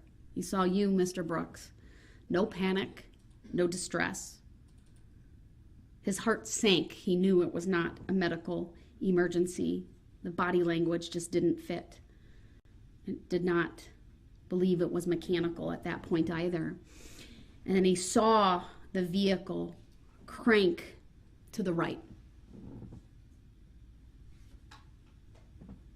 As he testified, he seemed excited about what he had done.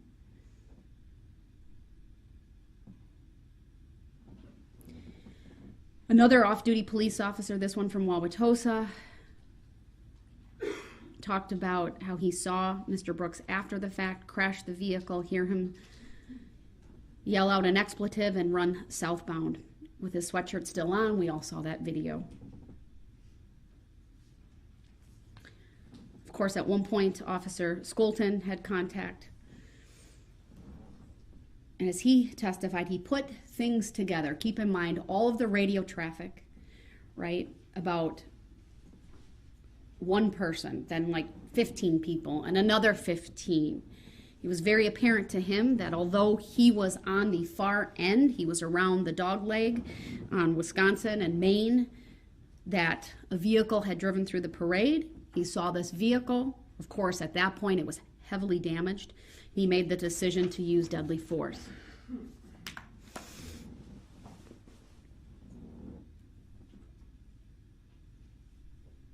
What did he do after? What did Darrell Brooks do after? He crashed the vehicle. He fled the scene in a hurry. He changed his appearance, took off his sweatshirt, loses his shoes, I think in a hurry to get out of there, not caring that they had fallen off. He puts his hair up. We saw that on a number of videos. He asked unsuspecting people to use their phone to call an Uber. All within minutes of all of this happening. He was in such a hurry to get out of there, he left his phone in the SUV. He calls his mother, who arranges for an Uber. We heard from the Uber driver. He never showed up.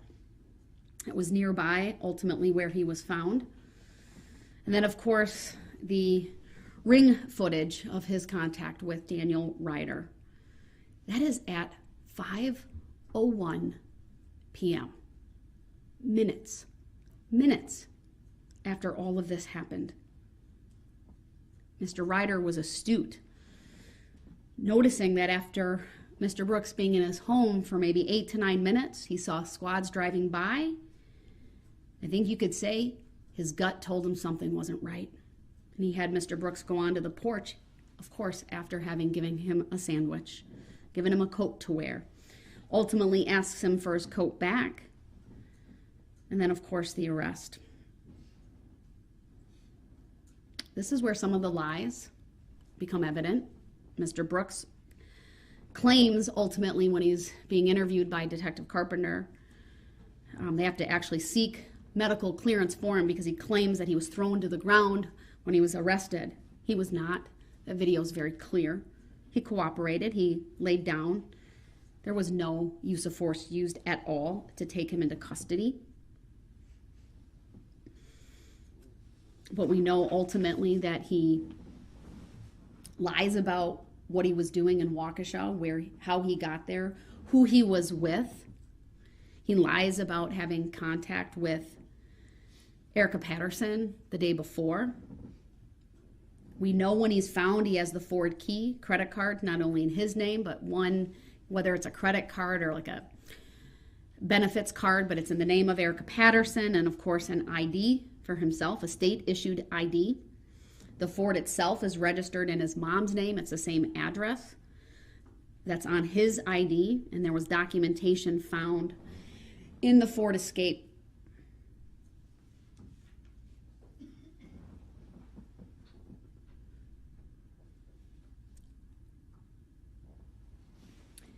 He's now in custody. He's taken to the substation, ultimately taken to Waukesha Memorial Hospital. What's notable about the video and audio clips that this court reviewed from the hospital, Mr. Brooks is calm. He's coherent. There's no obvious signs of impairment, no obvious signs or really any signs of mental distress. He makes statements that he's not from the area. He doesn't appear disoriented or confused. At some point, there's kind of a jovial atmosphere between him and one of the detectives. The next day, he lies to Detective Carpenter, denies driving to Waukesha. I got a ride. He makes up the story about a tan Kia. He's very nondescript and vague with the information that he provides. And over the course of those 5 hours, he never once references the parade. He never once says there was another driver.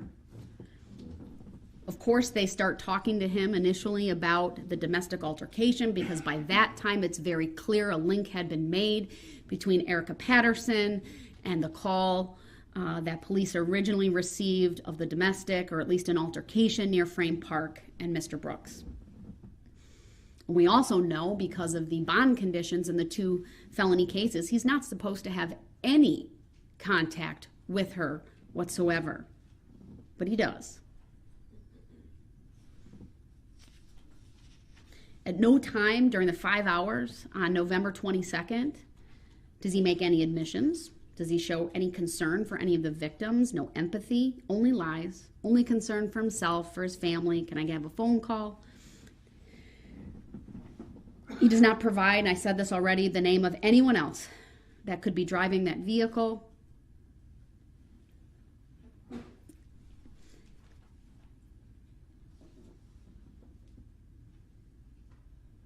At one point, Detective Carpenter says, one of 2 people drove through the Waukesha Christmas parade. Either a God-fearing person who screwed up or the malicious guy. Darrell Brooks' response is, don't spin it.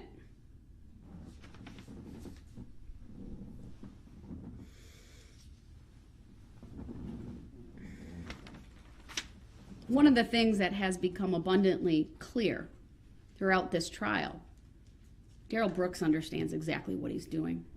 His comprehension is fine. I have absolutely no concerns and have never had any concerns throughout this case and throughout this trial, or even through the past day and a half regarding his competency. He's intelligent, he's deliberate, he's purposeful. He made nuanced arguments during this trial, one about the right to counsel versus the right to the assistance of counsel. That's a sophisticated legal argument, not the product of someone who doesn't understand. He asked questions on cross regarding tint, horns. He brought up the recall after the fact. He talked and asked questions about, question about barricades, police being at the intersection.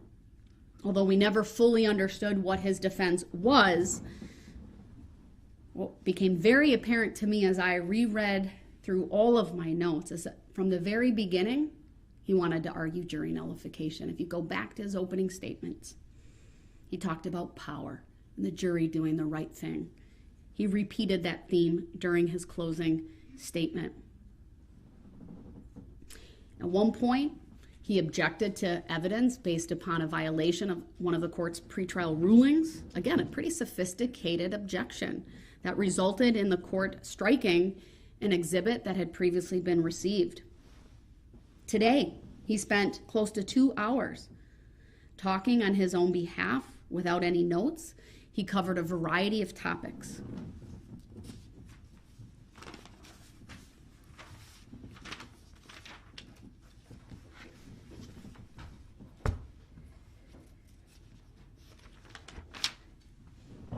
I want to talk next about, here's my note that I found. One more thing on Mr. Brooks. You know, at times, right, we've seen the eye rolling, the fake clapping, the laughing, hand gestures, many times and most times very emotionless, unless he's doing those things, which would be really inappropriate and are inappropriate. His reactions are largely negative when things are not going his way. What did this community suffer as a result of this tragedy, this malicious conduct by Mr. Brooks? Well, I think many of the victims who spoke said it best. Lori Locken described it as this: a sense of personal safety you robbed from us.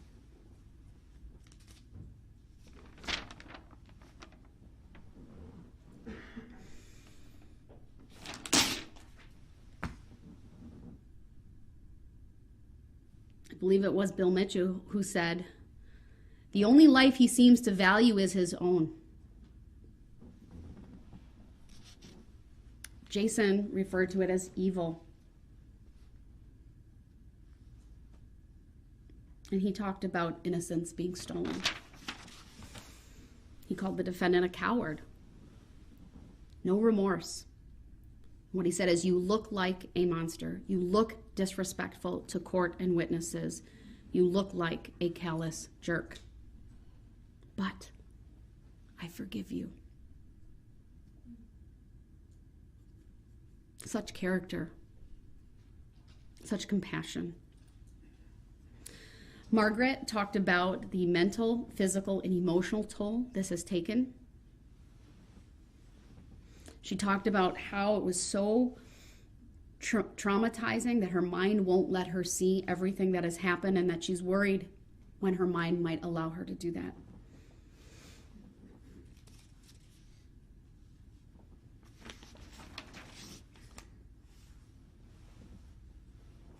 I'm thankful that she's 95% back to normal.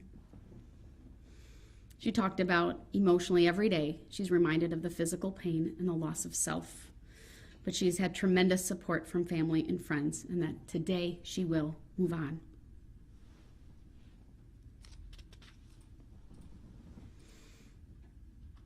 Jeff Rogers also commented on the lack of remorse and sympathy for the victims, how he has had to relive just the immenseness of this, the confusion, the anxiety, depression as a father, and irritation.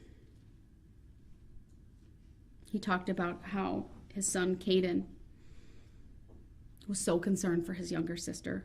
I'm really glad Riley is okay. I believe that was from the day of the parade. And how he recognized he was inches away from losing 3 of his 4 kids just because of where they were located. He had flashbacks of grabbing his daughter's jacket, missing the first time, but that Riley gets up sometimes 6, 7, 8 times a night. How this was supposed to be a happy kickoff event for him as their new president,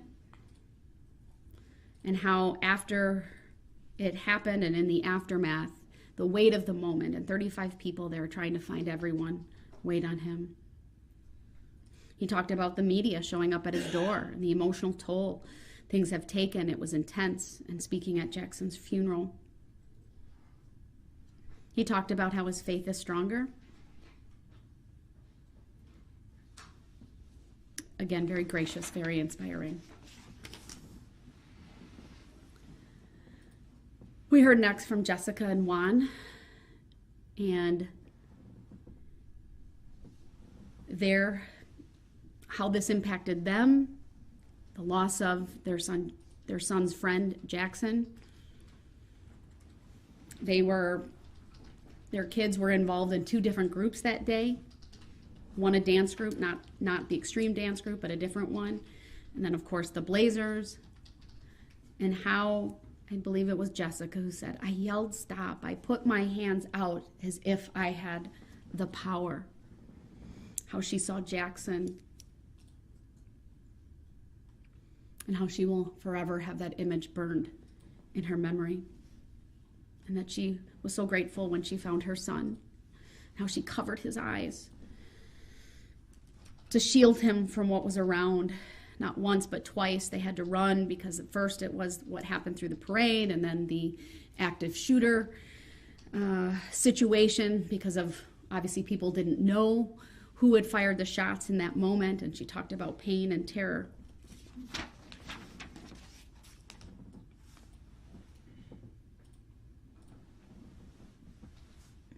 Many people talked about PTSD. I mean, for her, I was really struck by how difficult it has been because of what she saw, not able to be a teacher, how she's hypervigilant, and every sound sends her into a panic, how her joy has been stolen, and how she does her best to hold it together for her kids. But when she was alone, she cried, she screamed. And only a month ago was she able to return to work, but in a very different capacity. She commented on the lack of remorse by Mr. Brooks, and that he seems to search only for sympathy for himself.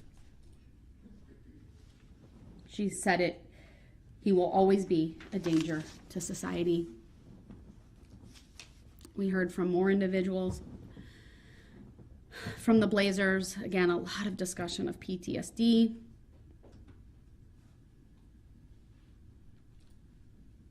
The sights and sounds of the SUV plowing through, the impact to her and the kids, the nightmares, how parking lots are problems, there's panic attacks, that no one will ever be the same.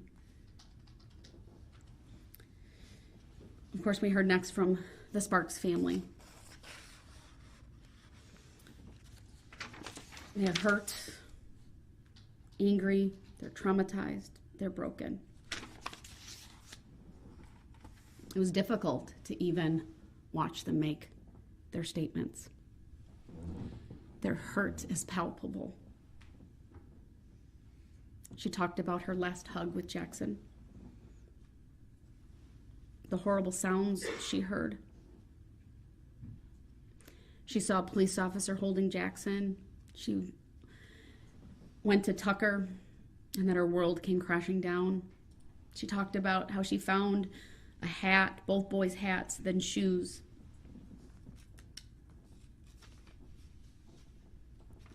Again, I didn't realize how significantly Tucker had been injured until she described that for us yesterday.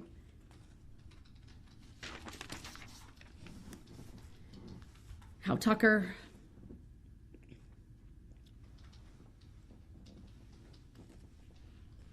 somehow blames himself for his brother's death. It's not your fault, Tucker. It's Mr. Brooks's fault.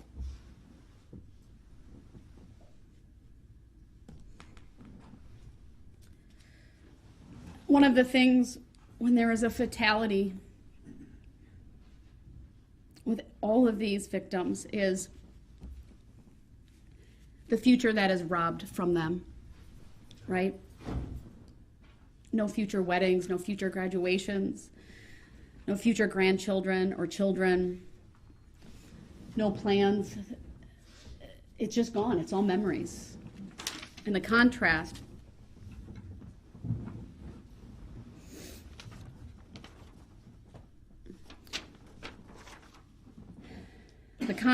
with, frankly, what Mr. Brooks will have, and that is even a life in prison. He'll make memories. He'll have phone calls. He'll have visits. He may even get to hug the people that he loves again. For the 6 individuals who lost their lives, that will never, ever be a reality. And that this family also talked about the lack of empathy, lack of remorse, no apology. I'm aware Mr. Brooks wants to come back. It says, I don't intend to interrupt in any way. That's not a pledge. He needs to pledge that he will not do so. I need that word in that statement, and if he does that, I'll bring him back in.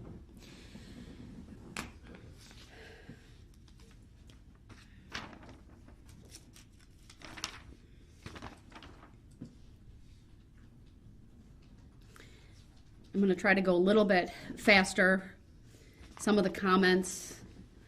The yells and screams from that night will haunt me for the rest of my life. I'm asking the court to give the max for each conviction because he has given the community a life sentence of these memories.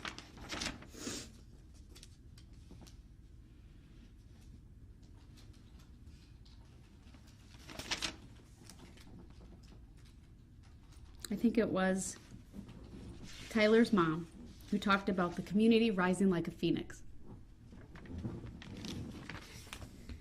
You clearly have a phoenix for a son. He's strong. He got me a little bit with his comments. Wasn't expecting that. You're an amazing young man. You're a picture of resiliency, of fortitude, of strength. I think what this community needs. I thought it was quite a testament that you took those pictures and the same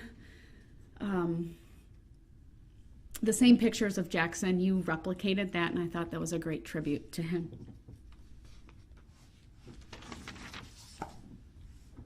You talked about, of course, rising up with Eric, who had significant injuries as well, both of you, and how you fought back and each were able to play baseball, even if not up to the full capacity that you had done previously. And then we next heard from Sasha, who's haunted by survivor guilt. My heart breaks for her. She talked about feeling empty, how she couldn't play soccer because her kicking leg would hurt from the injuries she sustained. She has difficulty sleeping, struggles with nightmares. Physically and emotionally, she feels stuck. She talked about maybe law school being in her future. And to her, I say, don't give him the satisfaction of holding you back. Rely on your friends and your family and be the phoenix that Tyler's mom spoke about.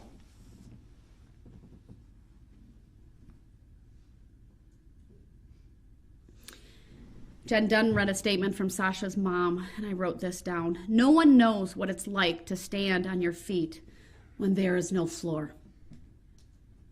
That's a pretty powerful image. I think that's very apt for what this community has gone through.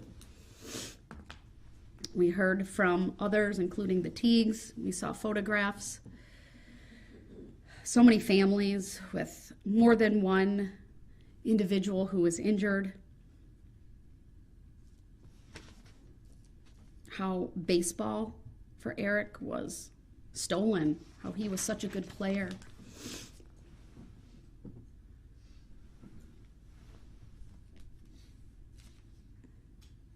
We heard a lot about night terrors and, again, PTSD and trauma.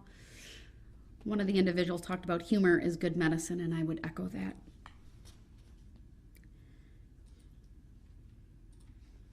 We heard about one band member whose instrument may have very well saved his life. Someone described it as a mental massacre, though, the aftermath of this. It's difficult to go downtown. It's difficult to get restful slumber. Panic attacks are common. Describe Mr. Brooks as sheer evil in its vilest form. I wrote down that despite all of the impact and carnage, many people talked about forgiveness, brokenness, sorrow, anger, hatred, regret. A lot of emotions.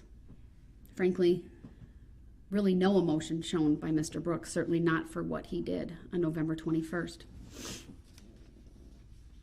We saw a lot of anger for some of the people who lost loved ones, and understandably so.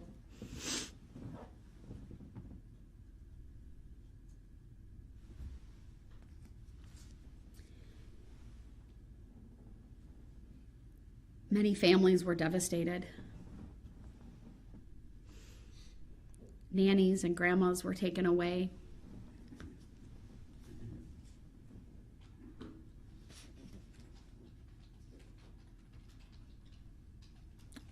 Yes, there were very specific terms used to describe Mr. Brooks, that in their opinion, he's a monster, he's a demon.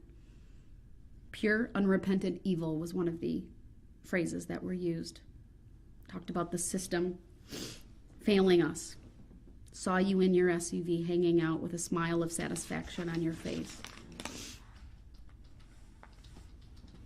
For one of Leanna Owen's sons, I lost my mom, and I wasn't always a good son.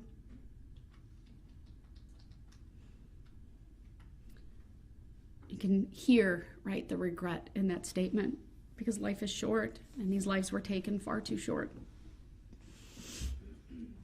We heard the very gracious statement from Michael Carlson, who, unbeknownst to me, had been writing Mr. Brooks in jail and sharing the gospel and the love of Jesus.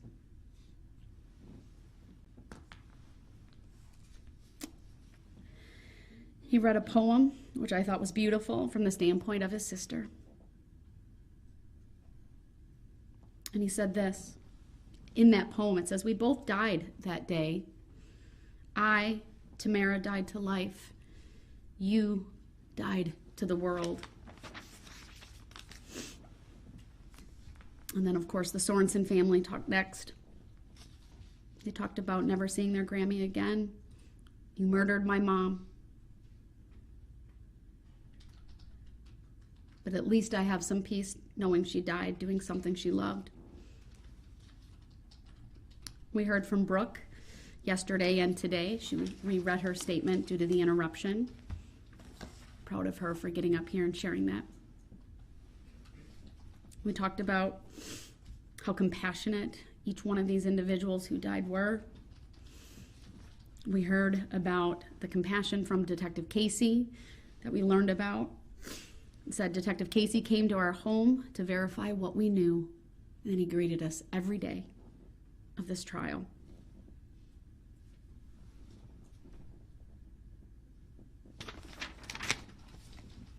They ended with, "Angels watch over us." 6 angels watching over us today.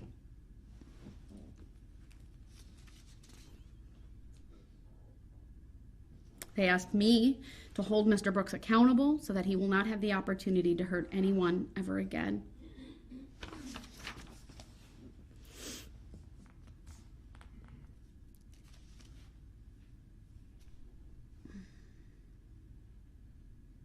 We heard from the Kulik family about the empty space that they have and the brokenness,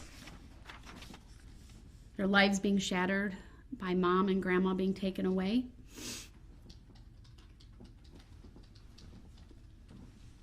We heard from her youngest daughter among them. The grief was so palpable, being 17 and in high school as a senior, now a first year in college. She talked about all of the things she will never have with her mom.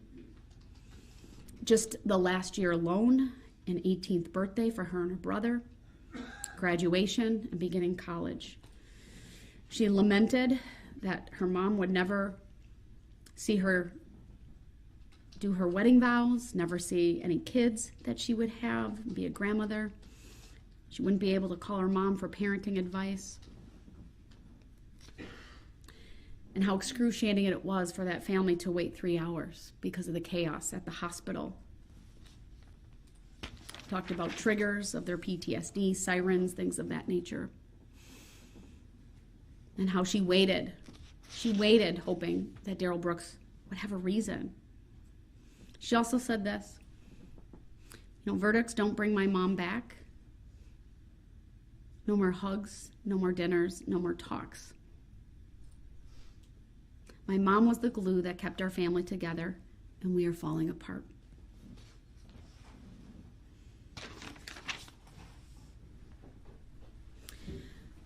Moving on, Leanne talked about her safety and security being stolen by this defendant. She asked Mr. Brooks to picture his own daughter, unresponsive, lying on the ground with a leg injury, a head injury, and blood coming out of her mouth. She talked about the excruciating 2 weeks in the hospital, wondering if her daughter would ever live, in a wheelchair and then a walker for months. She said this, all you had to do was hit the brakes.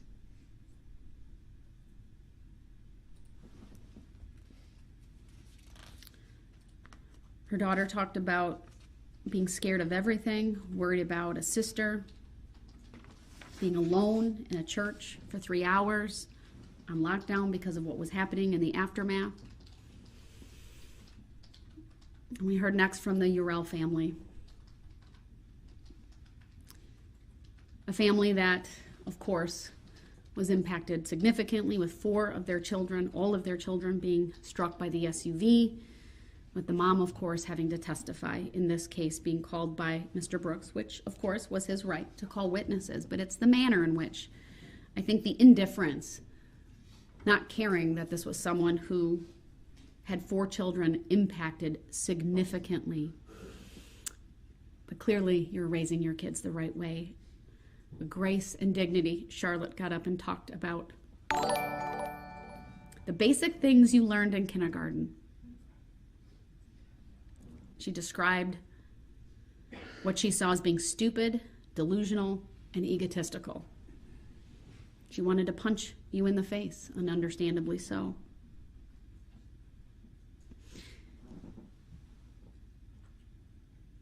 I think her words were, "Your arrogance is pathetic," and her mom echoed those words. And then the gut-wrenching survivor guilt that you heard from her mom. She goes, "I say this with a heavy heart. I have my kids here. I had to fight for my children. They will strive." And then, of course, we heard from Alyssa, her heart-wrenching statement. She, of course, testified bravely, but you could tell the impact that this had on her and what she saw in the aftermath to the extreme dance team. How one of the girls, who at 10 years old, even lying on the ground being injured, had the wherewithal to ask, why would someone do this? If a 10-year-old knew this, then the defendant knew this. And how she left the hospital not knowing if she would see some of her girls again. She was completely and utterly broken, forever changed by this event. She waited. She talked about how she waited for remorse, for empathy. It didn't happen.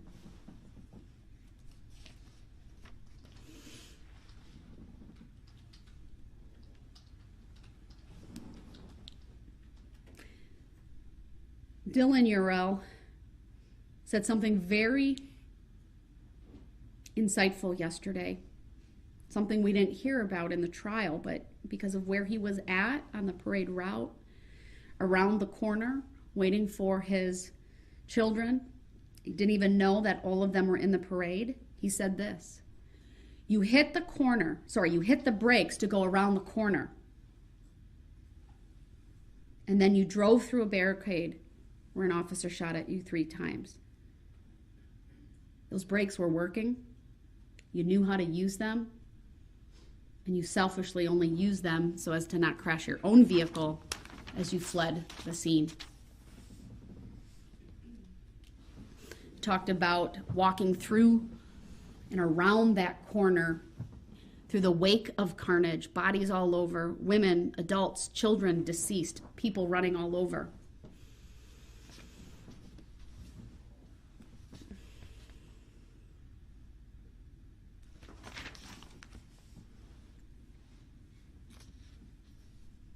We heard from more of the members of the extreme dance team, either directly or parents and loved ones, how they had to walk through the carnage to find their children.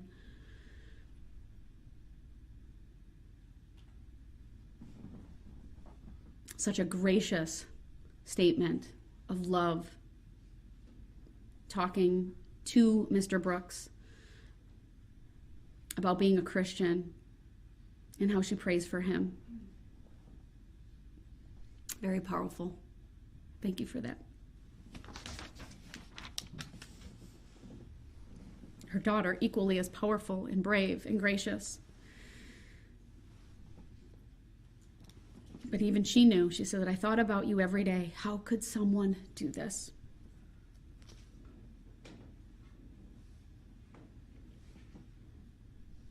More victims talking about PTSD.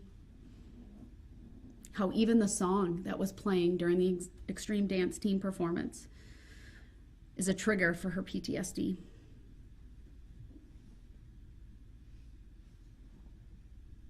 And how she's forgiven him.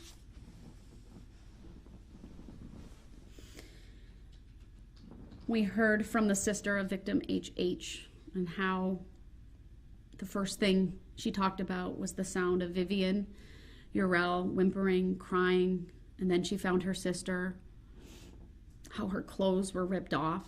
She was unconscious, half naked.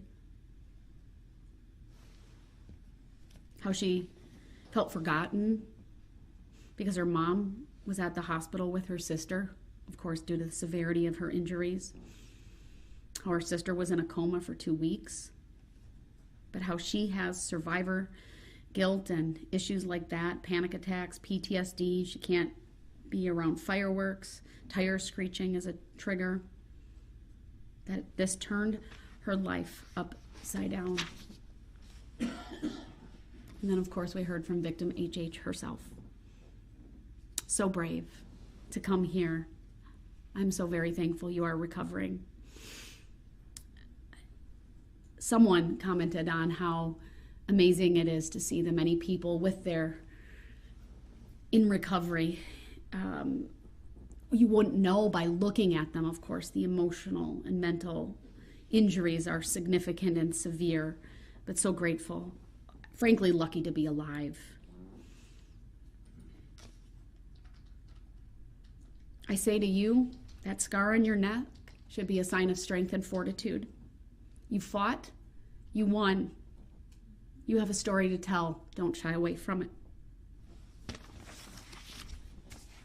Of course, we heard from her mother as well. We saw that PowerPoint with the pictures of their journey. The road rash on her face was horrific. You can only get a mental picture from words so much, but to see those actual pictures, her being intubated, and it's heart-wrenching. And all of the surgeries and the toll it took on their family. But she described her daughter as a warrior. I think all of you here are warriors.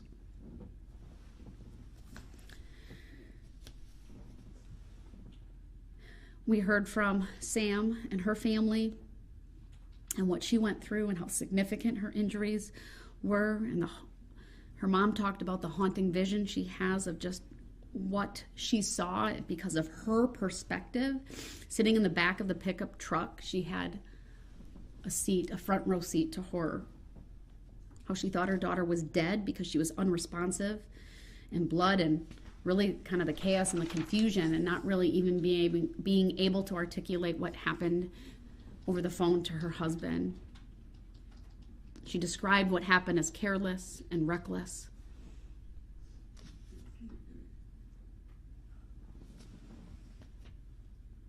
Asking Mr. Brooks, how could you do this? What kind of father does that?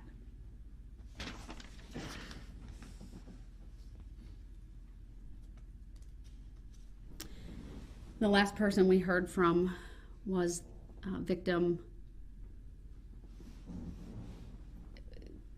I think it's Gigi, the mother of FF. If I have it reversed, please excuse me. And how I actually have her written statement that was provided earlier today, but how she was so taken aback by the conduct of Mr. Brooks that she frankly called him out on it yesterday. Because he was kind of motioning his hand like, okay, come on, let's get this over with, hurry up. She yelled at him, you don't care. She goes, you hit me, I saw you, you knew, you're a child killer, you're a woman killer. She was so flustered, she had to really gather herself before she could continue. So again, I want to thank the victims. I have other statements that I've read for people. So gracious. I think they were all members of the Catholic communities. Their statements were translated. Very gracious. Praying for Mr. Brooks.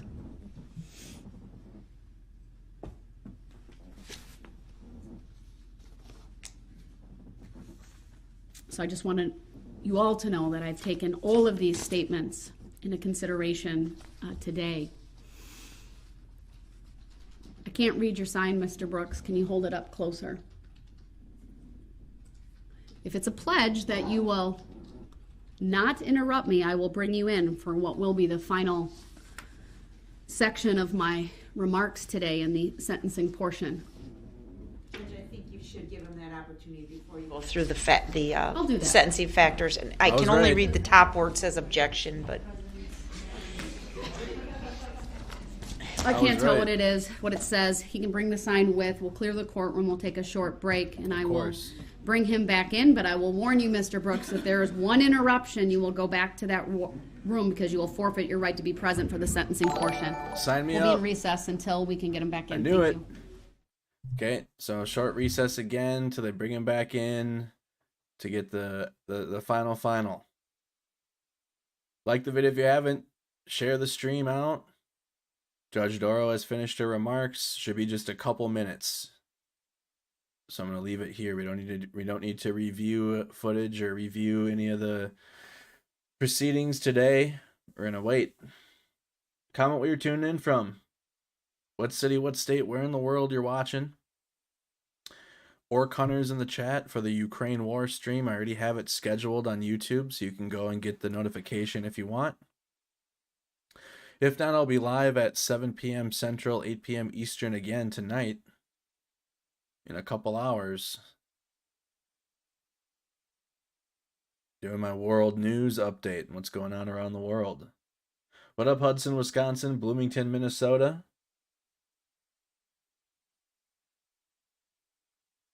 Georgia's tuned in. This wouldn't have gone as long as it has today if he didn't go and speak for 2 hours straight. Kenosha, New Zealand. Welcome everybody again, just a couple minute break. Also make sure you like the video on YouTube and you're subscribed to the channel to get notifications. We've covered many trials now. My content's pretty random, I guess. I do my own news coverage when I can get out there, and I do criminal trials. I cover the war in Ukraine. I'm only one person still, so I'm broadening the horizons. Shout out to our mod team. Moderator team that's been in and out today. Thank you for the $20 super chat. Legendary Mayor Mary.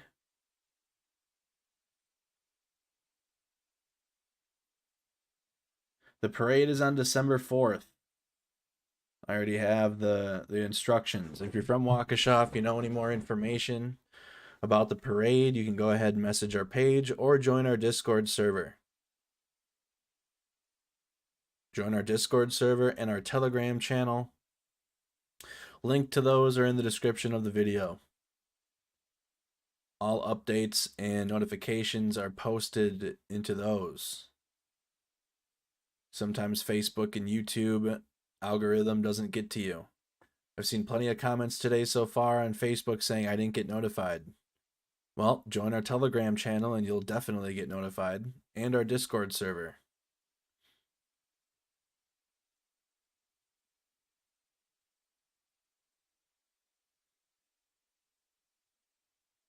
Thank you, James, for the 500 stars. Thank you so much. How you doing, La Crosse, Wisconsin? Angela, thank you for the 200 stars.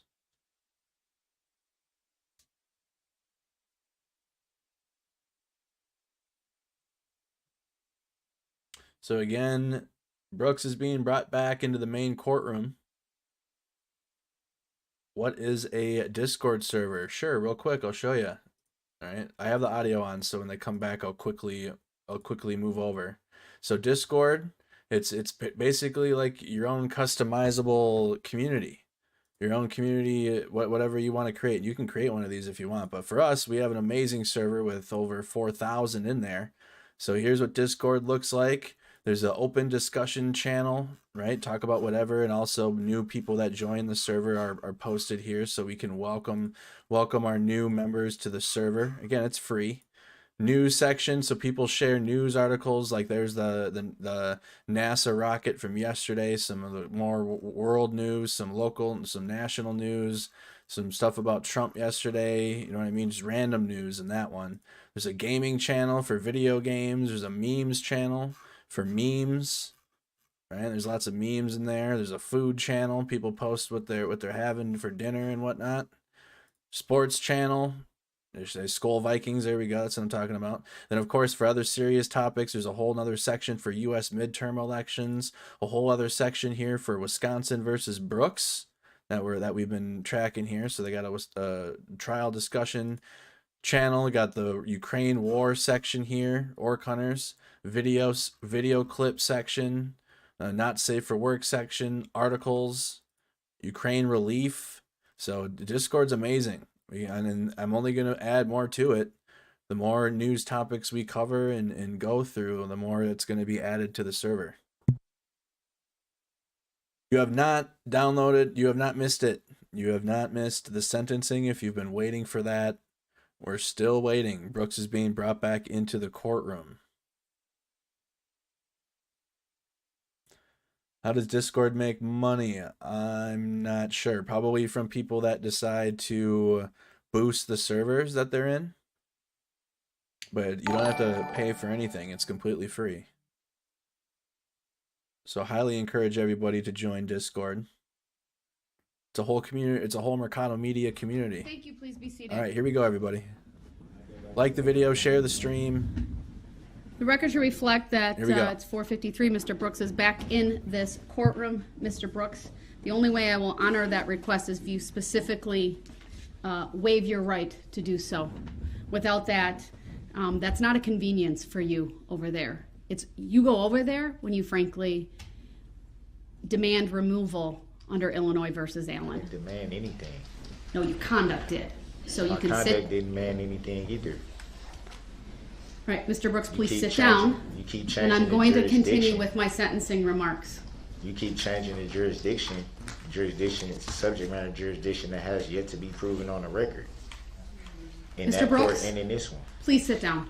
I would like to go back to the other court. It's not a courtesy to you. If you'd like to specifically waive your right to be physically present, then I will entertain that. Otherwise, you need to sit down. I never waived the right to not be present. That's because you forfeited your right to be present by conduct. You're now back in this courtroom. Your Honor, I did what you asked me to do.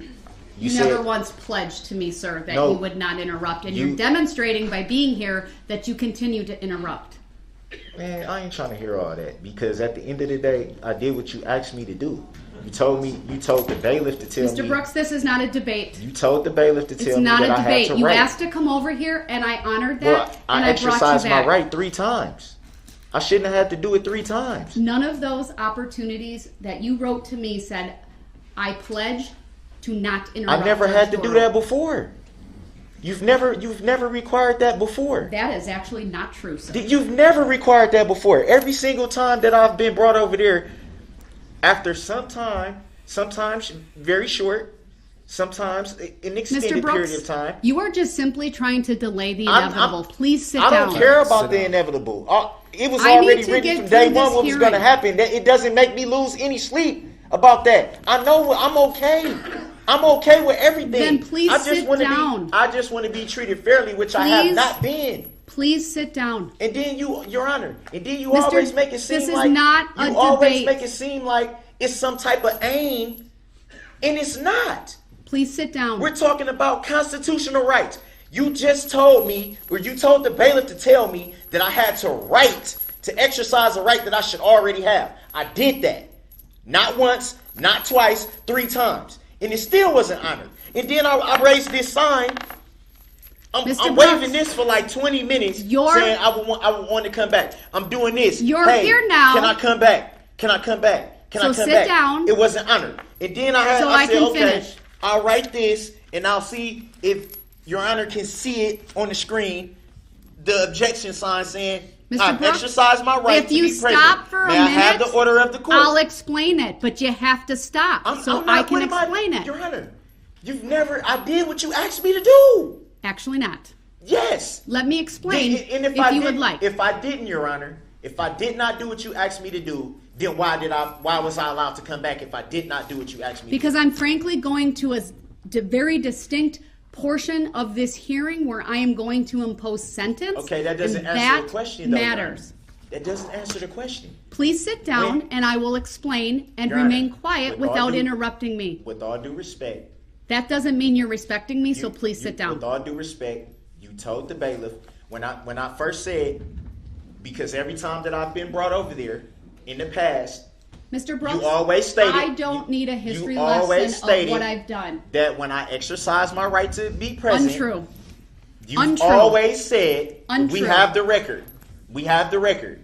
We can dig into the record. Mr. Brooks, I know what the requirement was of me going over there.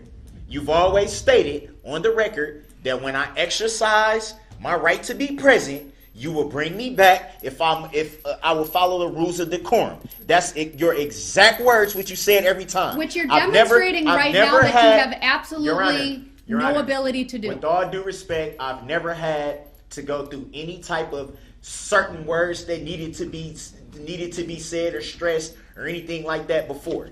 I've always done it the way that you've asked me to do it. No different than today when I told the bailiff I would like to be present. You told the bailiff if he wants to be present, he has to put it in writing. And pledge to me that he will not interrupt me. I put it in writing. Without a pledge. So why am I here? Because I'm going to move on to another phase of this hearing, and I thought it important that you be here in person. So I was here. But you didn't reclaim your right to be back here. Then why am I here then, Your Honor? Allowing it to happen. And I respect that you're allowing it, but still, it doesn't answer the question, though, Your Honor. It does not answer the question. Mr. Brooks. Your Honor, as a public servant, I have the right to ask questions of Your Honor. I'm going to ask you one more time, and if you refuse to sit down, then you are in direct disobedience of a court order. Sit down and be quiet so I can make the appropriate record. Can you tell me what the court order is? He's not going to obey. He's now forfeited his right to be present. He will go into the other courtroom. I didn't say I wasn't going to obey. We'll be in recess until he's there. Oh, I just asked what is the order. I didn't say. Oh my goodness. Well, there he goes back. Y'all thought you were going to get out of these games to the very end. To the very, very end. Look at that. Nearing 5 o'clock. Dinner time. Been going for 5 hours today on the dot. And move him to the other courtroom so she can render this sentence and get him in a box. Here's the other courtroom. Don't need to go anywhere. It's not going to take too long. Just a couple minutes. Oh my goodness.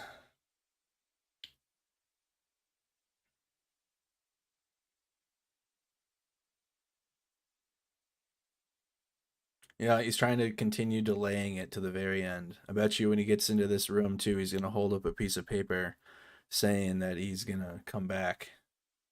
This is truly one of the worst humans I've ever seen. One of the worst.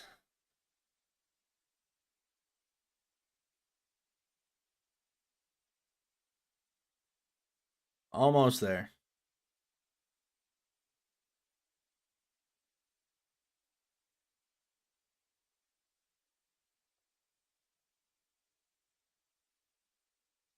It's 11 p.m. in England, I see. So Brooks has been removed from the courtroom. We're waiting for the trial to resume. This has been a common event for the past 3 weeks. Well, in October, and then we had a couple weeks off. But when the trial was when we were in the trial, this was common. Every day, multiple times a day.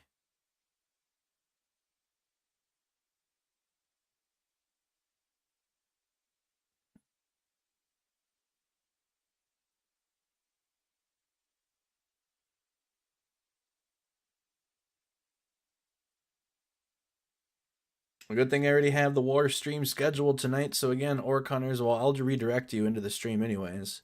If you watch my war coverage at night, well, tonight I redirect my audience to my gaming channel.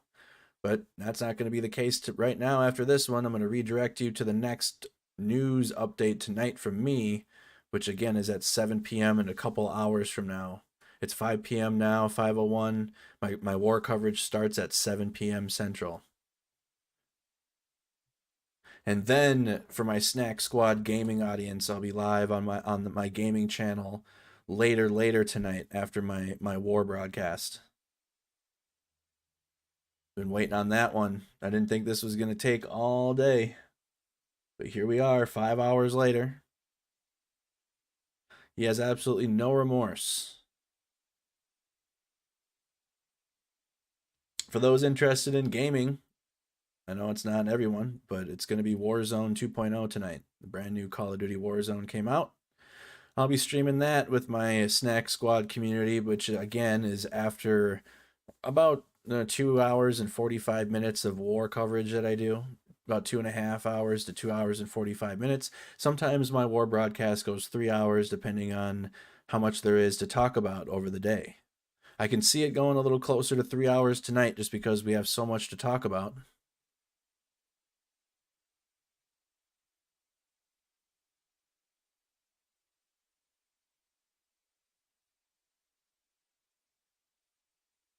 No naps today. It's going to be back-to-back-to-back streams for us tonight. Here we go, y'all. Also, follow us on Twitter. Follow our Twitter page, Mercado Media. Of course, I do need to first verify that they can hear and see us. I'm getting the thumbs up. We are back on the record. The record should reflect that Mr. Brooks is no longer in the main courtroom. He is in the adjoining courtroom. I, of course, have been erring on the side of constitutional caution, but I would note that his right to be present at sentencing is a statutory right, which, frankly, I probably don't need to go through the findings under Illinois versus Allen, but I did.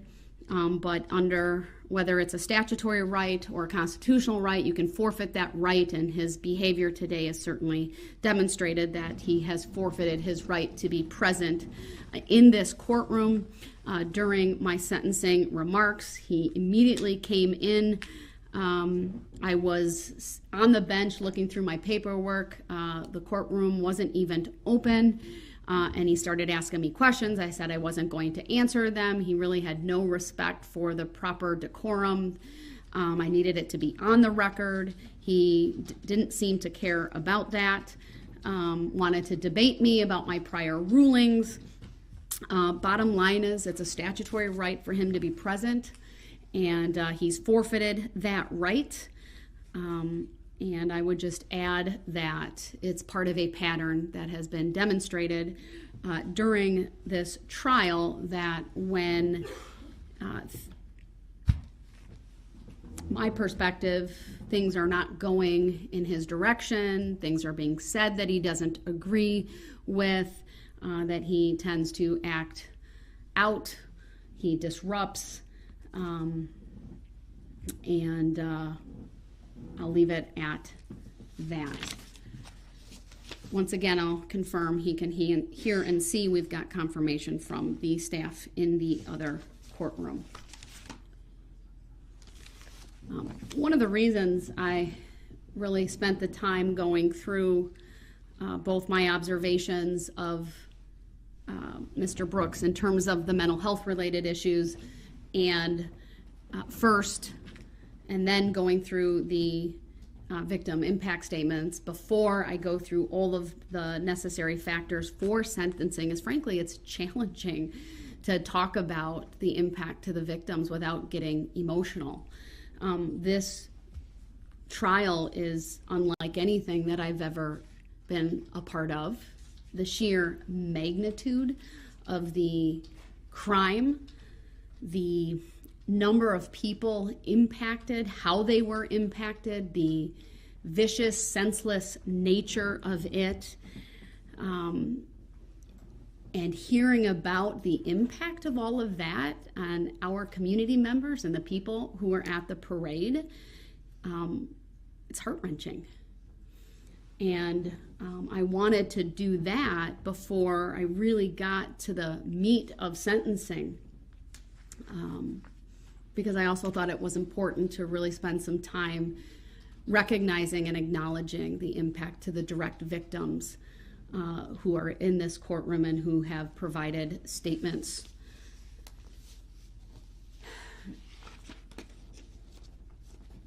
Today, my focus in sentencing will be about November 21 of 2021, the events shortly before that or leading up to it and after, and are not about Mr. Brooks's conduct during this trial, even though case law is very clear that his conduct at trial can and is a legitimate factor for the court to consider. I need to make the record very clear that in no way what I do here today is based on Mr. Brooks exercising his right to a trial. That is a firmly embedded constitutional right, which I support, which I upheld. Of course, every person charged with a crime has a right to a trial. This court honored that right. I protected that right, even if Mr. Brooks treated it with contempt, disrespect, and at times like a game. But sentencing today is directly related to his conduct on November 21 of 2021 and the other sentencing factors, which, as I indicated previously, include the seriousness of the offense, the need to protect the public, and his character and rehabilitative needs.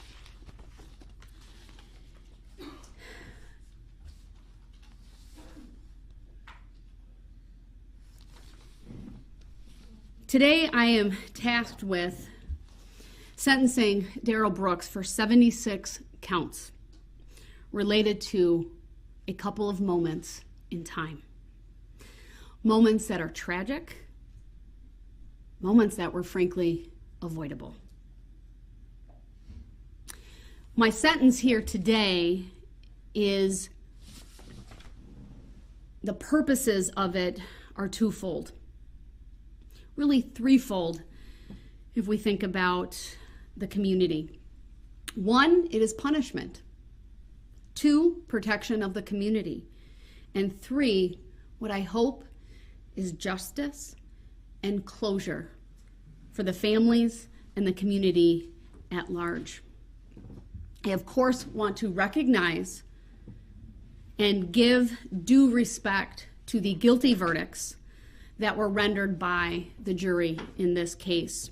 Not just 76 guilty verdicts, but the special verdict questions that they answered, including for counts 1 through 6 and 7 through 67 that had the special verdict question related to the use of a dangerous weapon.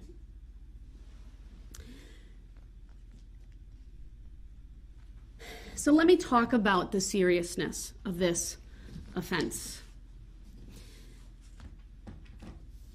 The seriousness of the offense can be summed up, frankly, in one word, and that is attack. There is nothing, no other word that can best describe what happened on November 21 of 2021 than the word attack. I talked about, during my remarks regarding the trial, about the opportunities that Darrell Brooks had to avoid this altogether. I put Exhibit 15 on the screen for a bit, which is the exhibit that details the map. The map of the parade, it starts with White Rock. It shows where Sergeant Warner was at one point, farther up that parade route, the staging area, and I believe if you look further up on Exhibit 15, it even depicts where White Rock School is, and that, of course, is where we saw the video of the altercation between Mr. Brooks, Corey Runkle, Nicholas Kirby, and Erica Patterson. Now, of course, there were moments in time before that, but that is really where things started, where I believe Mr. Brooks boiled over with rage and anger that he chose not to control on this date. He had a number of opportunities to simply drive in the other direction down White Rock, but he chose to drive toward Main Street, even though from the testimony we know it was very evident that it was staging for a parade. There were many people, may not have been exactly by the school, but farther down White Rock.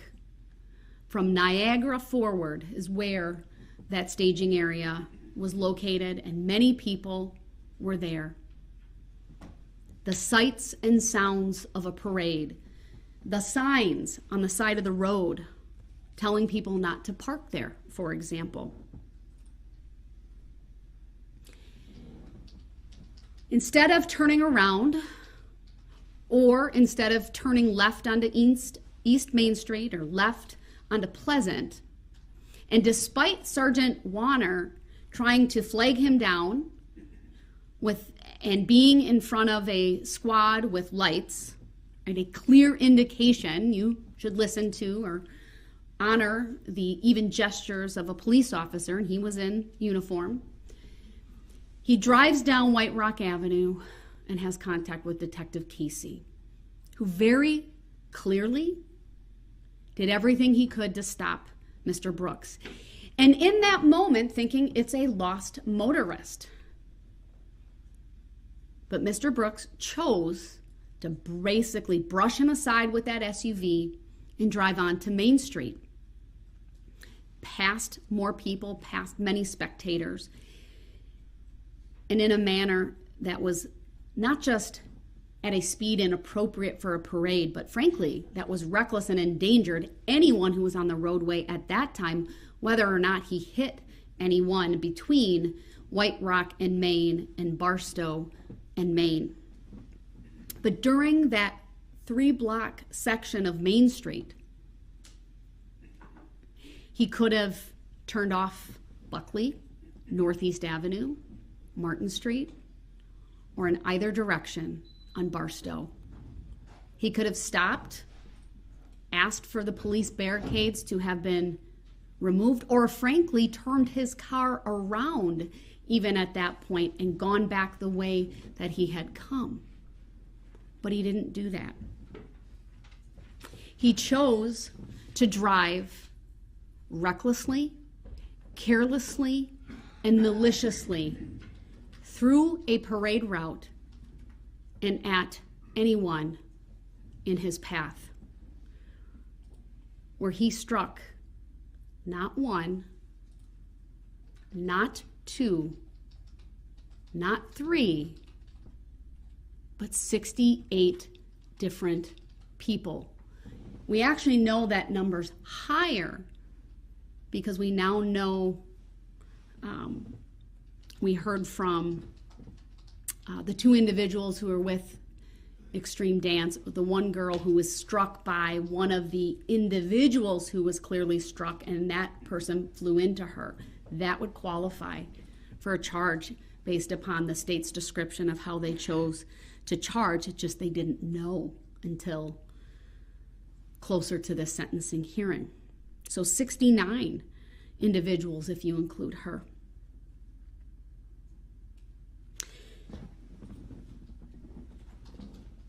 There are so many aggravating factors here, it's frankly difficult to even keep track of them all. The complete disregard for the lives of anyone else that day. Someone described it as depraved indifference, and I think that is the perfect phrase to capture the actions of Mr. Brooks on November 21st of 2021. The aggravated factors of the numerous opportunities to turn around or not even enter the parade route or simply to stop. The fact that he mowed over and used that vehicle as a battering ram to hit 68 individuals, never once stopping, with rage and anger at unsuspecting people at a parade who were there simply to kick off the holiday season, to experience joy with their families. The intentionality of the conduct is outstanding. The viciousness, the speed, the swerving from side to side at various points. This was not a case of whodunit. From the very beginning, from when this case was charged, it was clear who did this. Now, that is not to say that I prejudged this case. I did not. But after sitting through this trial, after watching the many videos, after listening to the testimony of the many, many dozens of witnesses, it is clear the state had overwhelming evidence of Mr. Brooks's guilt. What's also aggravated is his complete and utter lack of remorse. He spoke here today for 2 hours. One sentence, that's it. I'm sorry. No detail. 2 hours, one sentence. No empathy for any of these individuals, at times mocking them with hand gestures, or rolling his eyes multiple times. That is not an indication or a sign of someone who has empathy, who is sorry for what he has done. We may never know the true why, but we were provided with nothing here today other than a feeble attempt to blame mental health, which frankly does a disservice to those who truly suffer from mental health issues. I understand why his family might cling to that because of the difficulty in coming to grips with a loved one doing such heinous things. But for Mr. Brooks, it's nothing more than indifference, deflection, and outright denial of what he did and the impact that he has caused as a result of his heinous actions. I searched for a mitigating factor in this case. I waited patiently for an apology, a true apology. I didn't get it. And not for my benefit, but for the victims.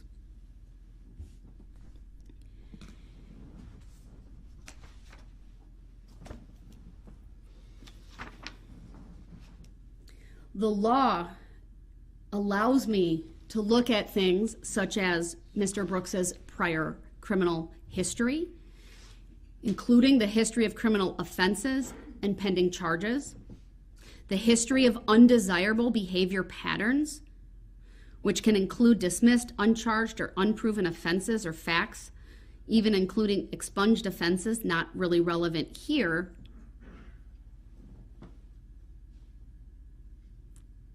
acts resulting in probation revocation. Of course, those are part of his criminal history, nothing specific to these charges. I can look at his personality, character, and social traits, the vicious or aggravated nature of the crimes, the degree of his culpability, his demeanor at trial and truthfulness, his age, his educational background and employment record, his remorse, repentance, and cooperativeness, his need for close rehabilitative control, the rights of the public, the recommendations of the interested parties, including victims and family members of homicide victims. I can consider statements made by his own family.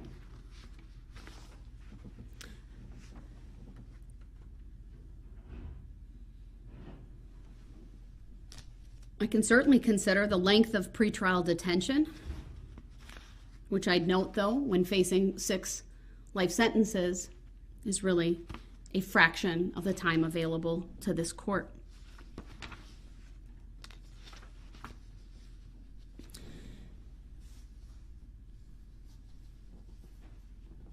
The loss of life in this case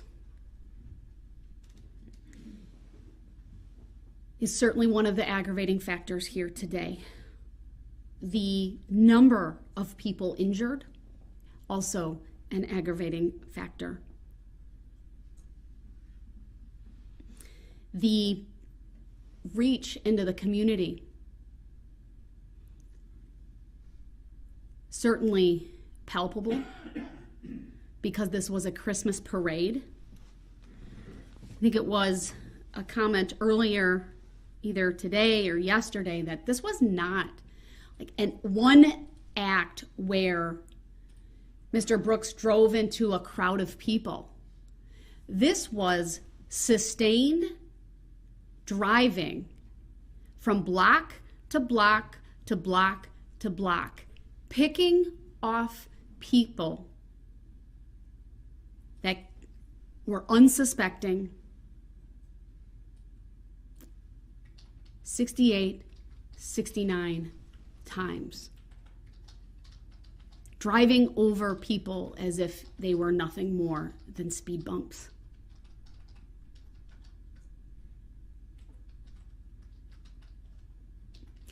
What's also aggravated is his conduct after he drove through the parade. Crashing his vehicle in an attempt to flee. It's pretty evident based upon the evidence and testimony from trial that Mr. Brooks had no idea there were these logs in that backyard that could damage his vehicle. He was attempting to flee when he ran over them, and it ultimately disabled that vehicle, and he was forced to abandon it.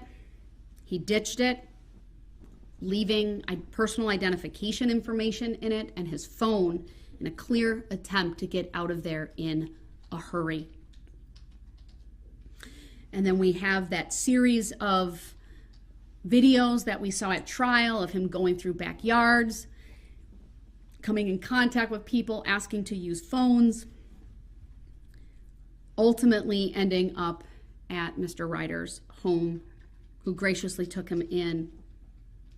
Never once, Mr. Brooks showing any signs of distress, of any emotion of what he had just done. Cool, calm, collected. Certainly not a sign of someone who had any remorse for what he had just done. Someone who's involved in an accident, even a tragic accident, one where they flee the scene and are later caught, oftentimes show incredible remorse, tears. Not tears for themselves, but tears for what they've caused. A recognition of the loss of life, for example, from their conduct. Nothing.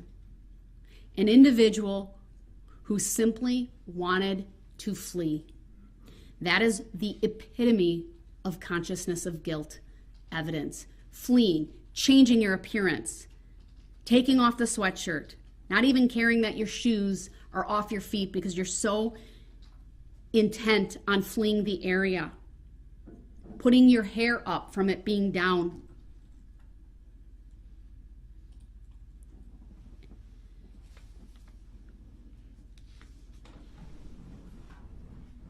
No doubt, this is by far and away one of the most aggravated cases I've ever presided over. The sheer magnitude of the loss, the number of victims, the types of crimes for which the jury has convicted him. 6 counts of intentional homicide, 61 counts of first-degree recklessly endangering safety, 6 counts of hit and run, 2 counts of felony bail jumping, 1 count of misdemeanor battery. What's further aggravated is the fact that he was out on bond. He should have had no contact with Erica Patterson. But the rules mean nothing to Mr. Brooks. Nothing. He didn't care. This was someone who on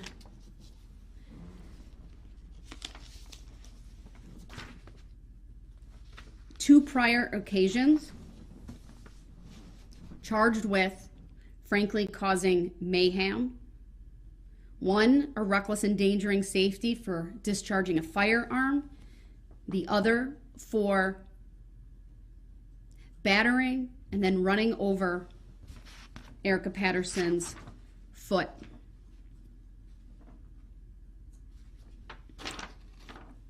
This court does get to consider the other act's evidence that the state sought to introduce at trial.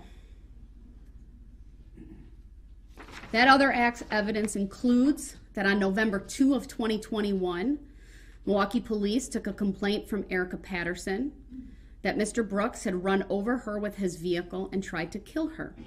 She had tire marks on her right pant leg. She could not move her leg and had blood coming from her mouth.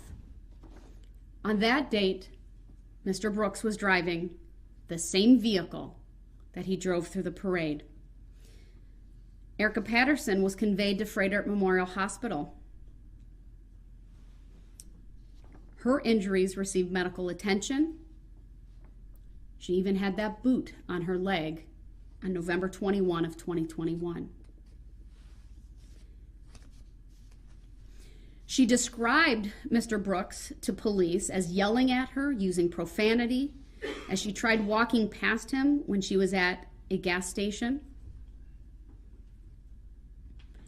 I think initially before that, at another location, but ultimately where he allegedly ran over her was at a gas station and caused the injury to her leg. Struck her in the face once with a closed fist, causing pain and bleeding without her consent. And then it was after she walked away that he followed her.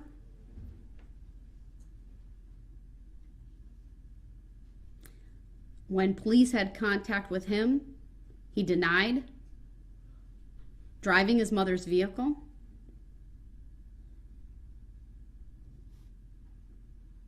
When police had contact with him at his house, he ignored their commands because he was found in the vehicle, claiming that he was having an anxiety attack upon the sight of the squad car and needed to get into the home to get his inhaler.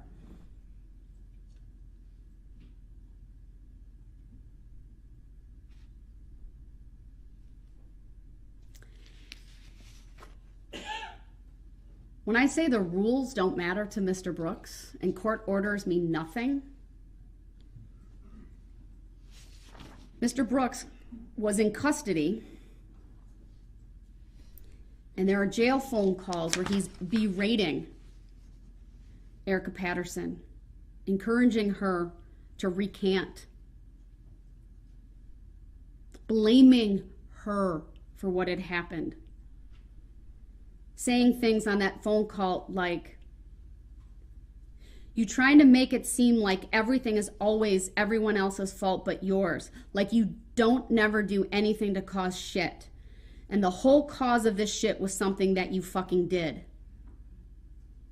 He ended the call by telling Erica Patterson, you did this shit, and you couldn't even keep your mouth shut after numerous people told you that shit. This ain't the place for you to be doing this shit, and you still ran your mouth. And I'm the one sitting in here facing all this time.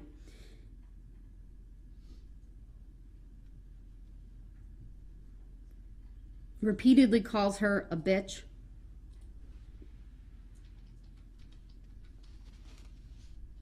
During a phone call on November 11th, Darrell Brooks is overheard or captured saying, why in the hell would I just try to mow her down knowing I could kill her like that? Like, okay, I probably got a few screws loose, but I ain't hardly no goddamn fool. He's complaining that she won't help post his bail. You didn't put a cent on my bail. Why should someone else have to pay for some shit you caused?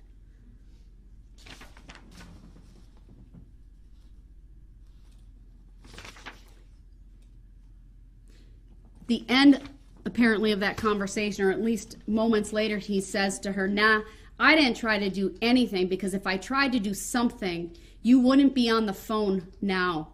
That's what you're not realizing. If I really tried to do something, you wouldn't be on the phone now. That is the rage and the anger that Mr. Brooks had on November 21 of 2021 when he tracked down Erica Patterson, confronted her.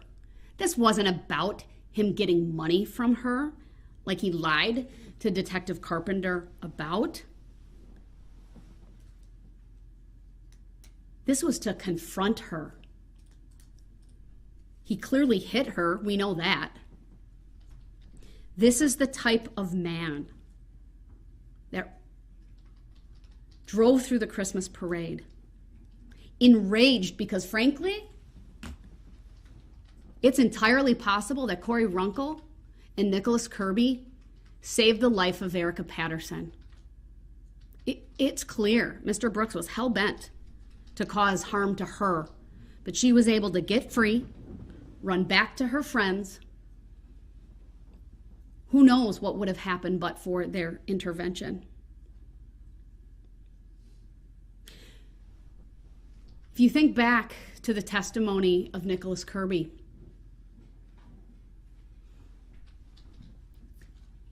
he felt bad for threatening Mr. Brooks, like somehow this was his fault. He was just trying to be there for his friend, someone he recently met. So, Mr. Brooks, that other act's evidence is a very clear indication of your poor moral character. It demonstrates unequivocally that you have absolutely no remorse for anything that you do. You have no empathy for anyone, and that you are justified in the actions that you take.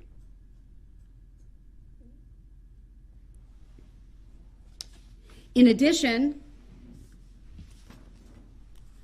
to that conduct, as part of your character, this court is able to look at and consider your prior record. And I'm well aware, sir, that you're raising an objection sign, but you have forfeited your right to be here, and I will not stop, and you will not be brought into this courtroom. I will continue. Let's go. That's what I'm talking about, Judge. This is his prior record, going back to... Pump me up.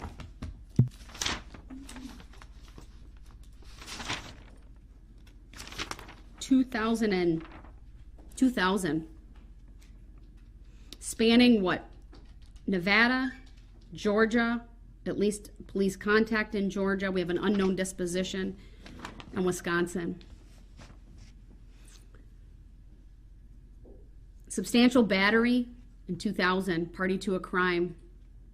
Put on probation, ultimately that was revoked, he went to prison. 2002, felony possession of THC, jail time. 2003, resisting obstructing, jail time. 2005, a disorderly conduct ticket, but he failed to pay the forfeiture and ended up serving an alternative to incarceration. He ended up serving for failing to pay 30 days jail. 2009, obstructing, 2 days jail, meaning he lied to police. 2010, strangulation. Battery was dismissed and read in, put on probation, ultimately revoked, serving 11 months jail.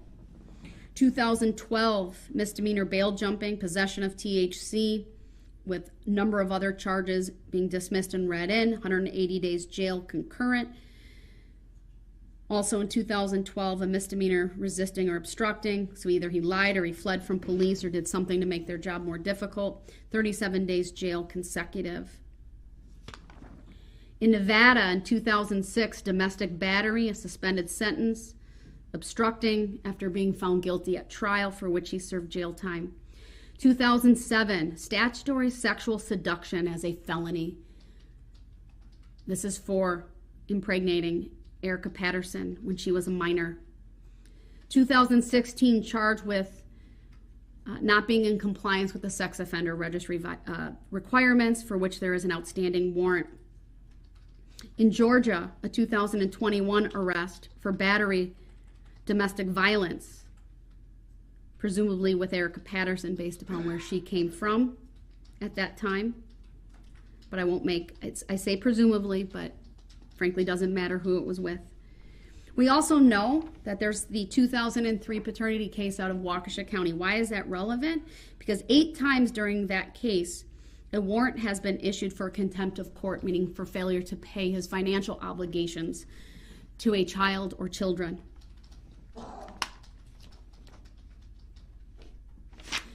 The pending cases for which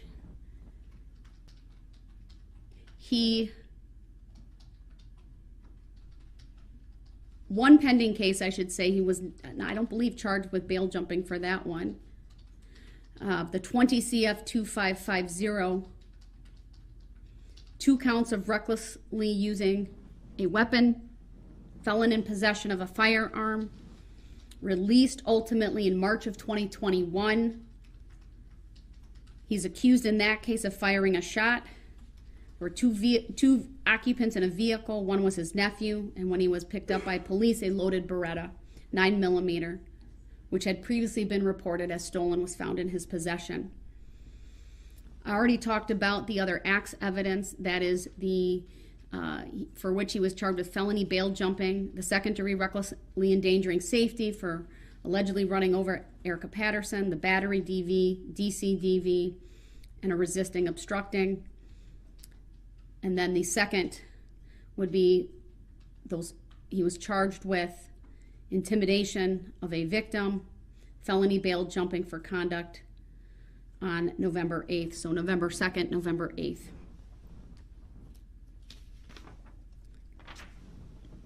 This is clearly someone with a demonstrated violent history and past. Someone who has absolutely no regard for anyone but himself. To say that he is a lifelong criminal, I think, is accurate. He disobeys law enforcement, he disrespects court orders, and he certainly demonstrated that he has no respect for these proceedings. Multiple acts of violence, violent, dangerous behavior that predated the attack on the Waukesha Christmas parade.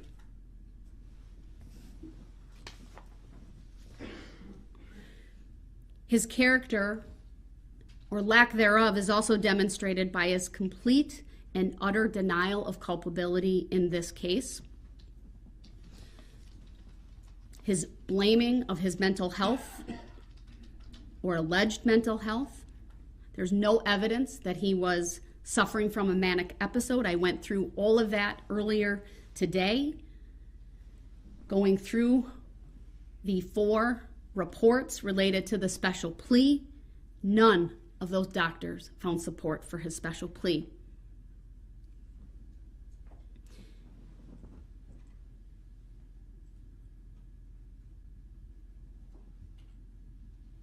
Mr. Brooks talked about, at times, this being the will of God or that all things happen for a reason. I'm here to tell you, Mr. Brooks, you are not an instrumentality of God. Death may be inevitable to all of us, but you cut the lives of 6 individuals short. You alone, Mr. Brooks, cut the lives of these 6 innocent people short. I talked earlier about how I believe he's intelligent, deliberate, and purposeful in what he does. I've considered that you have treatment needs. Perhaps there are intersecting mental health issues as it relates to your personality disorder, but those issues can best be addressed in a confined setting where the Department of Corrections will be charged statutorily to evaluate you and to provide any medical or mental health treatment that you need.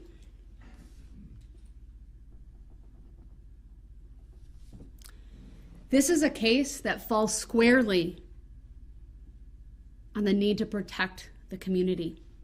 I referenced this earlier.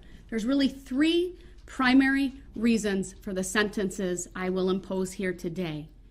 One is punishment, one is to protect the community, and the other is to provide justice and closure to the victims.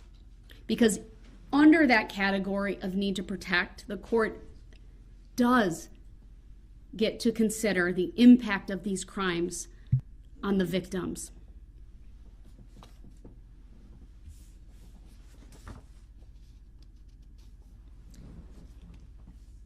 I went through at length in reviewing all of those victim impact statements. I certainly didn't go through every single one, just highlighting some of them, but doing so with purpose, because it is very clear to this court that Mr. Brooks has caused carnage, mayhem. It has resulted in many people suffering from PTSD, from mental and emotional trauma that will take a lifetime to recover from, and for some, perhaps, if at all. You have taken away from these individuals future memories. They will never have birthdays with the 6 individuals who were killed. There will be no weddings. There will be no graduations. There will be none of the milestones that these families were looking forward to, whether it be for an innocent 8-year-old or an innocent 79-year-old. Frankly, Mr. Brooks, no one is safe from you. This community can only be safe if you are behind bars for the rest of your life. Forever. The actions of Darrell Brooks demand punishment. The community is not safe from your violent and criminal conduct unless you are in custody. You left a path of destruction, chaos, death, injury, confusion, and panic as you drove 7 or so blocks through the Christmas parade, never once stopping or seemingly caring about the wake of carnage that you left. 4 of those blocks were turned into a scene that frankly is no different than a war zone.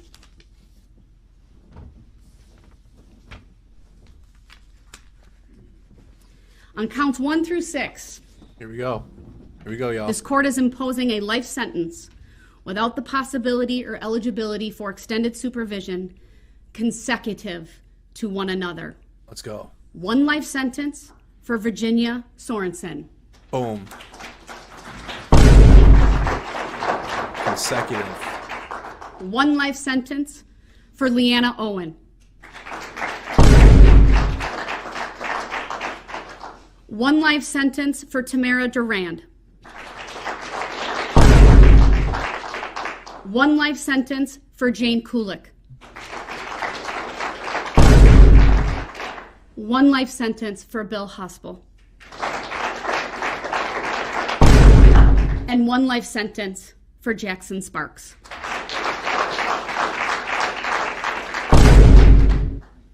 I've considered the enhancer and the additional 5 years that I could impose, but I don't need to really order that because I've not made him eligible for extended supervision, and it would only be to increase his time on initial confinement.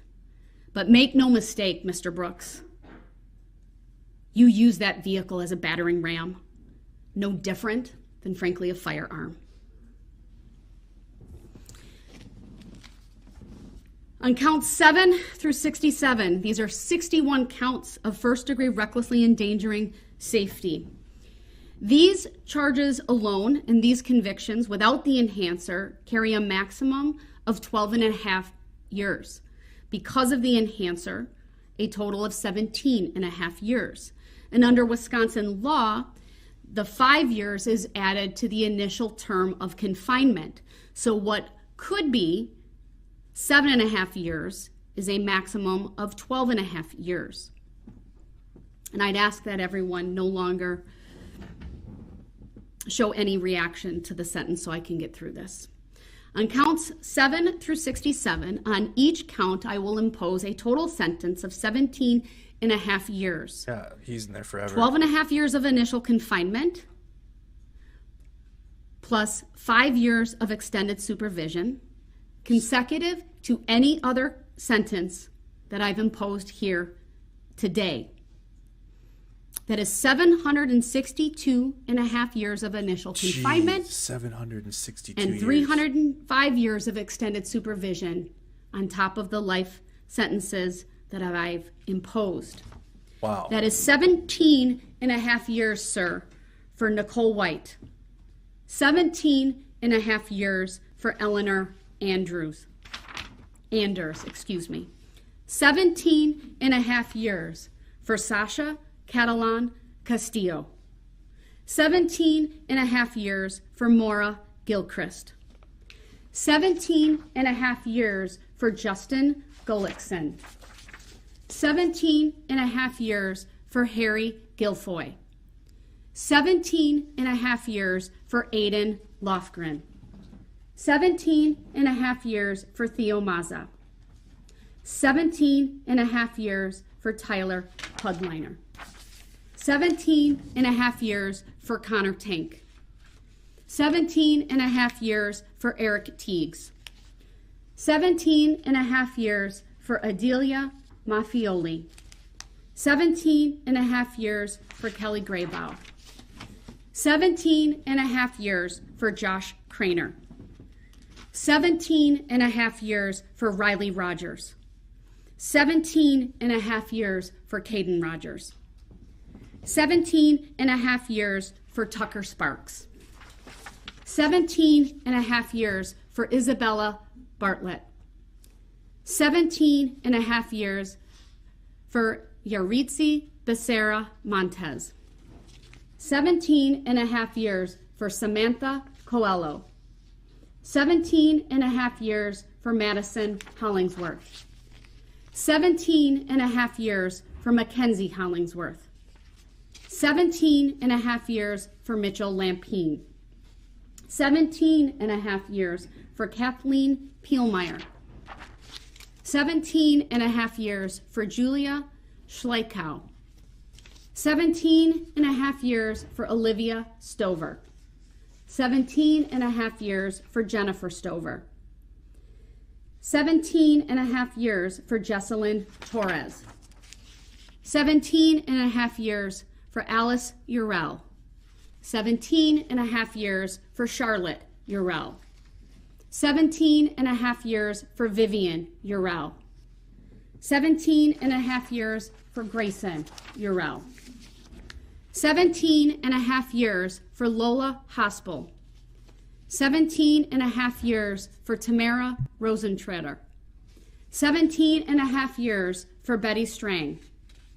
17 and a half years for Maria Alvarez Dominguez. 17 and a half years for Gregoria Romelia Perez. 17 and a half years for Elliot Hallmark. 17 and a half years for Benjamin Hallmark.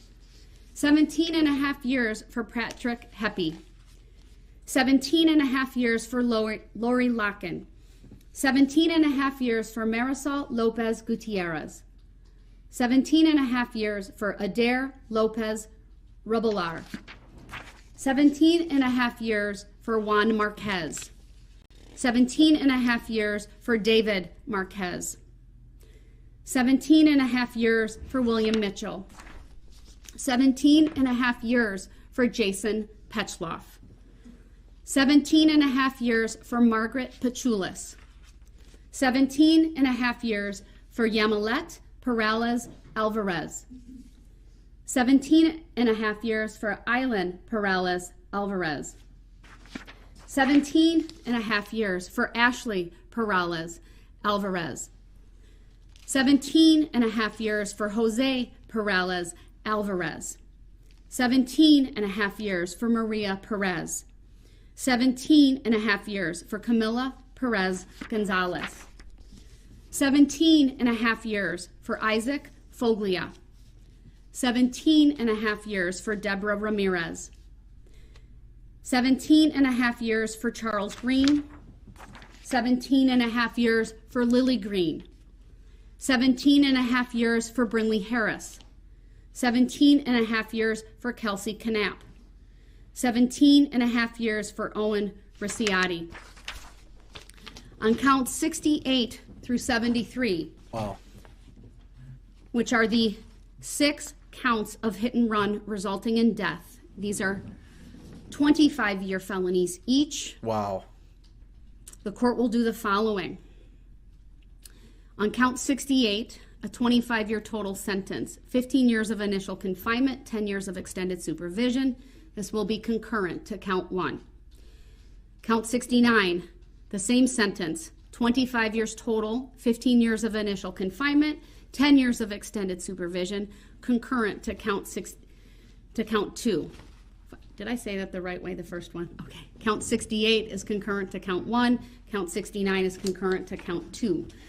Count 70, 25 years total, 15 years of initial confinement, 10 years of extended supervision, concurrent to count 3. Count 71, 25 years total, 15 years of initial confinement, 10 years of extended supervision, concurrent to count 4. Count 72, 25-year total, 15 years of initial confinement, 10 years of extended supervision, concurrent to count 5. And on count 73, a 25-year total sentence, 15 years of initial confinement, 10 years of extended supervision, concurrent to count 6. On count 74 and 75, the 2 felony counts of bail jumping, the court is ordering a 6-year sentence total on each count, 3 years of initial confinement, 3 years of extended supervision, consecutive to all other counts but concurrent with one another. And lastly, but certainly not least, the maximum sentence for the battery to Erica Patterson, 9 months consecutive to any other sentence. To order anything other than what I have done, sir, would be to unduly depreciate the seriousness of these offenses. It is needed, although largely symbolic, given the number of years that I have imposed here today, because frankly, you deserve it. I know it's symbolic, but it needs to hold you accountable in a very real and tangible way.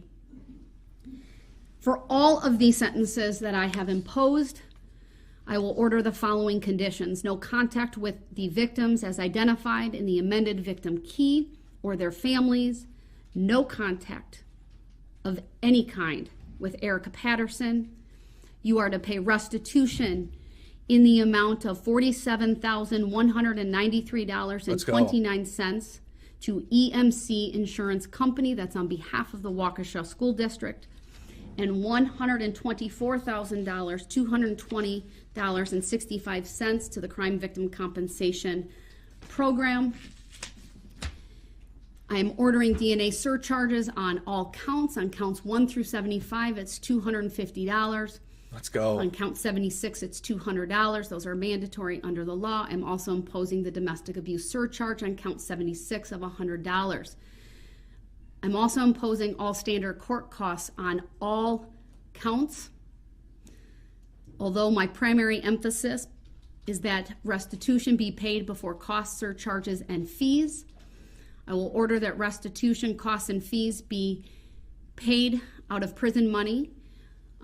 In other words, that all financial obligations shall be collected pursuant to statutory provisions as requested by the state. That's frankly a standard, it's customary, but it will be in the judgment of conviction. And then pursuant to 949.165, I'll find that it is appropriate for this court to order an escrow account under 949.165 for payment of restitution, costs, fees, surcharges, and even for costs associated with prior legal representation or future representation under the statute. Mr. Brooks has been convicted of a number of serious crimes for which this section is appropriate. Quiet now. 6 consecutive. I will order 360 days credit as to count 1 and count 68. Only. All other counts, 0 days credit because of the consecutive nature of the sentences that I've imposed here today. She went. I calculated that with my sentence calculator. Of course, that is through yesterday because these sentences commence today. There are a number of advisements I must go through. First of all, Mr. Brooks will be provided with a written explanation of determinate life sentence regarding the first-degree intentional homicide charges. Of course, he's not eligible for release to extended supervision. That form defines extended confinement for him, and there's other language on here that he can read at his convenience. He also will be provided with the Notice of Right to Seek Post-Conviction Relief form. The court will fill out the caption for him. He is instructed to review it and review the defendant's acknowledgement, make the appropriate selection, sign and date it, and return that to the court. I must advise you, sir, you have been convicted of a felony. That means you may not vote in any election until your civil rights are restored. You may not possess a firearm. Which you never You may will. not possess body armor. Both of those are punishable as felonies. You also have 20 days from today's date to appeal the decision of this court. Does the state believe I've overlooked anything here today? No, thank you, Your Honor. All right, those documents will be provided to Mr. Brooks. I will note for the record at many times during my final sentencing remarks, he was holding up an objection sign. That objection is noted for the record. This now concludes this hearing. Oh, wow. In this case, we are now off the record. Do you want to do the motion stay pending appeal, or we could do it another I want day? to wait till I sign the judgment of conviction. I'm not making any determinations regarding where he is to be held. That certainly is within the, once the judgment of conviction is signed, I'll address the motion for stay pending appeal.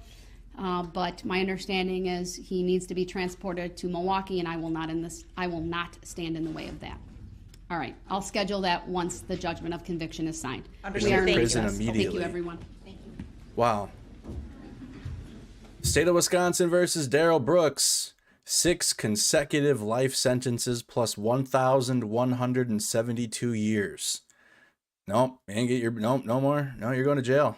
You're gonna put your shit down. You're done. So he's gonna die 5 more times to be revived and then wake up in prison on birth. 6 consecutive life sentences plus 1,172 years.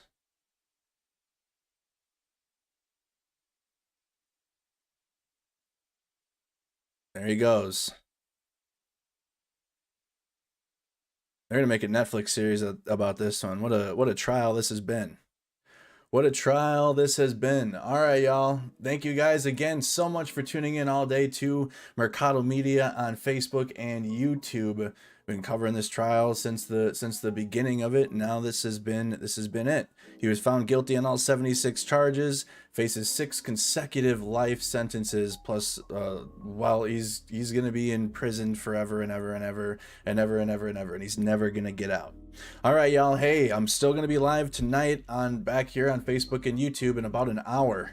A little under an hour now, so make sure you like the video, subscribe to the channel so you get notifications. I cover the war in Ukraine starting at 7 o'clock, which is in 59 minutes. I already have the stream scheduled so you guys can go and find it. If you're on YouTube, just when the stream ends, you'll see the video posted there. If you're on Facebook, wait for the notification to come up, refresh the page, or you guys will be able to see it when the notification goes out, or just go to the YouTube channel. I'm live on YouTube as well. Amazing audience. Thank you guys again so much for tuning in to this trial. You can find the whole trial posted if you want to, for some reason, put yourself through this again. The trial is posted on the YouTube channel under the playlist for Wisconsin versus Darrell Brooks. I'll also be in Waukesha for this year's Christmas parade, so if you're from Waukesha, or if you're from Wisconsin, or whatever, if you guys want to come say hi, I plan to go to the parade this year and stream the parade. So I plan to be out there and provide some more coverage of Waukesha and all that. So we'll stay tuned for that. Join our Telegram channel, join our Discord server, follow us on Twitter, all that good stuff, everybody. I'm Andy Mercado from Mercado Media. Until the next trial, see you guys. Have a good one. Take care.